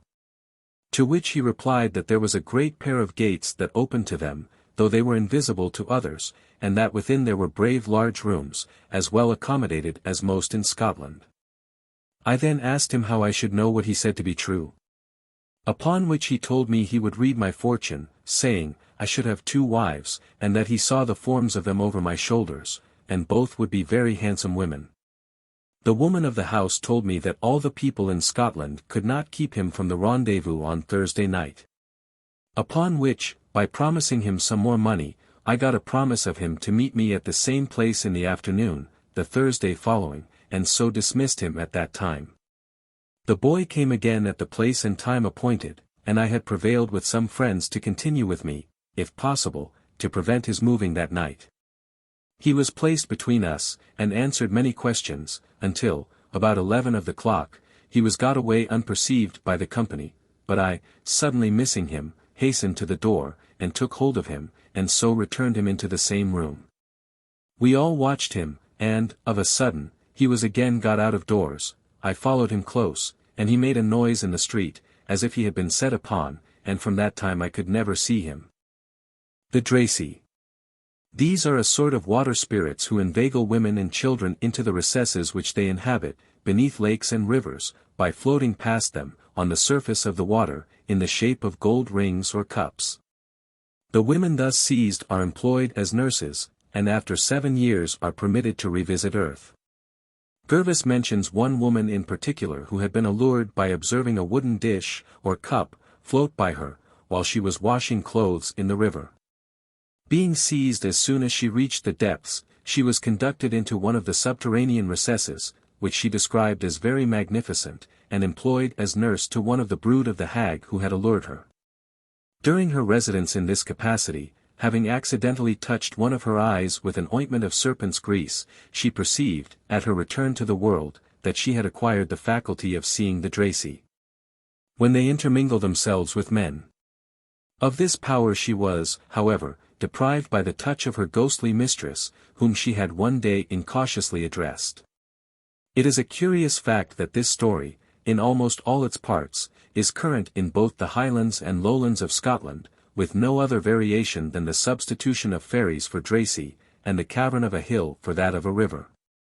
Indeed, many of the vulgar account it extremely dangerous to touch anything which they may happen to find without saying, blessing, the snares of the enemy being notorious and well attested.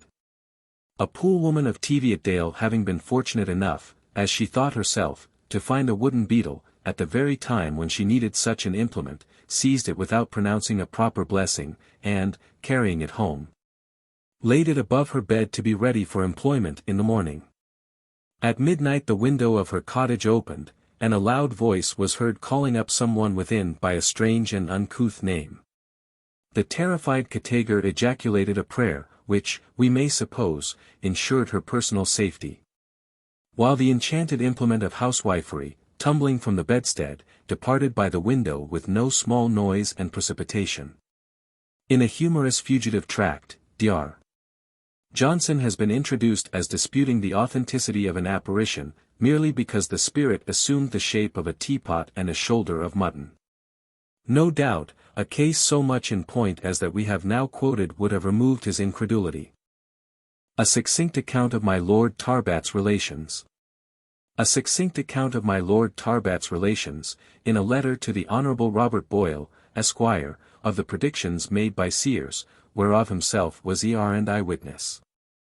Sir, I heard very much, but believed very little of the second sight, yet its being assumed by several of great veracity, I was induced to make inquiry after it in the year 1652, being then confined in the north of Scotland by the English usurpers. The more general accounts of it were that many Highlanders, yet far more Islanders, were qualified with this second sight, and men, women, and children, indistinctly, were subject to it, and children where parents were not. Sometimes people came to age who had it not when young, nor could any tell by what means produced. It is a trouble to most of them who are subject to it, and they would be rid of it at any rate if they could. The sight is of no long duration, only continuing so long as they can keep their eyes steady without twinkling. The hardy, therefore, fix their look that they may see the longer. But the timorous see only glances, their eyes always twinkle at the first sight of the object. That which generally is seen by them are the species of living creatures, and of inanimate things, which be in motion, such as ships and habits upon persons. They never see the species of any person who is already dead. What they foresee fails not to exist in the mode, and in that place where it appears to them. They cannot well know what space of time shall intervene between the apparition and the real existence. But some of the hardiest and longest experience have some rules for conjectures. As, if they see a man with a shrouding sheet in the apparition, they will conjecture at the nearness or remoteness of his death by the more or less of his body that is covered by it. They will ordinarily see their absent friends, though at a great distance, sometimes no less than from America to Scotland, sitting, standing, or walking in some certain place. And then they conclude with an assurance that they will see them so, and there. If a man be in love with a woman, they will ordinarily see the species of that man standing by her, and so likewise if a woman be in love. If they see the species of any person who is sick to die, they see them covered over with the shrouding sheet. These generals I had verified to me by such of them as did see, and were esteemed honest and sober by all the neighbourhood. For I inquired after such for my information. And because there were more of these seers in the Isles of Lewis, Harris, and Uist than in any other place, I did entreat Sir James M'Donald, who is now dead, Sir Norman Loud, and Mr. Daniel Morrison, a very honest person, who are still alive, to make inquiry in this uncouth sight, and to acquaint me therewith. Which they did, and all found an agreement in these generals, and informed me of many instances confirming what they said. But though men of discretion and honour, being but at second hand, I will choose rather to put myself than my friends on the hazard of being laughed at for incredible relations. I was once travelling in the Highlands, and a good number of servants with me, as is usual there.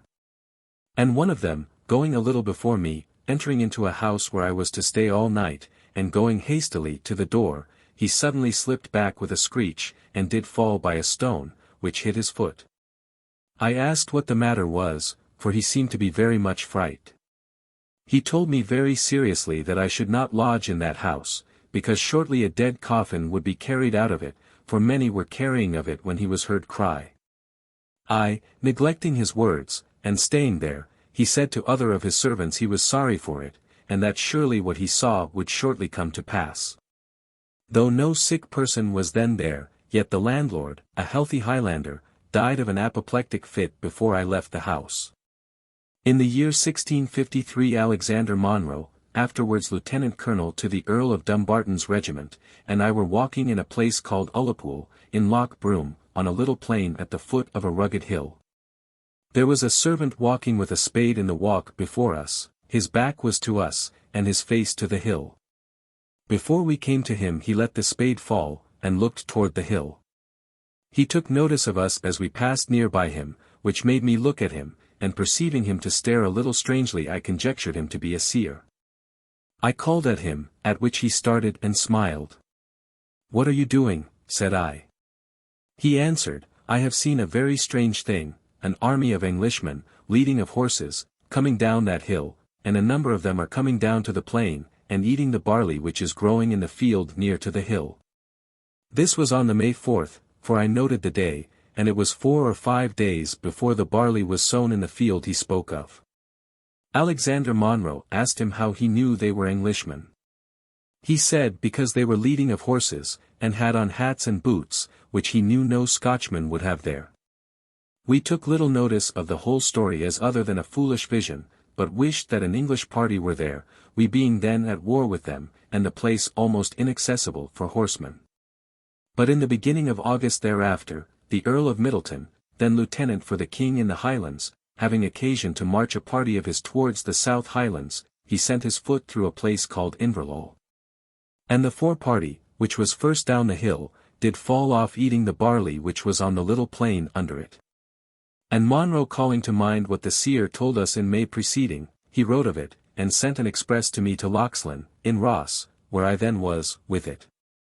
I had occasion once to be in company where a young lady was, excuse my not naming of persons, and I was told there was a notable seer in the company. I called him to speak with me, as I did ordinarily when I found any of them. And after he had answered me several questions, I asked if he knew any person to be in love with that lady. He said he did, but he knew not the person. For, during the 2 days he had been in her company, he perceived one standing near her, and his head leaning on her shoulder, which he said did foretell that the man should marry her, and die before her, according to his observation. This was in the year 1655. I desired him to describe the person, which he did, so that I could conjecture, by the description, of such a one, who was of that lady's acquaintance, though there were no thoughts of their marriage till 2 years thereafter. And having occasion in the year 1657 to find this seer, who was an islander, in company with the other person whom I conjecture to have been described by him, I called him aside, and asked if that was the person he saw beside the lady near 2 years then past. He said it was he indeed, for he had seen that lady just then standing by him hand in hand. This was some few months before their marriage, and that man is now dead, and the lady alive. I shall trouble you but with one more, which I thought most remarkable of any that occurred to me. In January 1652, the above-mentioned lieutenant, Colonel Alex Monro, and I, happened to be in the house of one William Clend, of Farinlia, in the county of Ross. He, the landlord, and I, were sitting in 3 chairs near the fire, and in the corner of the great chimney there were 2 islanders, who were that very night come to the house, and were related to the landlord. While the one of them was talking with Monro, I perceived the other to look oddly toward me. From this look, and his being an islander, I conjectured him a seer, and asked him at what he stared. He answered by desiring me to rise from that chair, for it was an unlucky one. I asked him why. He answered, because there was a dead man in the chair next to me. Well, said I, if it be in the next chair, I may keep my own. But what is the likeness of the man? He said he was a tall man, with a long grey coat, booted, and one of his legs hanging over the arm of the chair, and his head hanging dead to the other side, and his arm backward, as if it was broken. There were some English troops then quartered near that place, and there being at that time a great frost after a thaw, the country was covered all over with ice. 4 or 5 of the English riding by this house some 2 hours after the vision, while we were sitting by the fire, we heard a great noise, which proved to be those troopers, with the help of other servants, carrying in one of their number, who had got a very mischievous fall, and had his arm broke. And falling frequently in swooning fits, they brought him into the hall, and set him in the very chair, and in the very posture that the seer had prophesied. But the man did not die, though he recovered with great difficulty. Among the accounts given me by Sir Norman M'Leod, there was one worthy of special notice, which was thus: there was a gentleman in the Isle of Harris, who was always seen by the seers with an arrow in his thigh. Such in the isle who thought those prognostications infallible, did not doubt but he would be shot in the thigh before he died. Sir Norman told me that he heard it the subject of their discourse for many years. At last he died without any such accident. Sir Normand was at his burial at St. Clement's Church in the Harris. At the same time the corpse of another gentleman was brought to be buried in the same very church. The friends on either side came to debate who should first enter the church, and, in a trice, from words they came to blows. One of the number, who was armed with bow and arrows, let one fly among them. Now every family in that isle have their burial place in the church in stone chests, and the bodies are carried in open biers to the burial place. Sir Normand having appeased the tumult, one of the arrows was found shot in the dead man's thigh. To this Sir Normand was a witness. In the account which Mr. Daniel Morrison, parson in the Lewis, gave me, there was one, though it be heterogeneous from the subject, yet it may be worth your notice. It was of a young woman in this parish, who was mightily frightened by seeing her own image still before her, always when she came to the open air.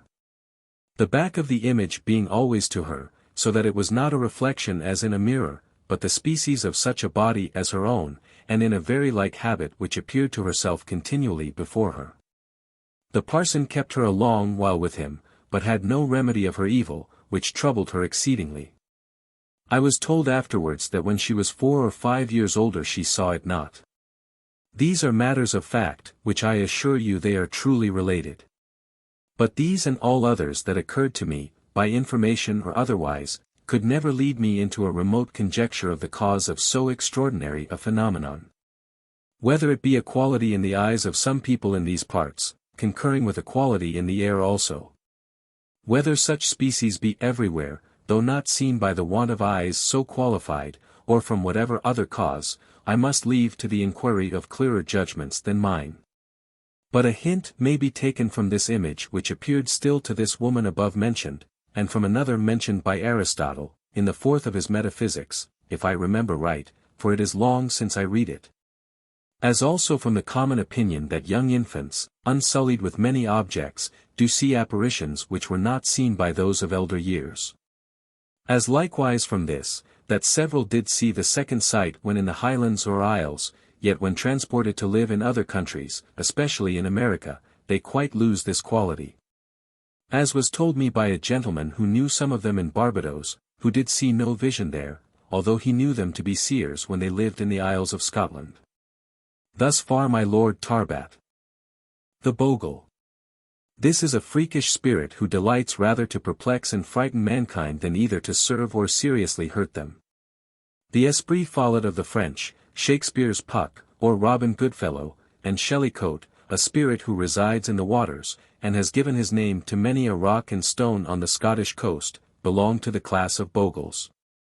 One of Shellycoat's pranks is thus narrated: 2 men in a very dark night, approaching the banks of the Ettrick, heard a doleful voice from its waves repeatedly exclaim, "Lost!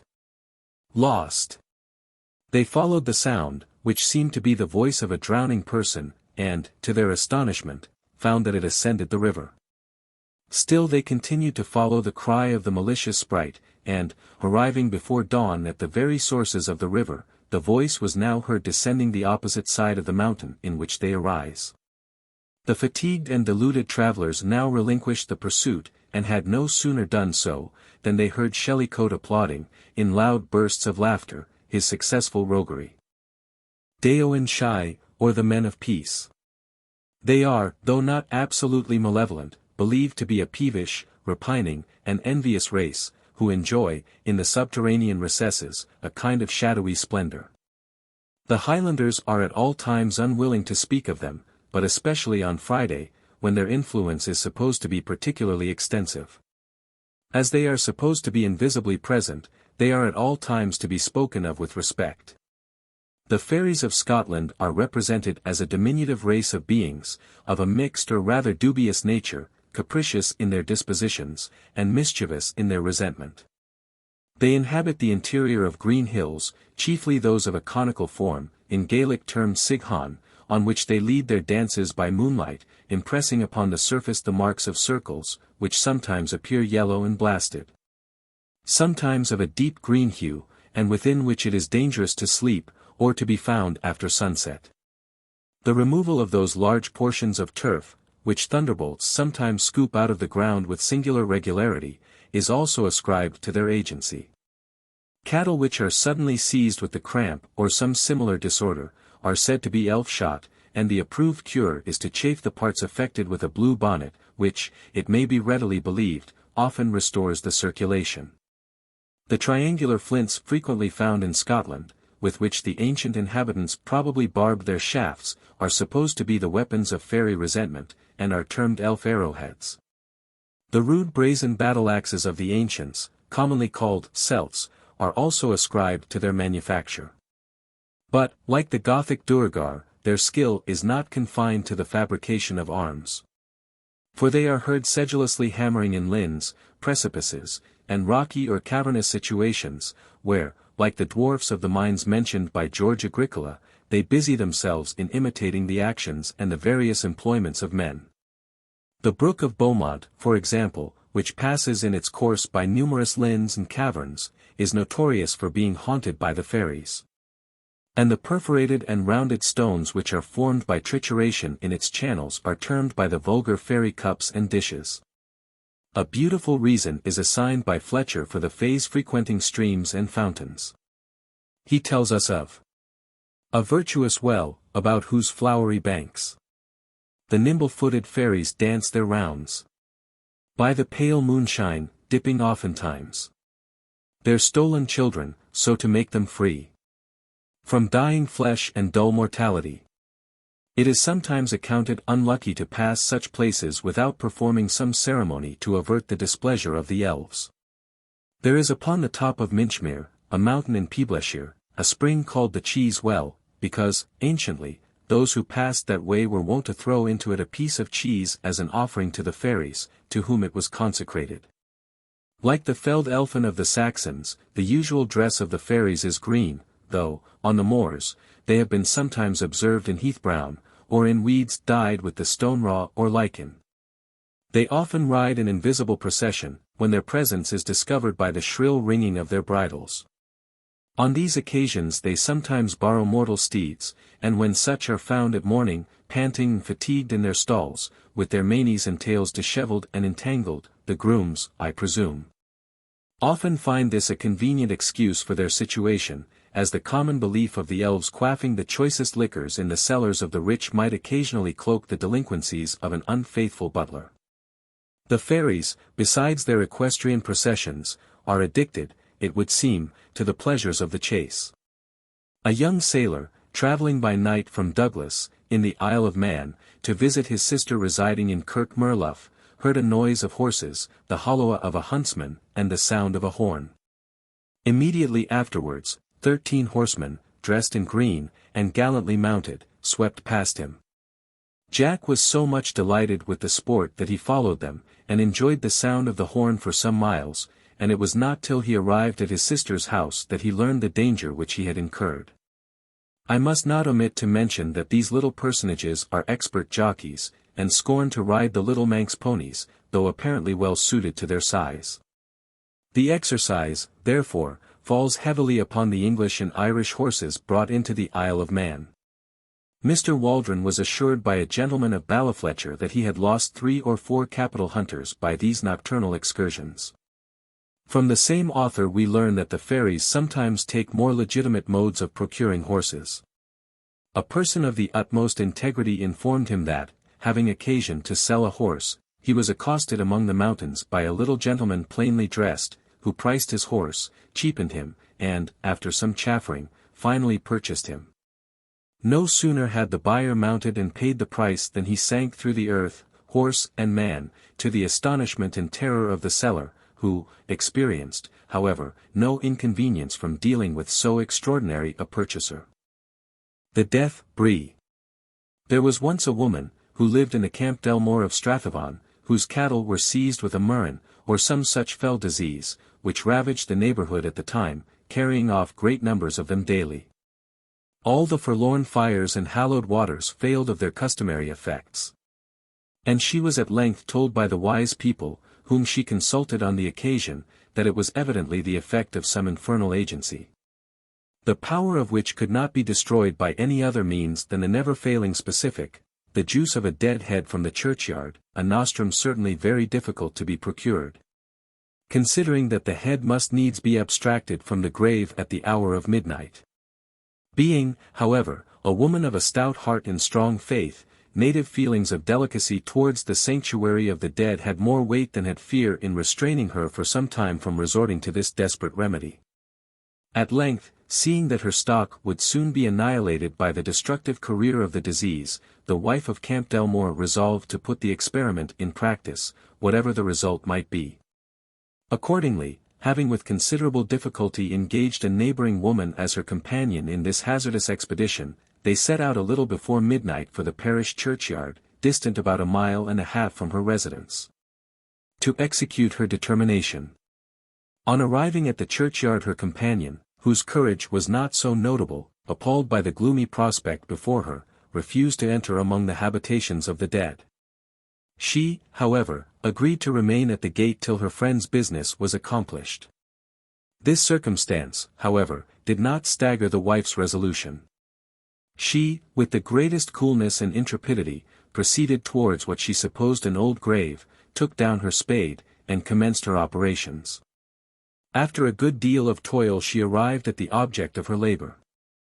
Raising the first head, or rather skull, that came in her way, she was about to make it her own property, when a hollow, wild, sepulchral voice exclaimed, "That is my head, let it alone."